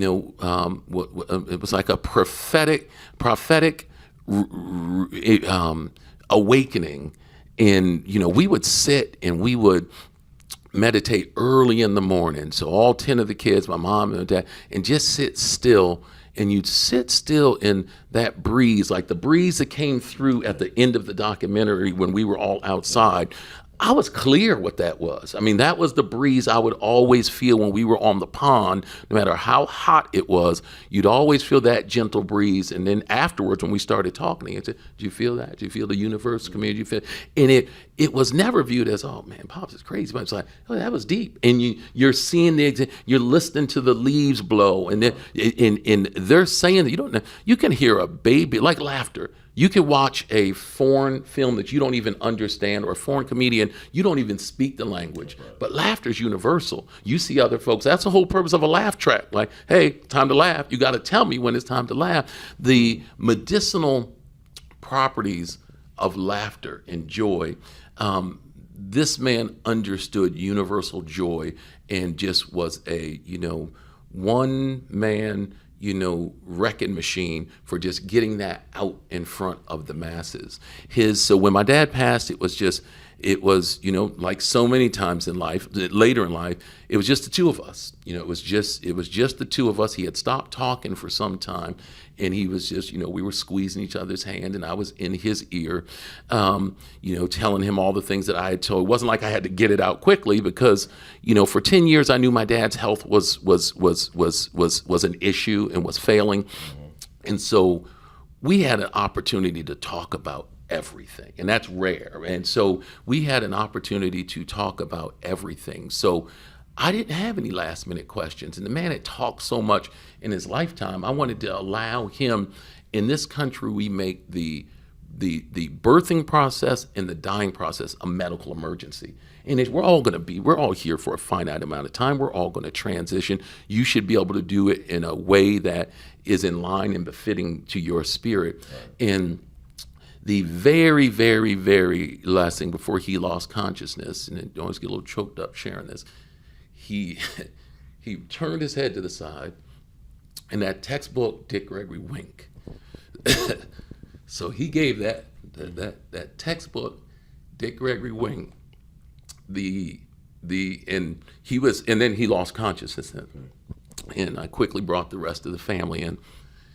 The next day was the solar eclipse, and with all the moving parts going on, the last thing I was like, my wife's like, let's just get out of the house. Let's get out of the house. And she's a news producer, and the newsroom had given them the glasses. And I mean, I begrudgingly walked up to the rooftop and put on the glasses and looked up. And at that exact moment where the sun and the moon, were eclipsing, I mean, it sounds crazy to even say it to this day, was the exact wink. I dropped and I just fell to the ground and was like, damn, that's the one ring. That's the one ring. Him let me know he had made it to wherever he is. And so it's in the tears and the emotion, it's really just joy. It's really just, we all are going to lose folks we love. So it is so part of my passion in doing this work. It's just that. It's passion. It's real. Like this isn't a job for me. I think some people look at, wow, this brother, it's just taking over his life. It's a lot. It's like if your parents passed and left you 50 condominium complexes. It's a lot. And so to take the time and do the due diligence and do right by a person who did so right by us, it's an honor. It's an absolute honor. Well, I appreciate you sharing that. Thank you. I definitely, the emotions in the room, hopefully it's carrying across. We'll give it a breath. It's out there. Take a breath, but please demystify this for me, because I'm a very literal-minded person, and sometimes it's hard for me to grasp, and that's why I get yelled at, I think. Who was doing the research? Were these real people, actual people doing research, like a research team, or was this a result of his spiritual connections? Great question. So it really depends, like in his lifetime, which section we're talking about. Right. There was a time where there was payroll. There were folks out there that were paid to go out and research, and many of them were, a lot of folks that work in the intelligence gathering space, they get jaded and they move out of that space, and they know, who can I give this information to who will not be afraid to share it?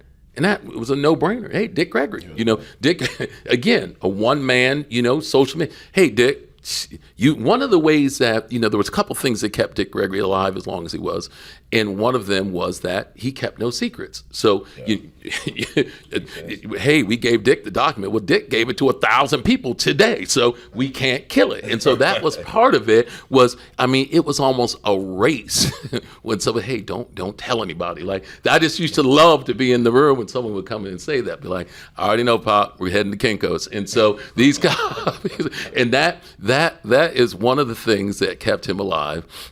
And the other one is, he would always joke. He would always say, I owe Neiman Marcus too much money for those white folks to ever let me die. And so that's what he would, and a lot of people don't know. There's so much stuff a lot of people don't know. My dad was, he drove. Even when he was older, he didn't want anyone else drive. He liked to drive himself. My dad loved classical music, so he would just drive around humming and singing at the top of his voice with the music cranked up, the classical music playing. was either news or classical music.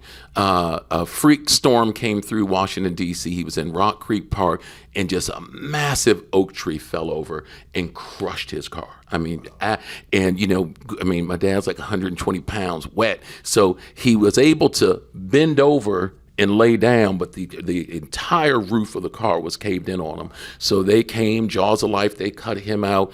And when I showed up, the officer pulled me aside, and one of the reasons I love DC because so many of the law enforcement look like us, and they had a ton of love for Dick Gregory. I mean, it was I can't even put in perspective the love that the Metropolitan Police Department, and they all knew him because they had all arrested him before, so they knew, hey, Dick, it was he'd be in the front with handcuffs on so loose he could have slipped right out of them in the front seat, chopped up like they were driving their grandpa back to the precinct.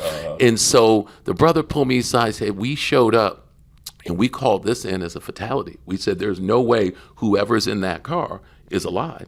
And so when I went to the back of the ambulance to talk, and he had a couple scratches on him, he said, hey, Doc, hey, man. He called me Doc and Champ long, just like long before I was even in chiropractic school.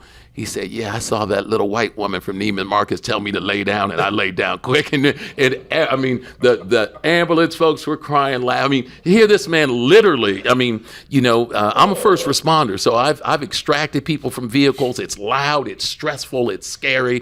Folks are in equipment. And in that moment, Dick Gregory was still absolutely hilarious. And it's what he describes as the difference between being a comic and being a humorist. And so he could get up and do comedy, but the funniest shit with Dick Gregory was doing just like we're doing now, just the off the cuff where you saw his wit and his wisdom just jump out at you. I mean, so how many folks just got extracted from a vehicle, and everyone, I mean, it was just joy. I mean, it was just absolute joy. So no, the universe was, and then it was the whole, hey, they finally found that tree that was killing all them white boys on the ski slopes. And so he had a whole piece about this tree, and he said, man, I've been pissing on trees my whole life. Them motherfuckers finally got even. It was like a whole piece, and we're dying laughing with. I mean, it was razor thin line, and we could have lost them. I mean, we could have. I mean, again, 10 lives. I mean, 10 lives. There were so many titles that we could have went with this film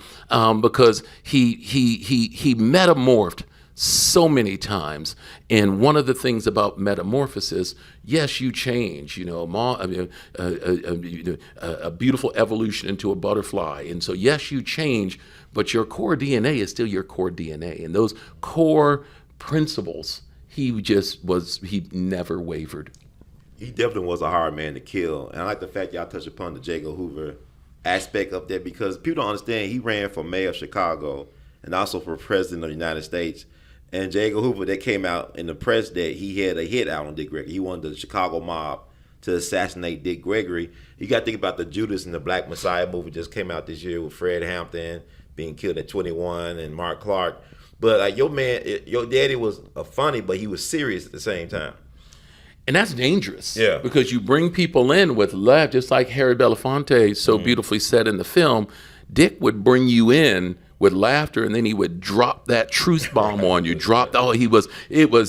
was just like, someone shadow boxing and this clubber langing you with a blow. I mean, he mastered, his timing. Like you heard Dave Chappelle talk about Dick Gregory and his timing and just how he knew the exact moment. And you can't learn that. You can't, that's just, you have it or you don't. You can't learn that. And so, yes, that here, my dad and I would get up early every morning and, I'm talking like 5 a.m. early and go for walks through D.C. where we lived.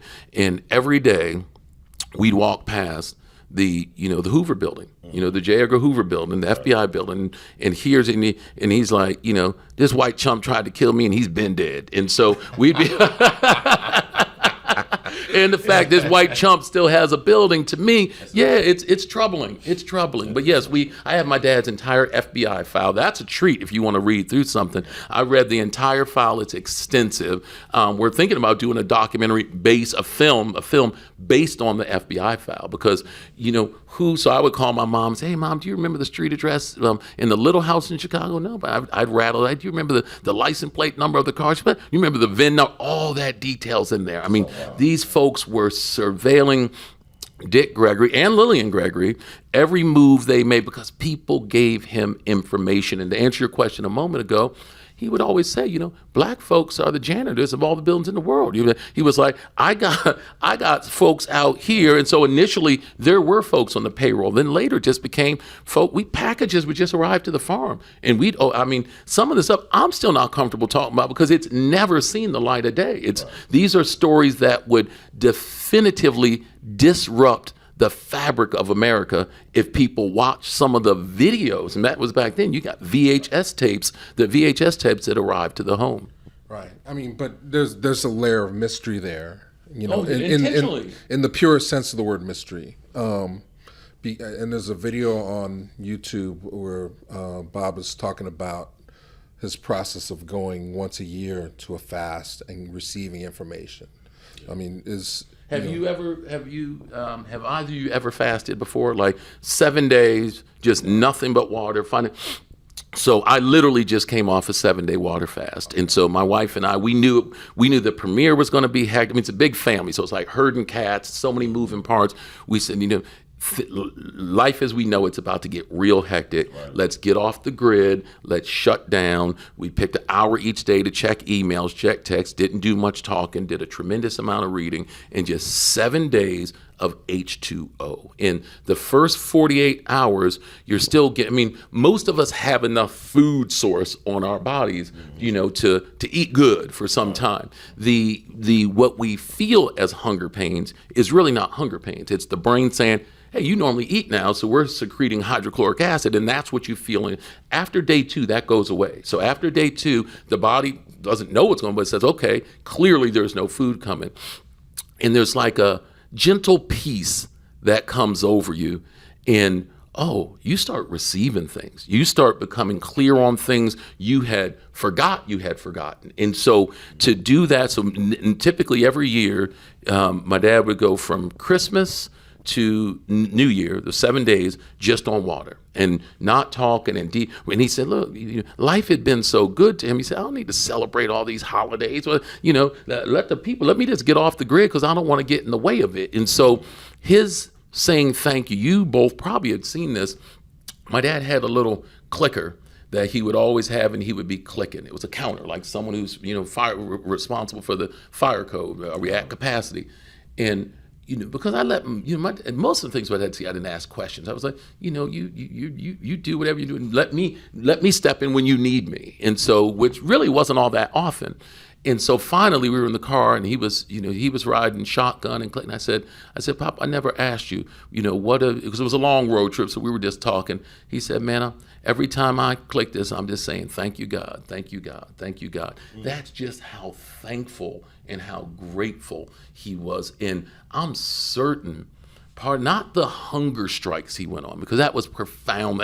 Really, my dad passed away from vascular disease due to damage to his arteries that he had sustained for 20 years. We knew it was there from damage from the not fasting, because fasting is very medicinal, but from starving himself for aspects of the movement, primarily the 40 days he did on the for the Vietnam War, his opposition to the Vietnam War. So when he would say and talk about the universe, unless and any fasters out here that can attest to this, there's a clarity that's there.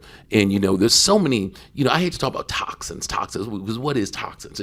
But there are so many, on a cellular level, there's so much debris from all of the overconsumption and mental consumption too, to take a moment to cleanse and release other. People say, you're not eating, so you're not going to the bathroom. Of course, you go to the bathroom more when you're fasting than when you're eating, because it's all the body says, oh, shit, I've been treading water all this time. Now that you've stopped force feeding me, let me go back and clean up all the stuff we've been literally, when people say they're full of shit, all the stuff we've been literally packing to the side, we can go back and get to. So that process, that was real. And so it's like running. If you're not a runner, you'll never understand what a runner's high is, but this is, this is physiological. When the heel strikes the ground, there's a vibration that goes up and stimulates the pineal gland, and endorphins and all kind of other things there is a cat could have lost his shoe 5 miles back, and if he's deep, and he or she are deep in that runner's high, they'll be oblivious to it. And so my dad realized that the most powerful pharmacy in the world was the human body. And he really, he would go to bed and just have a stethoscope in and just be listening to sounds that his body was making. He would go, Dick Gregory to the dentist, that's a documentary. Dick Gregory going to the doctor. There was always a hazing. We go, new doctor, and before the doctor could even do anything, there was, let me make clear who's sitting in front of you. And never with disrespect, but just as clear as, it wasn't just when the camera was there. I called it an intellectual hazing that always took place. And then once it was over, it was like, all right, now can we get to the reason where, tell me about your sore throat. So it was, until you go through that and understand it, there really is a deeper spiritual connection that's very real. So therefore, you're verifying to me and the audience here that a laser killed Michael Jackson at 3:00 in the morning. Now, us Gregory's are quick not to let other folks put words in our mouth. So I don't know what killed Michael Jackson, because that's not my thing. Michael and my dad were great friends. So my dad was on the. I would say this: if anyone did know, he would know. So if anyone did know, he would know. But sometimes, of all of the knowledge that Dick Gregory has shared, we pick up on the periphery stuff and we put it in the front. There's too much there. We don't have the luxury. It's like, I don't want to, call my nephew out, but during that whole flat earth time that everyone was worried, and I was like, nigga, you can't swim, you can't row a boat. It does not matter if the earth is flat, round, triangle, you are never going to see the end of it. So why are we spending time discussing it? And so we get caught up in, and I would see this all the time, and very rarely do I make blanket assessments. But the biggest difference between white folks interacting with Dick Gregory and black folks interacting, Mr. Gregory, pleasure to meet you. I'm a big fan. You spoke at my college. Can we take a quick picture? Boom, boom, boom, done. Right. Black folks, hey, brother Dick, oh my man, what you said about 9/11? I don't, what? What? And then how you even have the audacity? Here I'm here minding my goddamn business, shopping for clothes. You come up to me. I don't fuck with you on your job. You come up to me, and now you, who I don't, and that's when he'd always go into, truth doesn't have to be validated by ignorance. He would just lay into, and I'd see it coming, and I'd say, just say it's an honor to meet the man and keep it moving, and it's what's the purpose? So you can go, I really put Dick Gregory in his place. Like there's some, and I'm not saying all, but a disproportionate amount of black folks walked up to Dick Gregory and wanted to say, well, I taught Dick Gregory something. And so yes, he was out there. Michael, Well, again, that's just an example. We're using the word. We're using the word mystery. Yes. Because there's things none of us as individuals will ever know. We have to. But he did save Michael Jackson's life back in 2005 during that trial. He saved Michael's life a couple times. Yeah, we can talk about that. He saved Michael's. He saved Michael's life. My dad and Michael had a great relationship. The whole Jackson, when Randy Jackson was in a terrible motorcycle accident, they called Dick Gregory while he was still in the emergency room. And my dad showed up and was, blending cabbage and onions and wrapping it in an ace bandage around. The doctors were looking like, what in the fuck? Even in an emergency room, this brother's coming in here with cabbage and onion. My dad, and I'll get back to Michael in a minute, but my dad had to give, they needed a bone marrow sample back during his cancer. And that's my dad.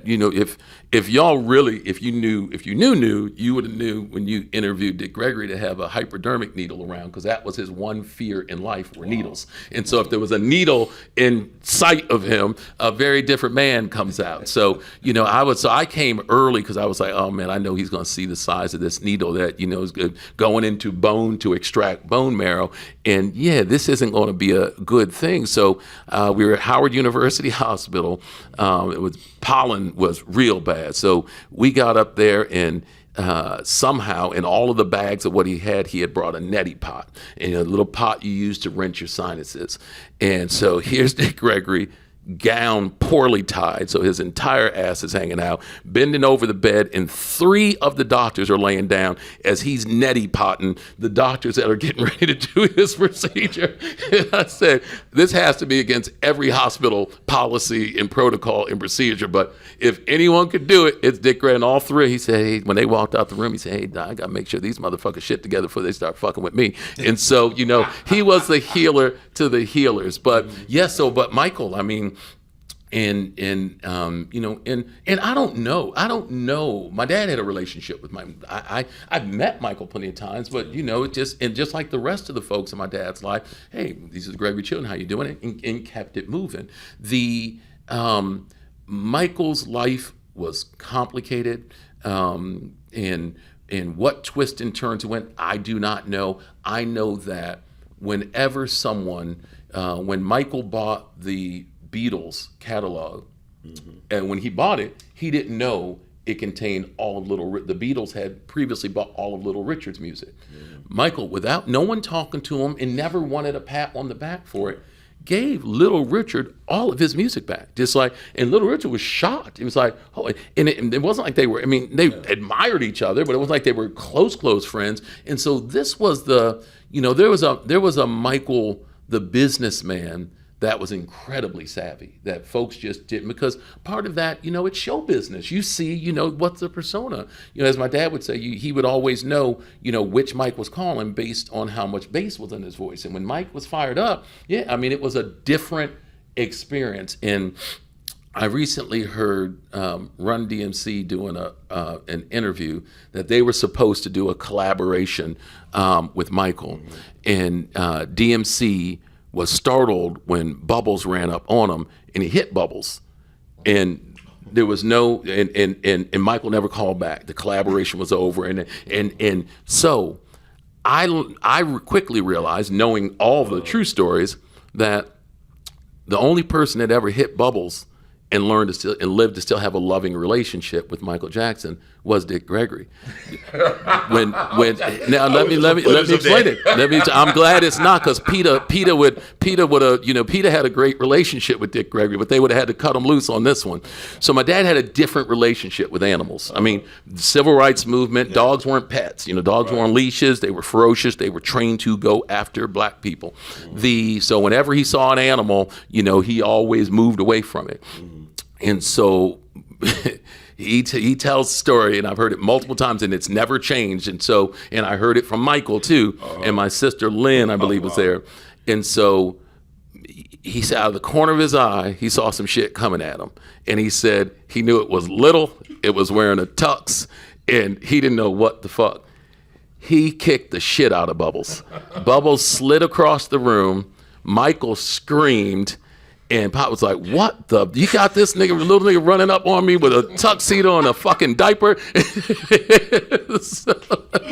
Oh my God, I wish I saw them. And so Michael screamed. And then the new protocol was, whenever Dick comes over, put Bubbles in the back. And so, it wasn't Dick's not allowed to come over anymore. It just was, they had to Dick Gregory proof Bubbles. So, and it was, there's so many stories. But yes, he had a wonderful relationship with Michael. He was there when Sony was doing some real nasty things to Michael Jackson. Some real, right now we sit here, I think they call it the Havana syndrome, where some have been using microwave signals, and people in U.S. intelligence have been getting quite sick. I don't know. Lasers, sound. I know we've moved away from guns and bullets a long time ago. So I don't know. I mean, lasers make planes crash all the time. So I don't know. But what I do know is if someone did play a hand in killing Michael Jackson, there's lots of it, even with Prince. I mean, there's a lot that still needs to be explained to, and part of it, some of it's the lifestyle. I mean, the pain that these people have that we don't, in Prince, you think you're both Dick Gregory fans? Yeah. I've never met a bigger Dick Gregory fan than Prince. I mean, Prince had a segment when you walked into his home, just a shrine to Dick Gregory. I mean, it was off-putting. I mean, just a shrine to Dick Gregory. And my dad and I, we were connecting in Minneapolis, and Prince ran over, gave my dad the world's biggest hug. And, that brother was always fly, always the folks around him. Wow. And you would have thought my dad knew every Prince song by the way they were talking. Prince turned and walked away. My pops said, "Who was that little motherfucker?" He had no idea who he was talking to. He had no, but what? He'll roll with you. Hey, but how's the family? How's it this? He'll roll with you. He won't say, "Hey, I don't know you," because sometimes he just needs a gentle. But who was that little motherfucker? And I said, "Pop, that little motherfucker is Prince." I said, "He's one of the biggest, iconic recording artists in the world." What is this thing with Dick and musicians? Like I know a guy from Memphis named Charles Lloyd. He talked about how Dick came to his birthday at the Kennedy Center. He's a great jazz saxophonist. Oh, I was there. I was there. It's a birthday. Yeah. He was. I was there. I was there. What is this thing with him and musicians? It was. Back then, so much has changed. Back then, comedy and musicians always shared stages. So, my dad would be sometimes he would open, sometimes they would open. But the piece at the Kennedy Center you're talking about, they were trying to kind of bring that energy back. That wasn't that terribly long ago, but they were trying to bring that energy back of having Dick Gregory do comedy. I have some great photographs from that night that I'll share with y'all. But and it was just a great set. My dad had the ability in his frontal lobe to kind of compartmentalize his comedy, his nutritional knowledge, his lectures, his financial lectures. And as he got older, those firewalls broke down and they started to bleed through. So, he was always funny in what he was doing, but, 2 or 3 high schools that he was speaking at, because he used to speak at a lot of high schools, we got some pretty fiery letters sent that, Mr. Gregory's language was way out of line for our high school. So finally we said, there was some of the cities like, let's have an intervention. I said, you have no intervention on Dick Gregory. I said, that would have been some shit to document. Let me watch y'all niggas go in here and intervene on Dad. That would have been some entertaining shit. And I would have been the main one that edged him on to do it and then jumped way to the back to shake my head. Pop, I don't know what these niggas are thinking about. So let's intervene on Dick Gregory. Like, it would have been, a couple bubbles, some couple niggas sliding across the floor. So it was, and we decided, let's allow, and decisions for my dad were never, we're going to tell you what to do. It was just, you gently, hey, and we reached out, and there was a, Zoe, who was a young lady who became my dad's, booking agent and road manager and manager for comedy.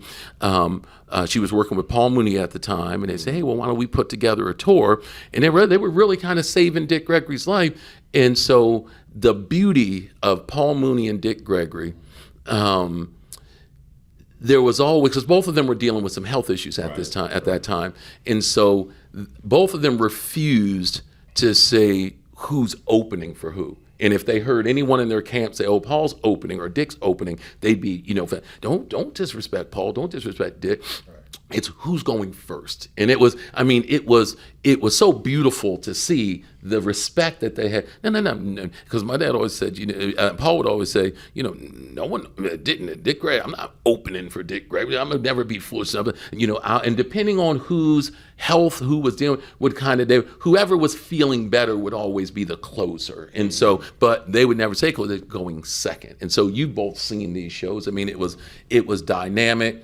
But what you didn't see were the amount of folks, the curtains were always closed. helping them into their chairs, opening the curtains up. And some days my dad would be spry and jog out there himself. I mean, the aging process, the math isn't linear. Some days you're a true 84. Some days you're like 64. And there's no rhyme. Some hour it will change. So it was just always standing by to be where we always brought tables out with a lot of props on it for my dad. So if he did lose track of what he was doing, he could pick up something and hold it up. And, we'd spend an hour deciding what we were going to do. And he never touched none of it because he was such a professional. He would just go. And my dad never did.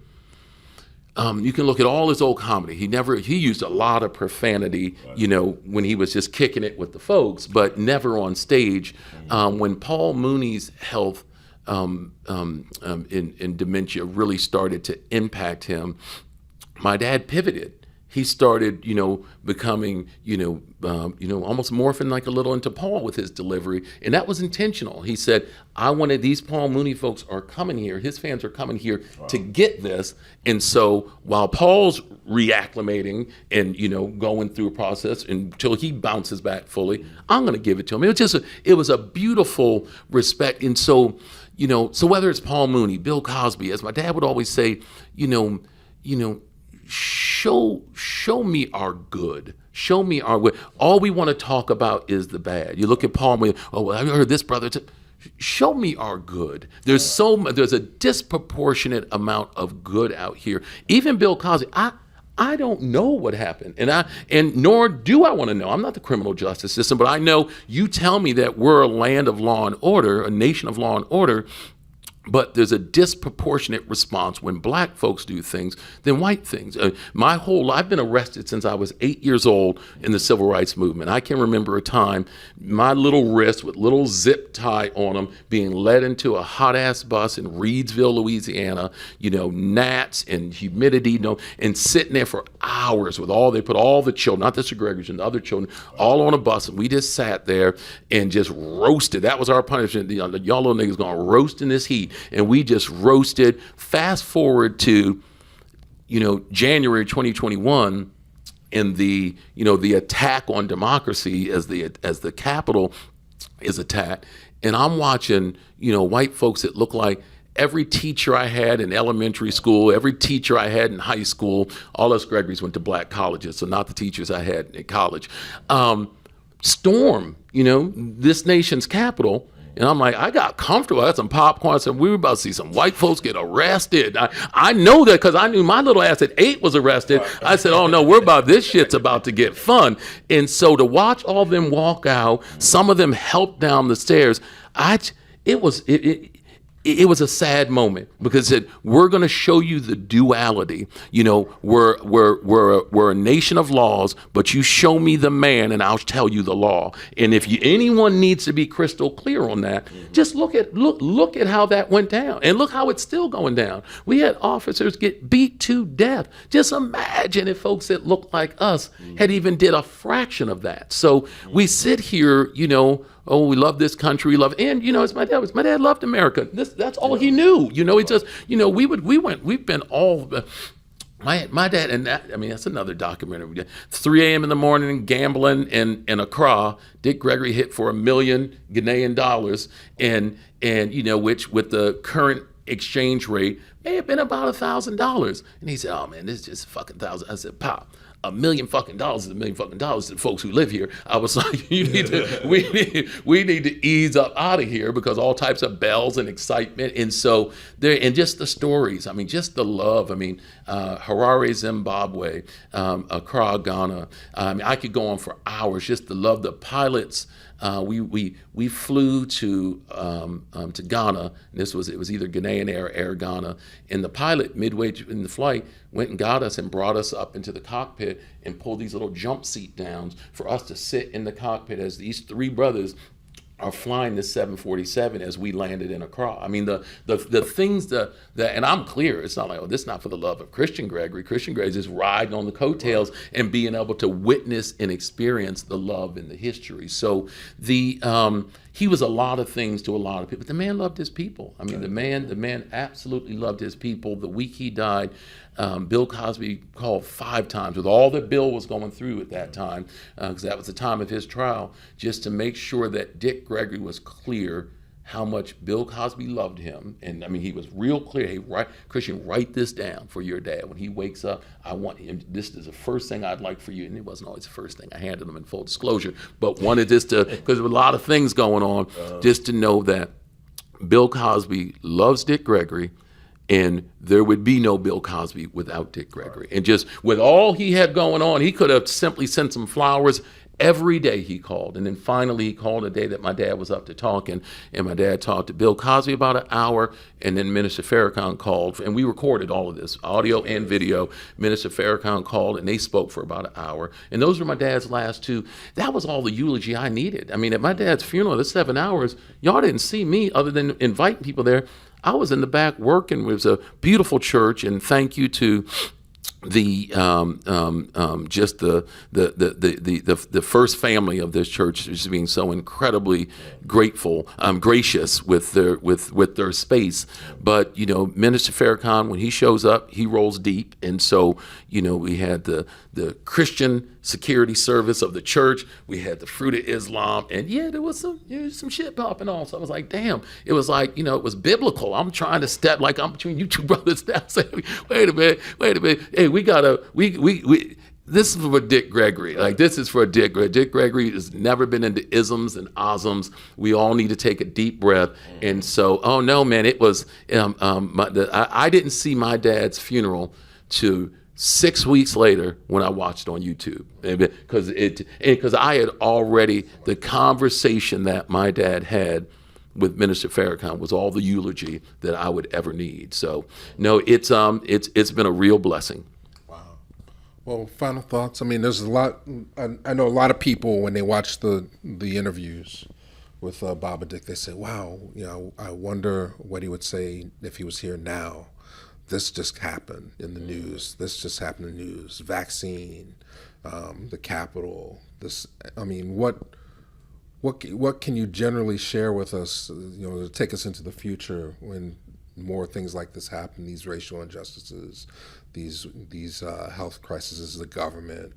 You know, what did Dick Gregory stand for? What would he say today, in your opinion? And I won't even, Mike, I won't even give you my opinion. I'll give you Dick's opinion, because he's saying it. It's, I mean, all of these things he addressed, because none of it's new, you know. So one, either directly or indirectly, he touched on it. There's huge sections in some of my dad's health books and lectures about vaccines. And so, you know, my dad, so most of the younger Gregory children, myself included, were never vaccinated for anything. None of the childhood vaccinated, none of it. And you know, my dad with his cancer didn't do chemo, didn't do radiation, but he never was telling people, don't none of y'all do. It's how you live your life. We're not anti-vaxxers. We're do what you do and how you live your life. You know, some of these things out here, my dad had a great line that he would say.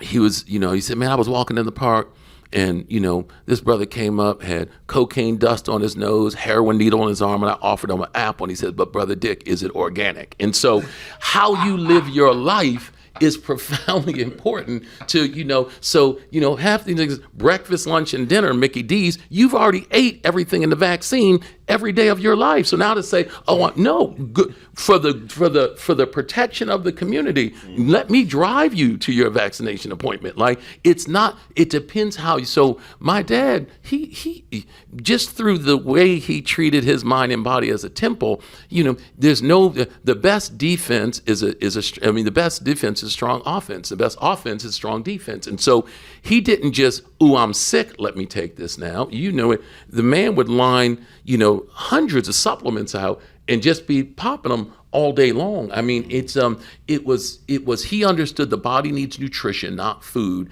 And he always, like his Bahamian diet, his 4X formula that's now at his Caribbean shake, all of these things were about optimizing whole food, as you hear in the video. This is Dick Gregory back in the 60s talking about whole foods. I mean, and very clear talking about whole foods. The body needs whole foods, whole nutrients. Every Dick Gregory supplement was always a whole food. It wasn't these kind of Frankenstein. He talked about genetically modified food. You know, half of the tomatoes and carrots out here aren't tomatoes and carrots. And so he saw all of that long before the shift. Monsanto and what they're doing with the seeds. He was very clear on all of that. So when people say, hey, would Dick Gregory get the... Do you know the brother at all? Like, of course, he's not going to sit here and say, well, I'm not getting the vaccine because Brother Dick told me. He's not going to tell you what to do, but he's going to lead by example and not wait till there's a pandemic to strengthen his immune system. And so it's important because there'll be, I mean, there's hundreds of thousands of microbes, and there's a small percentage of them that are deadly to human beings. Not everyone that got COVID died. So to say, oh, this is a deadly disease, it's deadly for some, you know, but not, and most of it is people that have poor immune systems, elevated amount of inflammation in their body, primarily their lungs, were the ones that there was an over-immune response, an autoimmune response, where the immune system flooded the lungs with fluid, and those people basically drown on their own lymphatic fluids. And so that's your body turning on you, because our immune system, it's taken so many blows, it's just on the ropes. So when people say, you know, we learned a lot during this pandemic. I mean, it really taught us a lot about ourselves. There was a tremendous amount of silver linings, and to slow down. And what my dad would always say, slow down and sit still. You talk too damn much. Like, so he had a lot to say because he lived it. Right. But to slow down, take your time, and sit still. And so, you know, a lot of if Dick Gregory was ever aggressive with someone, with either one, it was out of love. And what a lot of people, you know, these things get edited, always at the end, you know, hugs, God bless the family, love you, brother, love you, like. And so because I know I'll see the comments, and there's oh man, it couldn't have been me. I don't know how he sat there and took that. Shit, I sat there and took, because you're witnessing. It ain't about, I never took any of it personal. It was just, I'm honored to be here. And thank you to both of you, because had you said, I'm packing my shit up and getting out, we wouldn't have it. Yeah, we wouldn't have, because he's gone now. So whatever we didn't get. So in the height of his career, it was, you know, the big professional news agencies follow him everywhere. It was the FBI follow him. And as we get, you know, later in life, it was brothers like both of y'all and the others out here that provided a platform. I mean, we looked a lot at the work that y'all did as we were putting this film together. I remember Andre, I think, reached out to both of you. So it is, you know, to tell the totality of Dick Gregory's story, we wanted to look and are still looking at everything. So no, this is just, you know, this is an honor. It's a privilege, you know, to sit here and know both of you brothers as well as I do, and know how much admiration, you know, my dad used to, you know, we'd always say, you know, hey, and we would just talk about wild shit on road trips. Like, hey, if you're walking down the street and a white boy said, hey, nigga, look out. Are you going to respond to nigger, or are you going to look out? I said, man, I'm ducking. I don't give a fuck what he was like. I'm ducking. And they said, you know what? If Tiger Woods was out with all his white buddies at the golf club, and the cops rolled up and they said, nigger, get on the ground. He said, all Tigers would be like, Tiger, get on the ground. he said, you know, and he said, but why do you? If I walked in the room and said, I hate all you billionaires, you wouldn't feel any way. So if I say, I hate all you niggas, if you know you're not a nigga, well, you don't give a fuck. And so that was his, and he would use laughter and comedy in just the most brilliant way to drive a point home. You know, if you ain't a hoe, don't call you a hoe. If you feel, if you're on the fence, right, and you're, well, you know, that's some processing you have to do. So there's a fine line between anger and passion. And Dick Gregory, because he's so expressive, he's so, you know, he communicated with his face, he communicated with his body, and then he communicated verbally. Yeah. And all three of those came together to just really be a beautiful expression of love.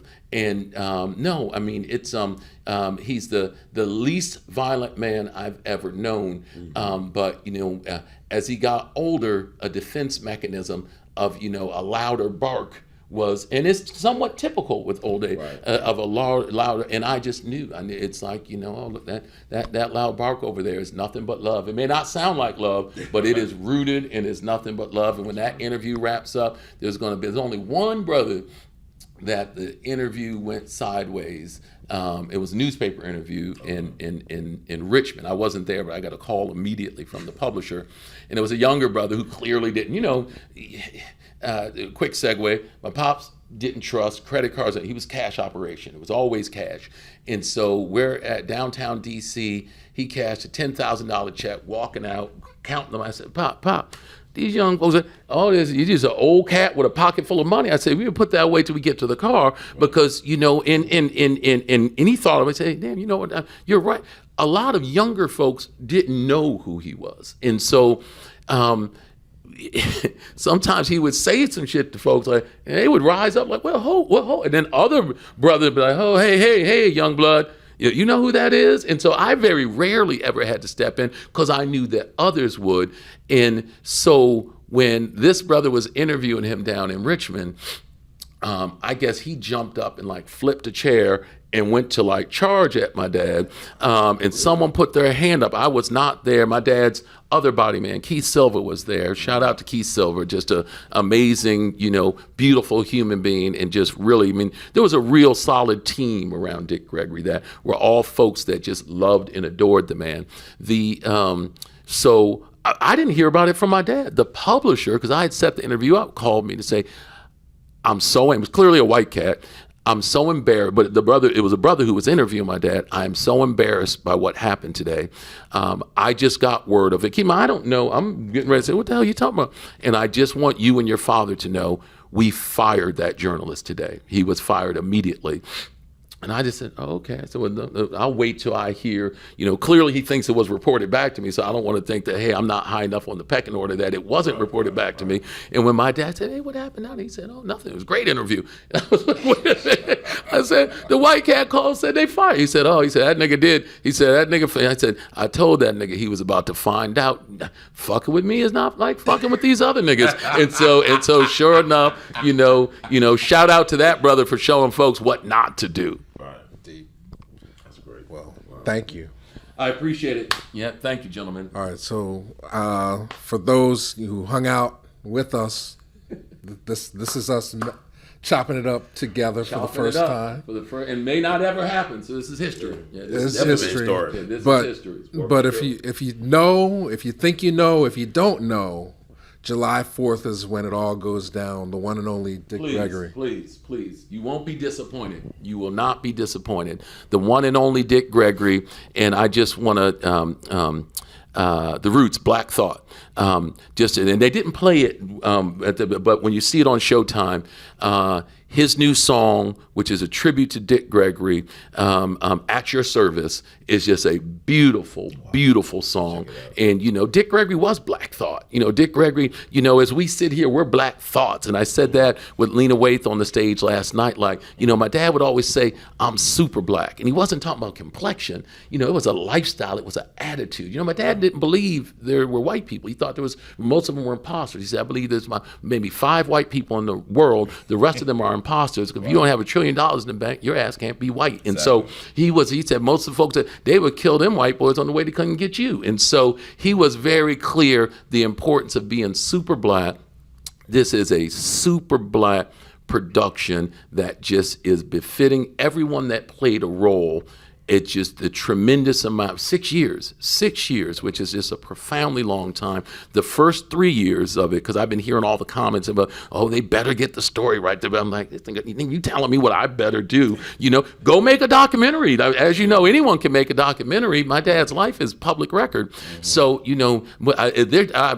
I hope there are as many Dick Gregory documentaries, and because there's so much, there's way more than the Gregory family could ever do. So I would encourage, if you have a Dick Gregory, share it, just like you brothers are doing on your platform. But on July 4th, we'd like for you to check out the one and only Dick Gregory on Showtime, 9 p.m. Eastern. I'm not a marketing cat, so I'm going to leave that to Showtime. But while I have this opportunity, and I want y'all to reach out. Once you see it in the proper environment, we watch it outside. But once you see it in the proper environment, let's chop it up and let's discuss how you feel about it, what the experience was like for you. Excellent. Thank you all, and brother Ron, Mike, always a pleasure. Take good care. God bless, folks. We love you, man.